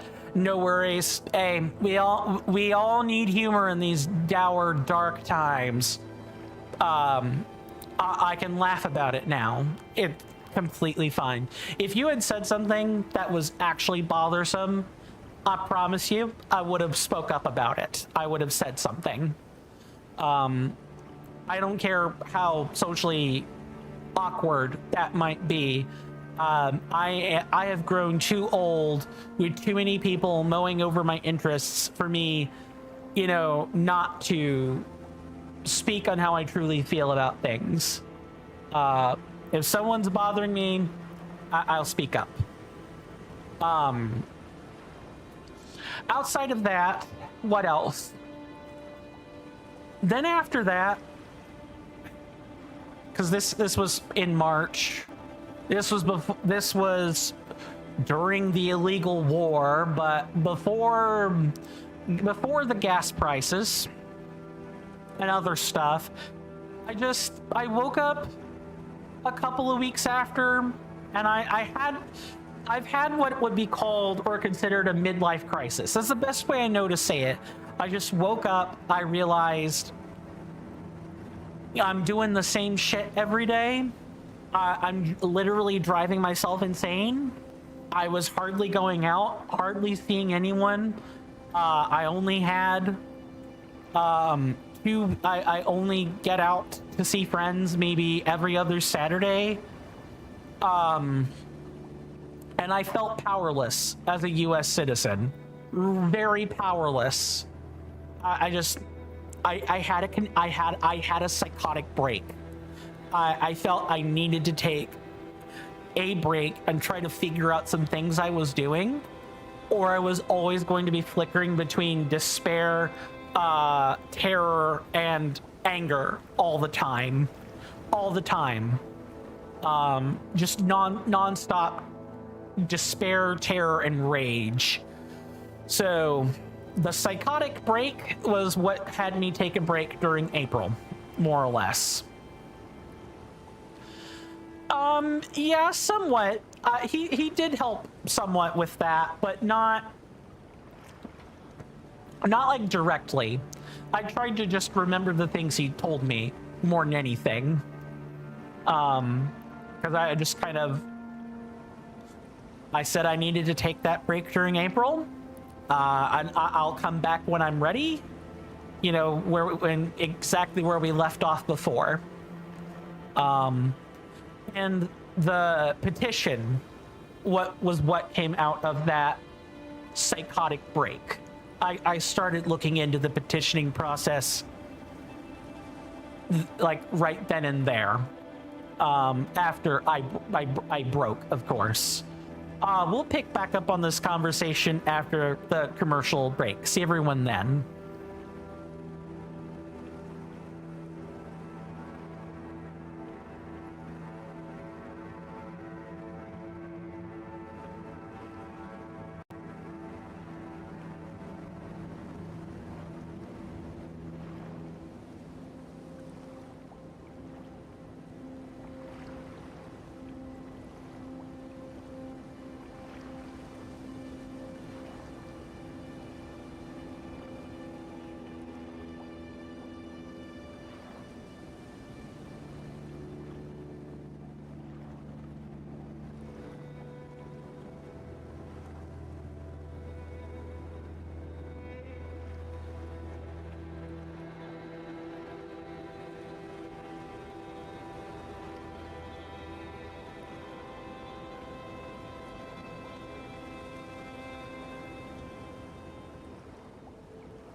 Sorry about that. I'm back.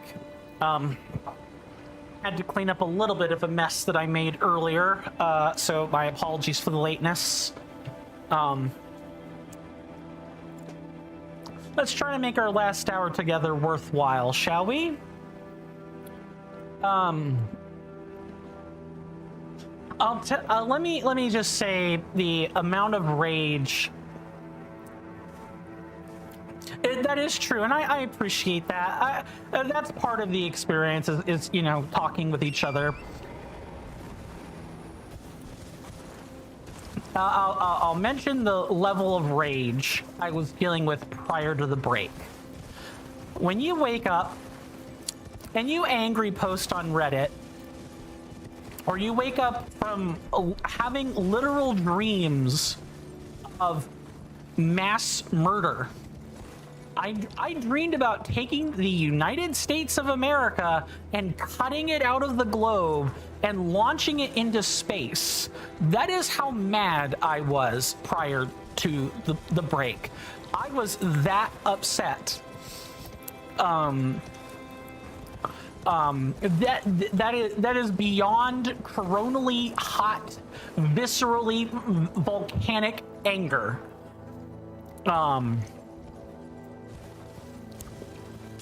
I had to do something. That's I still get mad. I still get mad. We have Watergate every week. A Watergate level event every week. I'd like to go a year without scandal. I don't care if it makes headlines or not. I just want stability. I thought that was a headless omen for a minute there, and I was gonna be really confused. But that is not the case. Are you all right? I guess if you want to sit over there, that's fine, Mr. Omen. Just strafe, please. That'll make my job easy. Yeah, so I took that whole month of April to decompress from that. That's it. Those were the 2 months. You didn't go anywhere. I'm the one that went somewhere. I as part of that break, I realized that I did not want to bring that energy on stream where other people could see it, because I'm recounting what I said. But I don't mean the words I'm saying or that I said now when I said that. Just in case anyone on Twitch is listening, I'm mostly talking about past events when I did mean it. And of course it's on Reddit for everyone to see, so I get to live with people thinking on that level of unhinged, but I had Canadians backing me up. I had people all over the world on Reddit kind of agreeing with me in maybe a deflationary tone, so as not to be seen associating with extremism. Mr. Resby says, in the meantime, I also dealt with my own petition. Oh, well, for some time, I also took a break from Twitch, so it was coincidental. Makes sense. Makes sense, yeah. The platform hasn't exactly gotten any better, so I'm not surprised.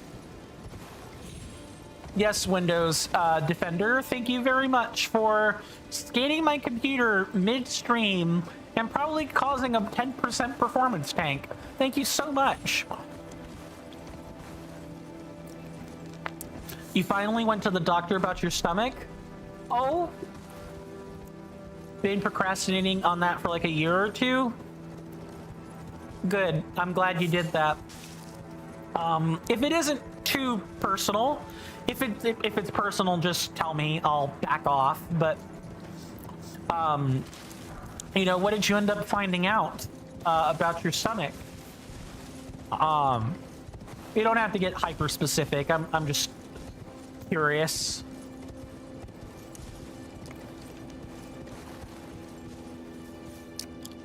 Mr. Rasby says, I also worked a bit on the game that's on your bucket list to make. Cool. Man, I don't want to game dev, but there's just this one game that I want to have made. I've been thinking about picking that up myself. There's like a N64 with like the tries for polys. There's a platform that's come out for old retro style games like that, and it has like the C++ coding script and like in-house Blender and everything. I've thought about making a game if I ever sat down to learn it. I think it's still in beta. I'd have to look up what it is again, but it's made the rounds on YouTube. It's something I've wanted to do. Mr. Rasby says, and one other thing, but yeah, Buddhism often has the idea of a secret project. It's essentially doing stuff you do for yourself that you never tell anyone about. I feel like I would fail at that particular mantra of Buddhism. I guess I'm an oversharer already, so that was always going to be a concern, but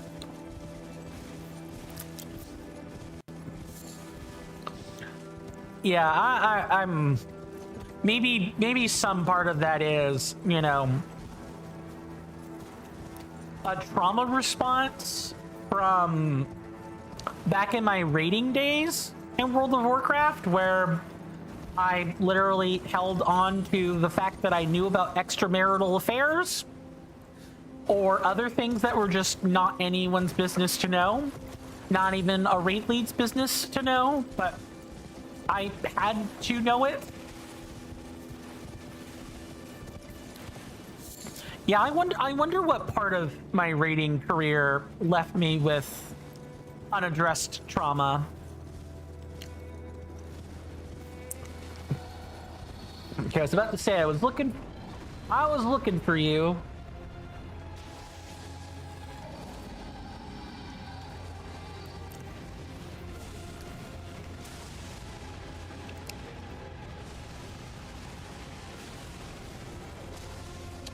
I will answer as soon as I reasonably can.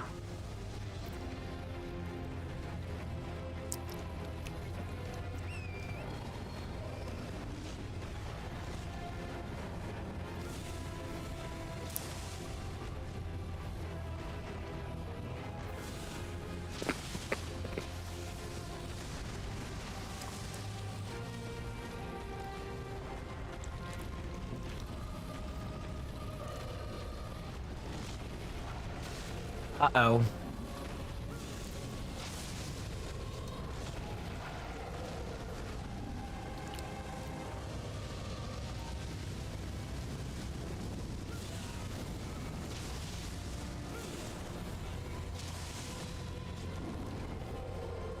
You gonna fly away?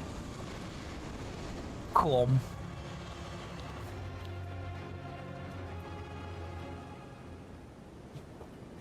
I gotta write something into the split, and I will read those statements. Promise.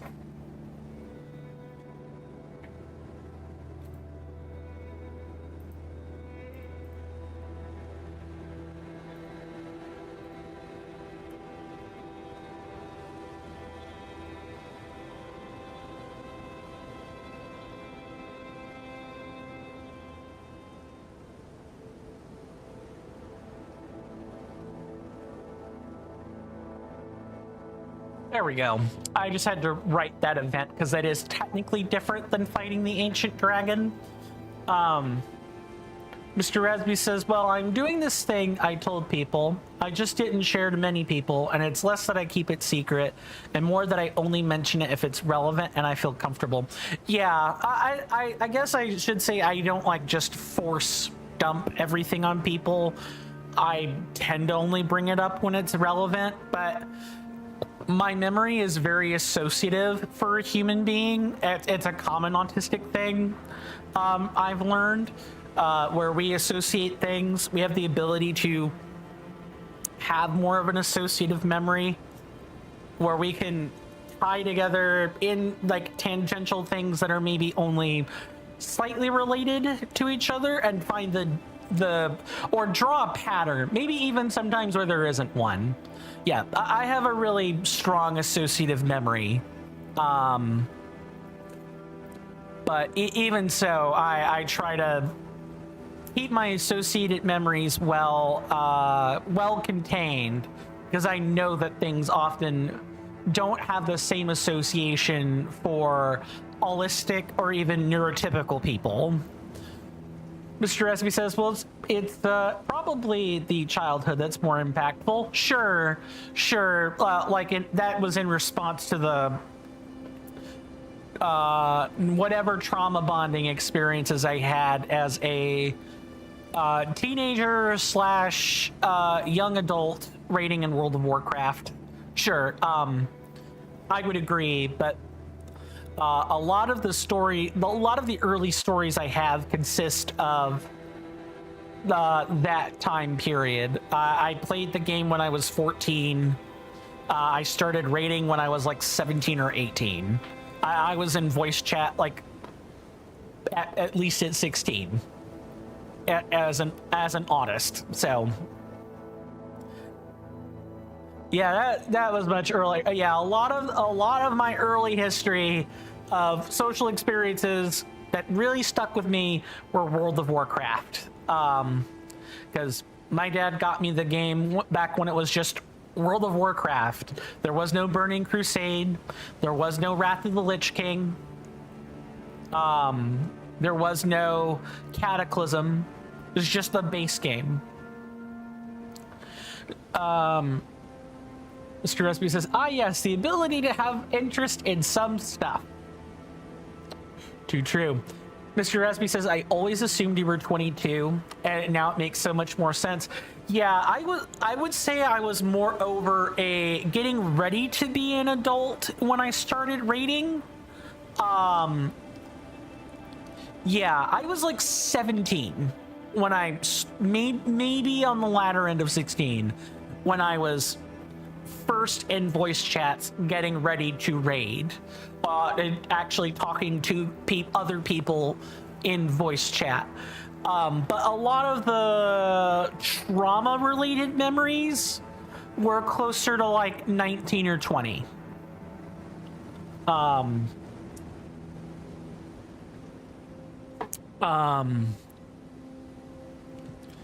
Yeah, 19 or 20, and the whole thing where I kept an extramarital affair a secret didn't really start until I was raid leading myself at like 22. So that particular memory happened at the interval you're talking about, but a lot of the bullying over voice comm, because of course an autistic person reacting to social situations over voice mic when no one else was autistic is a recipe for bullying. Yeah, a lot of the rest of the trauma occurred much earlier. Mr. Raspy says, I have a Cataclysm game box. Oh, Cataclysm. Not the best expansion, but I liked it. I liked it well enough.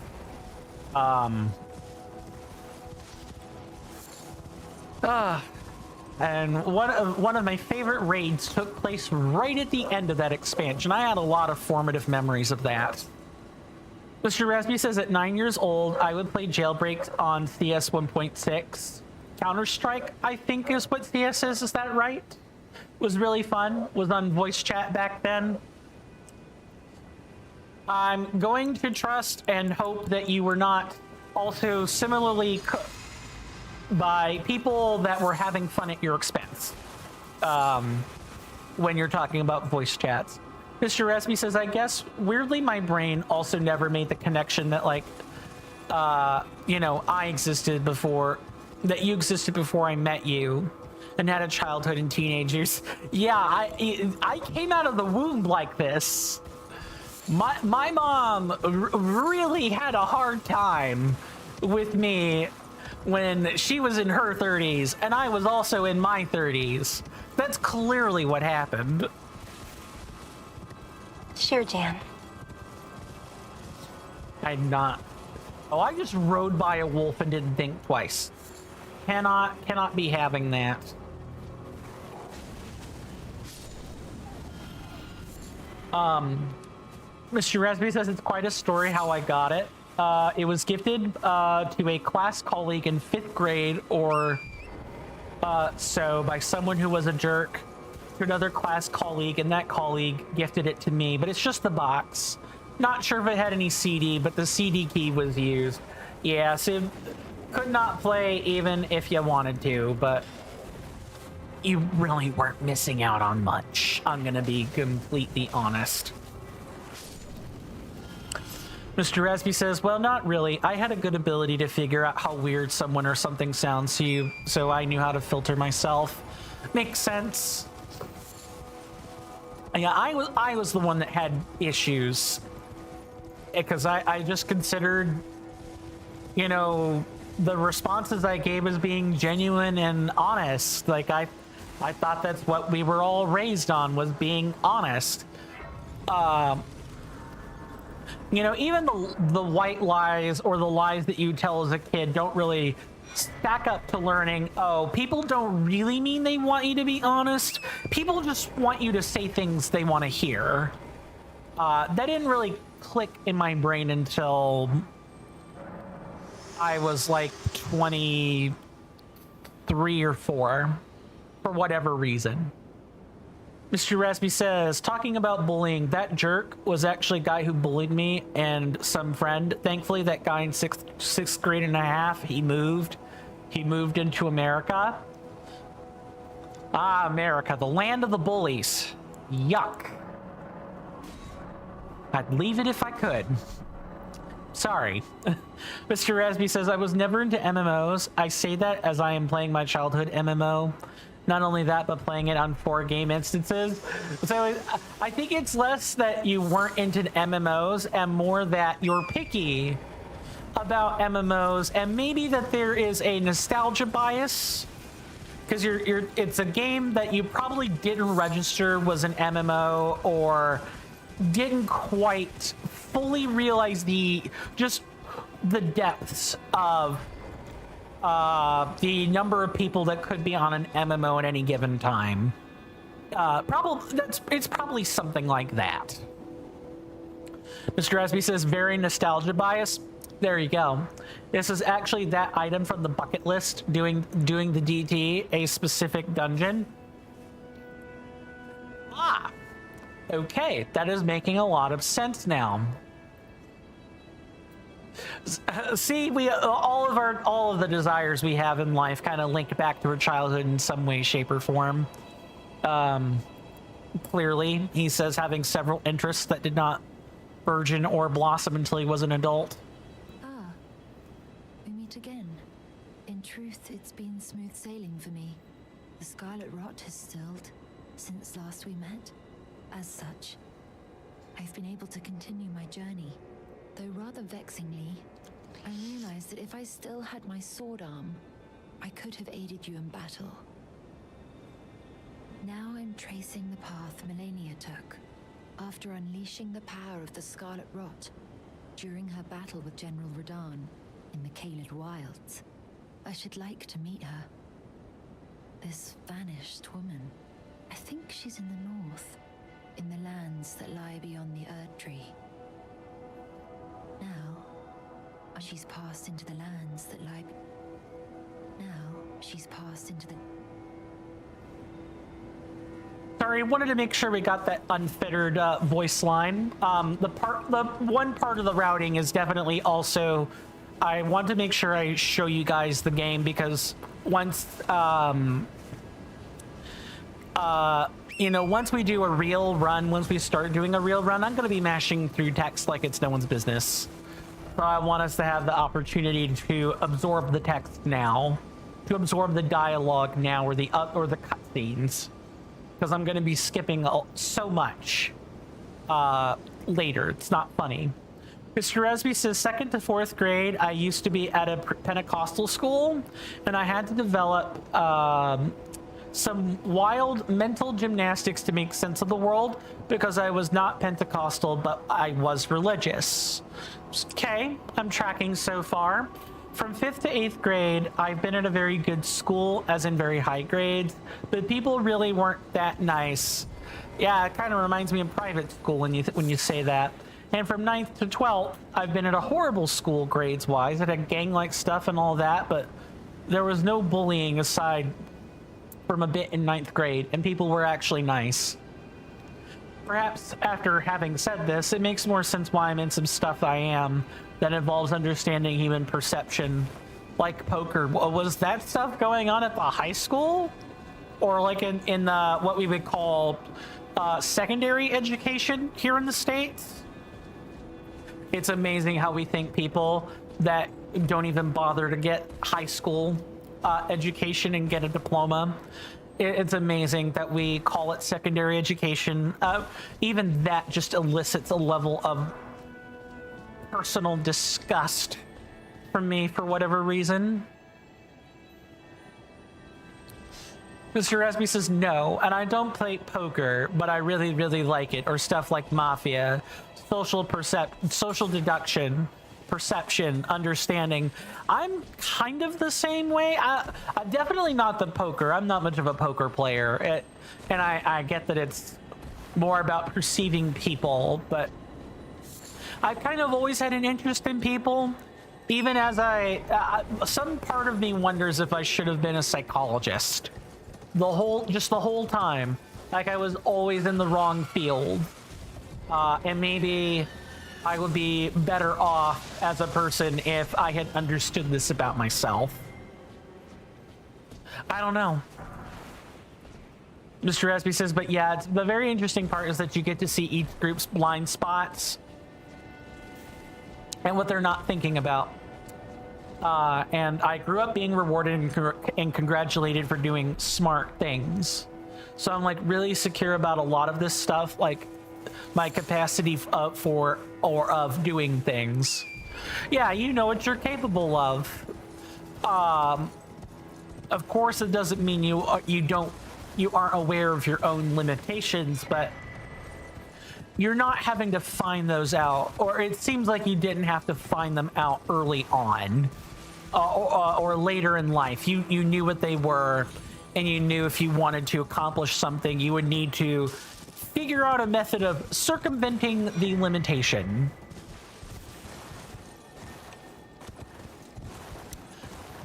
I keep hearing I guess I should write this down. Although I think the Lux ruins are... I should write this down anyway, because I did that for the early ruins where Selen is. So let me do that.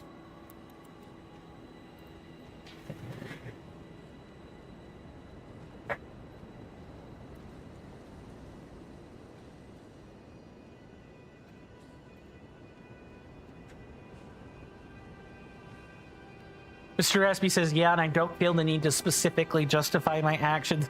Yeah, see, growing up, I always had to justify myself. I was always asked, you know, why are you doing this or that?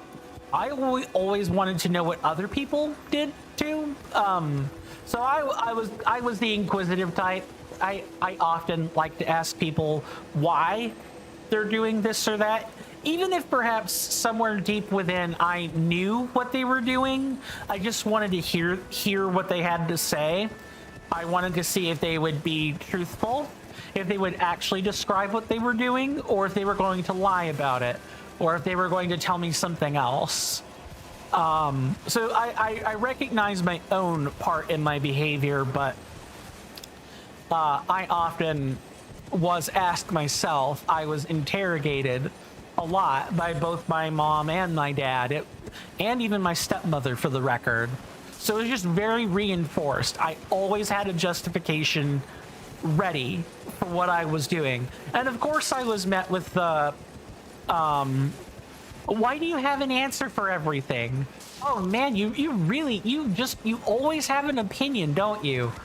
I'm like, yes, I was literally trained to do that, because I was literally asked every 5 seconds why I was doing this or that, and if the reason wasn't sufficient, I was asked to do something else. My parents were overbearing, you know, in the beginning, and even in my teenage years. It really wasn't until I was an adult, starting around 16, that I would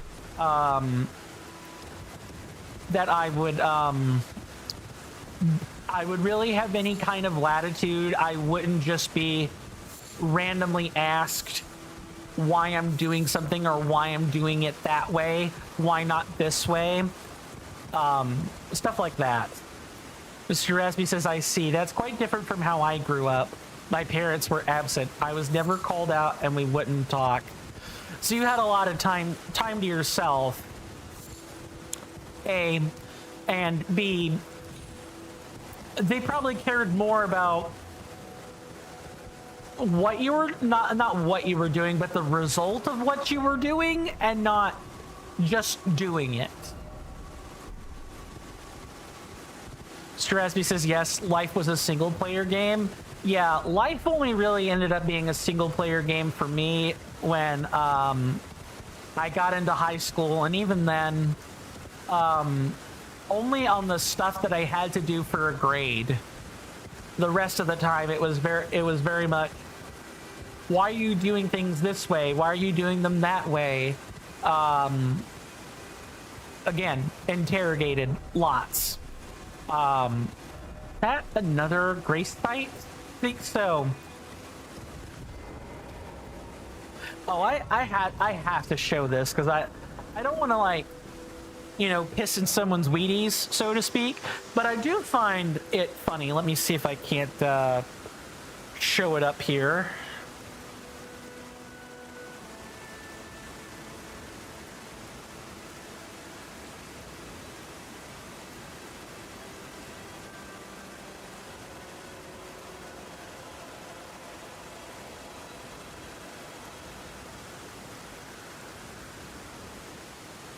I'm looking for something specific. I'll find it.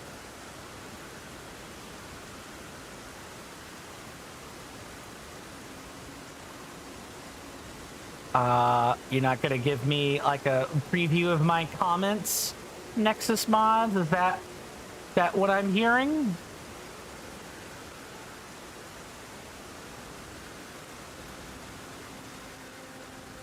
I'll find it. Kind of important. I'll read chat though.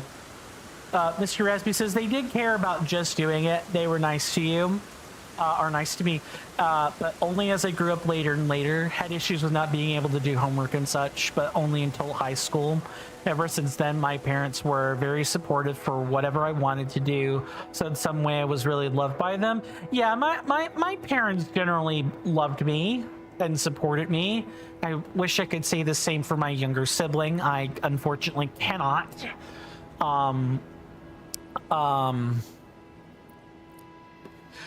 But it was always the, well, is he really gonna be capable of it? Is he really going to be capable of doing this? I was patronized too, as well. That's something else. I had to deal with people doubting whether I could or couldn't do something. My mom did that a lot when I was younger. Oh, and this crashed. The capture card did a thing. There we go. Mr. Espy says, ah, yes. Coin is on incognito. I'm looking for something I replied to, and I just can't find it. And that's a forums thing.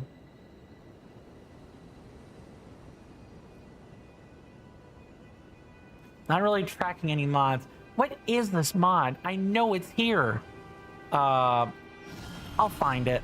I'll definitely find it. Might be this. It felt recent too. What did I just hear? Mr. Espy says, kind of wild whenever I hear about parents messing with their kids and the way that they're called out on beliefs or whatever. My dad didn't do that after a certain point. When I turned like 15, it became more of a, okay, but just don't do these specific things in my house. You can do them whenever else you want, but not in front of me. Just don't do it in front of me. Mr. Espy says, because of my reality, parents were supportive materially and then completely absent. The idea of talking to your parent about your day was not a thing until like a few years ago. Yeah, I would always be asked about how my day was. Of course, now here, this is something in America. This is an American thing. So when Americans are asking about how your day was, and I think you even commented on this yourself, Mr. Raspy, just not in a geographical sense. When Americans are asking how your day was, they are not often asking for you to actually recount your day. They are asking, how are you doing? That's what that question usually really means. Now, when I ask it, I do sincerely mean it.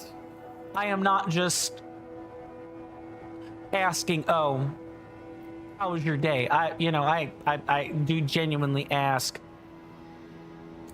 or I do genuinely want to know how your day was. Like, what happened? If you feel up to sharing, I do legitimately mean that. Mr. Espy says, I think I was asked how my day went. I was just pretty closed off. Fair. I was definitely a social kid growing up, so that does make some sense to me. But I also get if you're not really a social person, then you're absolutely not going to want to talk. And especially if your parents already do condition that by being there materially and then being absent elsewhere. Like it's hard to want to talk about stuff that they don't drill you into talking. Yeah, I will find this mod I'm looking for. It's a very specific one.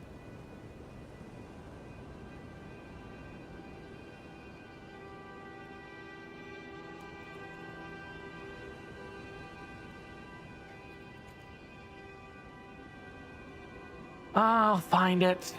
I'll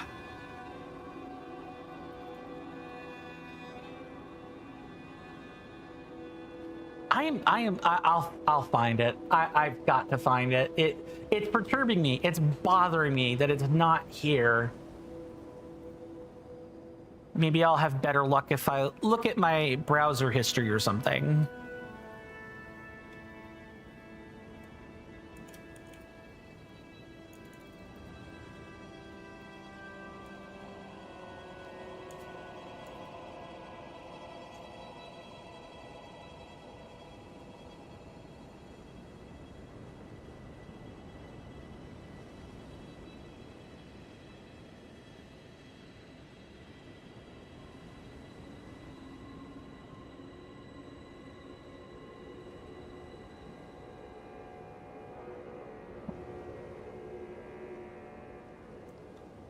Oh, that's certainly one mod that does it, but that is not what I'm looking for.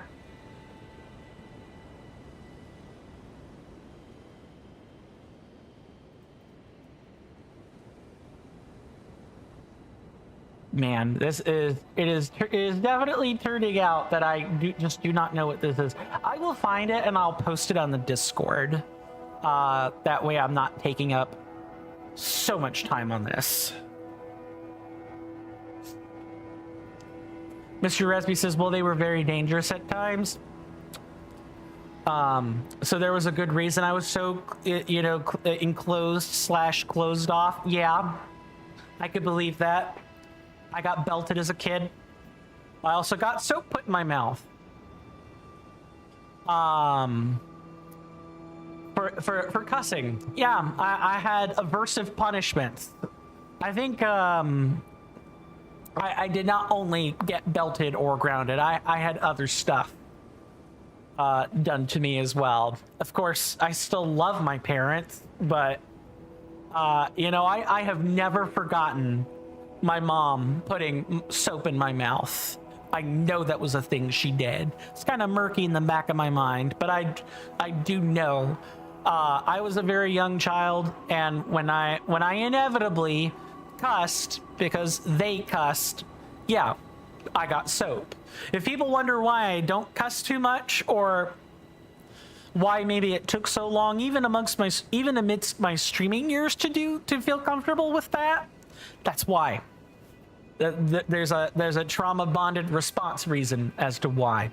Mr. Rasby says, well, whilst more unsatisfying, you can describe what you wanted to share. So essentially someone, I can even just exit the,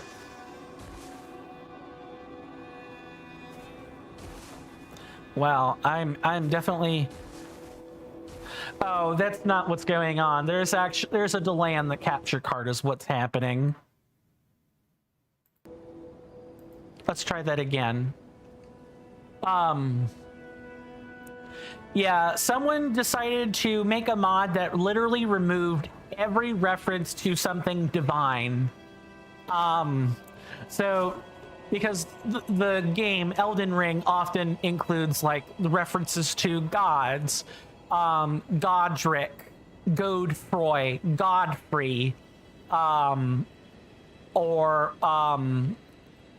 like blessings of grace, or that kind of stuff.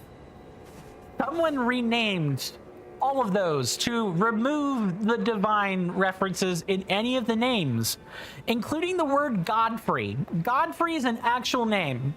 It is an actual name. I believe it has a French origin, if I remember what I read correctly. I may not be remembering it correctly. And they renamed it to Sage Froy,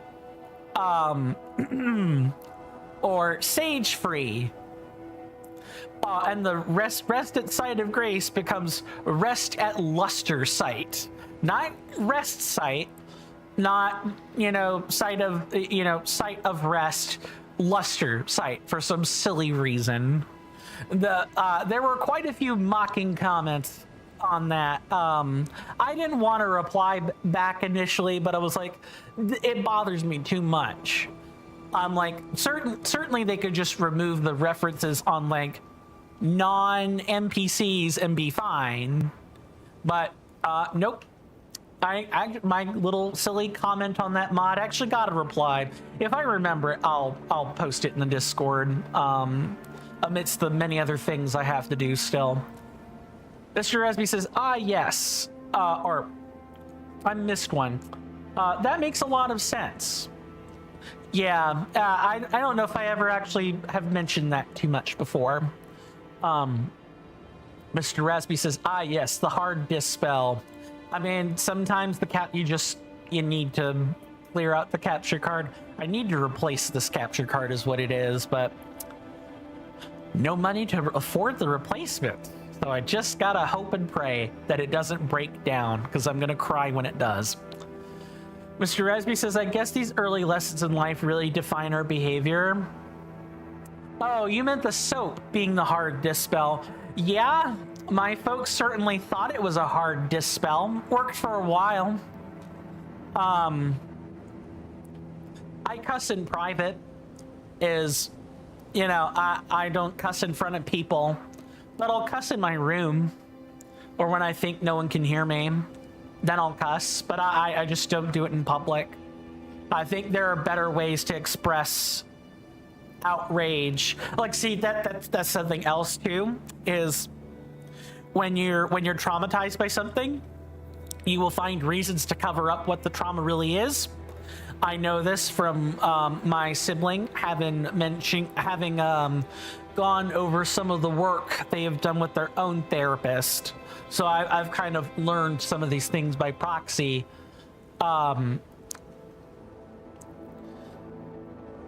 I learned to find my own reasons to cover up the trauma, and they just so happen to be personally fulfilling ones at the same time. I'm sure if I actually sat with it and like tried to undo or learn a better coping technique or a better reason for why I don't want to cuss in front of people, etc., I may actually find that I could let that inhibition go, and not need a reason for it. But c'est la vie. That's not where I am in my life at the moment. Mr. Resby says you write stuff on Reddit because you learn that you respond to threats by explaining and saying stuff. Yeah. It's speaking and talking about or typing about these things is a pressure release valve for me. Yeah. When I have threats, my response is avoid it, disengage it, and find something else. Yeah, I totally get that. I didn't, even though I was social, I didn't really learn to do, well, I may not have been consciously thinking about the method in which I addressed trauma, but I did my fair share of avoiding or disengaging things too. Not as much as you, but when I couldn't talk about something, yeah, I just shut up and stopped talking about it. I, in fact, did pretend everything was fine. Sometimes life was, in fact, the "this is fine" meme. And sometimes not even my sibling would know. Then again, early in life, my sibling and I were constantly punching or beating each other up, so, and yelling at each other. Our relationship was not great. We even broke bones. Oh, we were violent. We were violent. I can laugh about it now, but we were violent. And did worse. Did way worse. I don't know if I've ever really paid proper penance for it either. I'm working my way up to the Lux Ruins. I know we spent a lot of time at a screen, but or staring at a blurred screen, but that we did have a goal, among other things.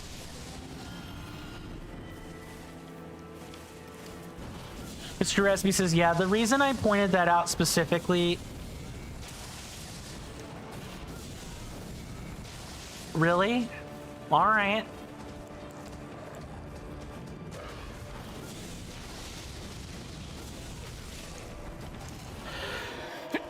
Oh, no. Sneezing while this is going on is awful. Ugh. Ugh. I had to hold that one. Yuck. That hurt. Uh-oh.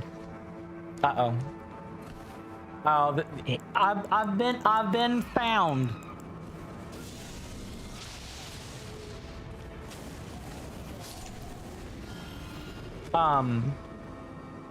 It was always odd, the idea of like making a public post on the internet about stuff, like on Twitter. Oh, I didn't start doing that until I was an adult. Unlike my sibling, I never did that when I was growing up. Even when social media was a thing, they were way more into that than I was at the start. Even when I started streaming, I still never really used social media that much, mainly for posting like pictures and stuff. My Facebook is relatively sanitized as a result of that. Mr. Gillespie says, but since it's related to this learning of the body of how to handle it, yeah, like the trauma you experience determines a lot of the early childhood lessons that you keep, or that you, even if they're incorrect, those are the things you learn anyway. Phone, I need you to not be doing this.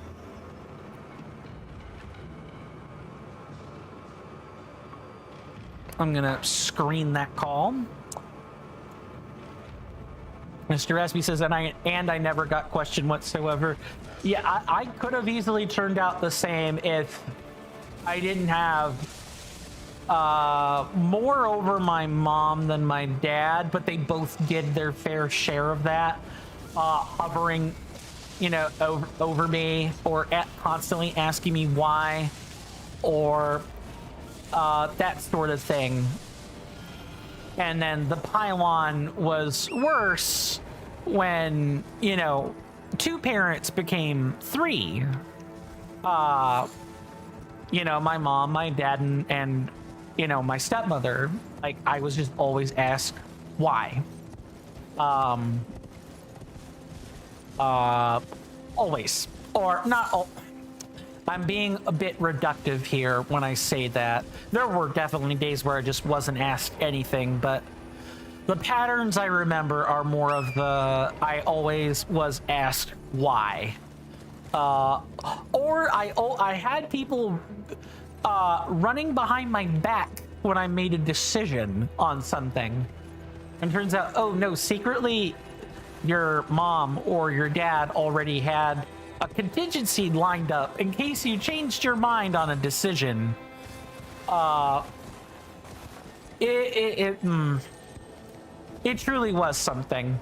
Mr. Espy says, my father figure had some anger issues when I was growing up and not anymore. I have to kind of be careful here because I know the demi-human queen is nearby. Or, yeah, no, I actually think she's underneath and is the boss of the Lux Ruins, if I remember right.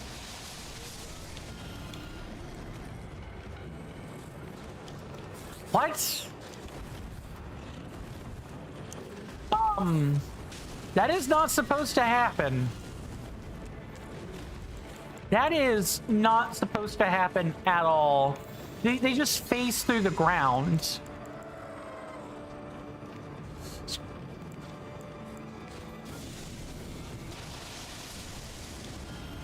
Okay, I was about to say, I do still hear them, like, running around.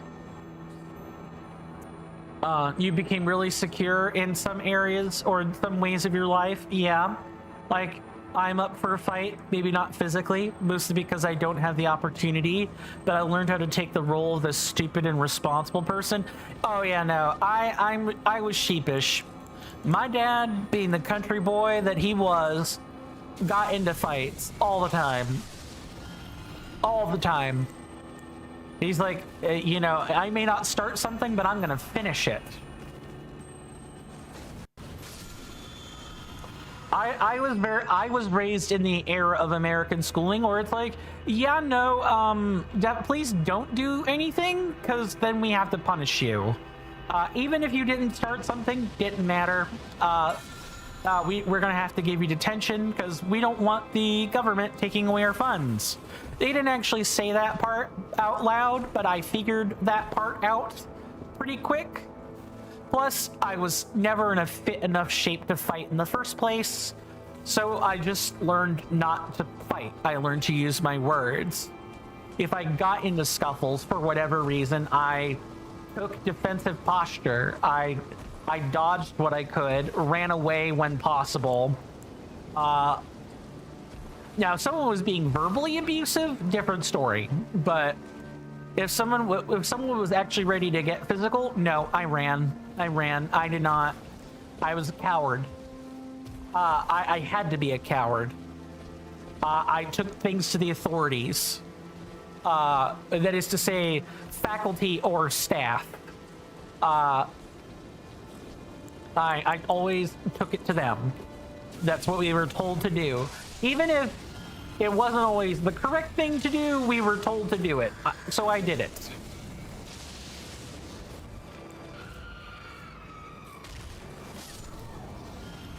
Mr. Rasby says, I punched a guy for holding a knife once who was being annoying to you.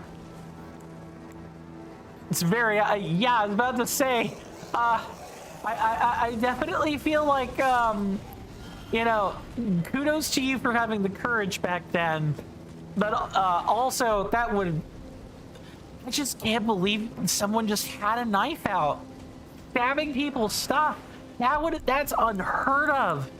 Other than, like, crazy kooky stories in the States. Just random knife out stabbing people's textbooks. Yikes. Mr. Resby says, so I got pretty angry and knew he wouldn't stab me, so I got up and punched him in the shoulder. School of Hard Knocks. I'll tell you what, that is a school of hard knocks for sure. Do all Romanian kids grow up that way? I'm not trying to be a racist. That's like that's a genuine question, dude. I wonder how common that experience is.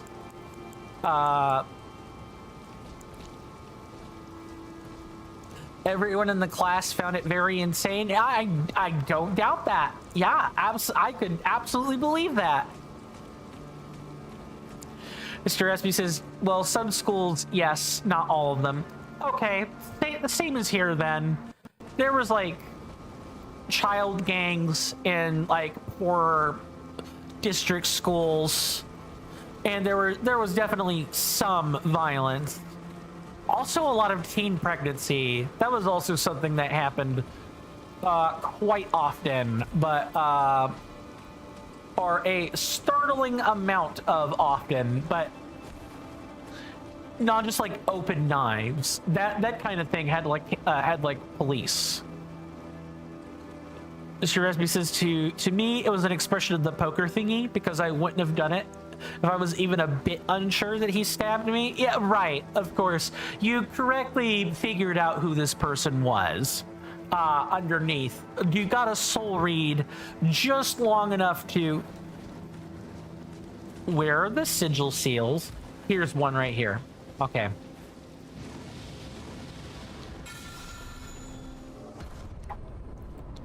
Mr. Gatsby says it was one of those aggressive, unstable people. Yeah, it was a guy more on the play side, but he was smart. I see. He did punch me back, and it did hurt, but it was worth it. I still have the marks on my notebook. I had a thick notebook, and it was annoying to write there because it went through the pages. No doubt. It just... Did he get punished? Did he, I don't know, did faculty, or which is to say the teachers, or the staff, like, find him? Oh, I'm so flabbergasted about the knife story that it's not funny. Mr. Espy says, well, he'd be expelled if anyone found out. I'm not a snitch, and also he was the one who started it. Of course, I believe that. I'm truly taken aback. That would have never happened in the systems I grew up in. That stuff was done behind closed doors, not just out in the open. This Raspy says, if I punched him without doing anything and had beef, then yeah, no way. That is the internet story of the day. I tell you what, that is an internet story of the day. Just learning that someone just had a knife out, stabbing books, got punched, didn't stab back, and then moved about their business like nothing happened. Mr. Esby says, well, it happened like once. I think there was no other day where that happened. Right. I am not necessarily saying that's common. I just mean, I guess the absurdity of it is what I'm referring to. Mr. Esby says, I had a guy do a backflip in my class who was an ex-colleague from first grade. That I've seen that on occasion. Yeah, that I had kids, mainly gym kids, in the same classes I was attending. They would sometimes do that. Or run up the sides of the school brick walls. That was also something they did. Yeah, exactly. Really, it was kind of cool. The ones that were capable of doing it. I worried about the ones who tried to run up the wall, but by the time I saw that, I was already in high school, and a lot of my confrontational or my non-confrontational mannerisms had already set in. Mr. Aspie says, but yeah, almost got in a fight. Glad you didn't. The one time I got in like an actual altercation, I went to court. I was taken to court, and it wasn't even a really serious altercation. So I just learned never to do that. Mr. Rasby says, so essentially in high school, I was really arrogant and got the teachers mad, and they had tests because of me. So people were kind of aggressive with me because of that. Yeah, I could see that. Sucky, but I could see it. Oh, we definitely finished the ruins. So this should be the demi-human queen. We'll kind of wrap up here for the day. As far as I'm concerned, even though it looks like we've barely moved a handful of bosses, we actually made incredibly good progress, because we could still be back here at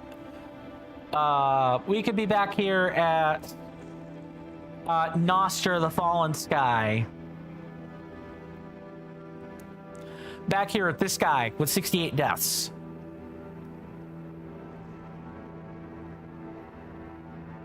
We find the correct one.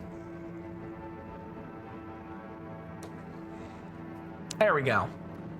Mr. Resby says, I was once very close on low kicking one of the guys who was aggressive with me. Like low kicking outside the classes on the pathway home. I wouldn't blame you. That just sounds brutal. That just sounds brutal for... Yeah, I guess that's... I just find that concept so foreign. Mostly because I would just stay out of everyone's hair. And I talked more with teachers than I did with students. Mr. Rasby says, another time a homeless person was aggressive towards a friend of mine and grabbed him. I was very close to punching that guy. Yeah, I think I may... that is such a long time ago. I don't even remember half of what I'm trying to reference here. Maybe I'll mention that story at a later date. Yeah, because I could be here talking forever, and it is already getting pretty close to dinner time. So I'd like to conclude by... Oh, then yeah, I definitely probably would have remembered this. Maybe it's the one I'm thinking of. I don't know. That was nice. Probably nice in air quotes. Yeah, rough. I could never be that type of person. Even now. Oh, you meant the stream.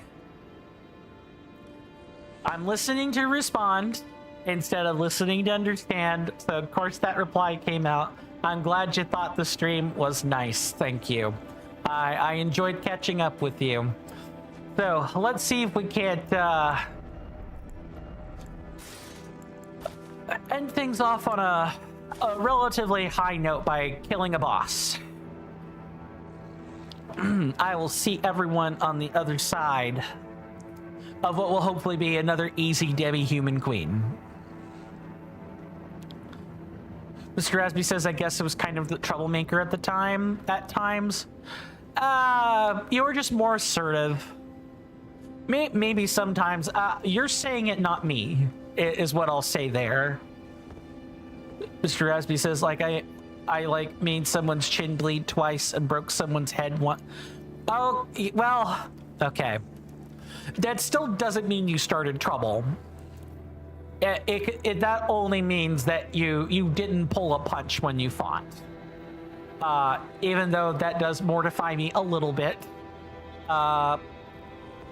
Like that is definitely not the same as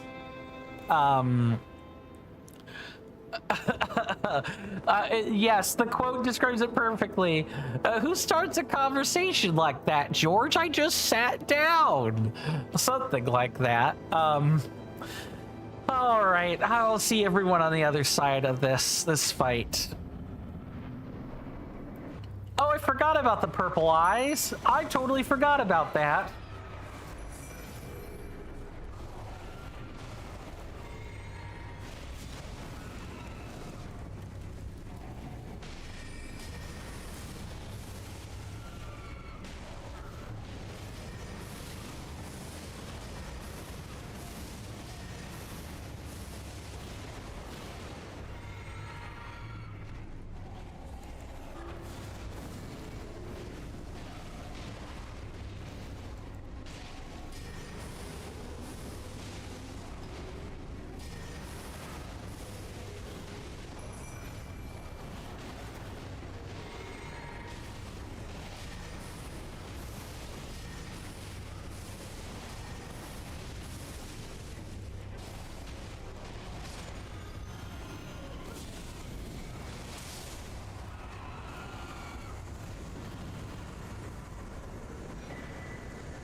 Easy victory.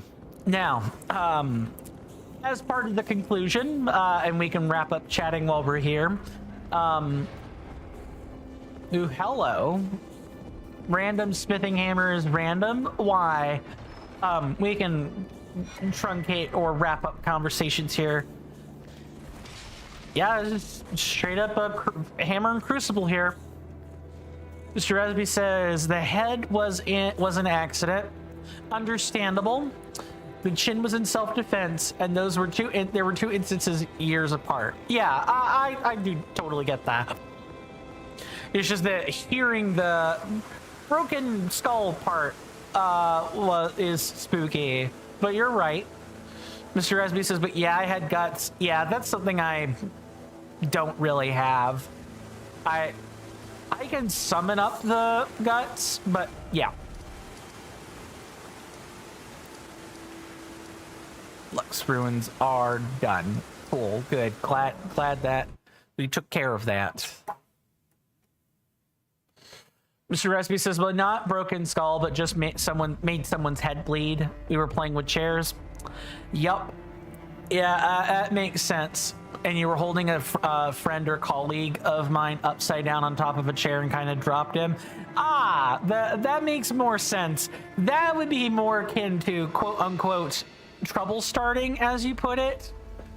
But I thought this was like in an altercation, not due to play. Then yeah, no, that's just asking for trouble, not altercation, not a fight. But I would describe that as gutsy. Mr. Resby says, but yeah, you wrestled the shit out of the guy accidentally. Oh, I gotta be careful. I don't want to tear a nerve. Goodness. Yeah, you certainly had a believe the word I'm looking for here is rambunctious childhood, and it's formed some of your really strong memories. It's neither good nor bad, it simply is. Mr. Resby said, on a side note, once I was at the school gym in high school, my colleague from Moldova, he taught me how to do a suplex. That's awesome. And I did one on him, and it winded the shit out of him, even if I wasn't that strong. The guy was almost knocked out good. Yeah, because you just caused like a huge change in someone's center of gravity. No one really expects to get picked up. It flat-foots most people. The guy was almost 2 meters strong and very fucking strong. Yeah, well, I mean, if you did one on him, then you were strong yourself, good sir, is what I will say there. School suplexes. That's a better note to end on. That is a better note to end on. Mr. Rasby, it was wonderful catching up with you, good sir. I appreciate that. I'd like for you to stop by a bit more often. But of course, you know, real life keeps one busy. Mr. Rasby says, like, that was one effing Goliath. All right, he wasn't super beefy. He was a bit thin, but he was very strong. He could do front handsprings. Yeah, like leanness. Thin and lean, not beefy. I just went and did the suplex just as he taught me a few minutes earlier. Makes sense. Yeah, then that would mean you're somewhat of a physical quick study as well, which is good. That's a good skill to have. I wish I had it. I don't. The most I could claim is being a man of letters, and maybe inferring ulterior sus motives out of people. But you guys have been wonderful. Thank you guys so much for hanging out with me. I really greatly appreciate the company today, even after I messed up yesterday, and after the extended Memorial Day weekend. I really appreciate it. We'll be back tomorrow with some more Elden Ring. Thank you. I also thought it was nice, Mr. Rasby. We'll be back doing this tomorrow. And then on Friday, we'll be cranking out some Super Mario Odyssey as like a way to just A, answer the backlog of requests you guys had, and B, more importantly, you know, keep myself from needing to take breaks from a sometimes very frustrating game as the Godskin Noble and the segments with Noster the Fallen Sky, or the False Sky, have shown. Those are, I was very on tilt that Friday. I'll try to have the thumbnail done by Thursday so that you guys can look at it. Those will be in all the benefits channels. Please do consider checking out the link tree underneath the video display on Twitch, underneath the or in the bottom of the description on YouTube, as well as I will do this for Kick right now.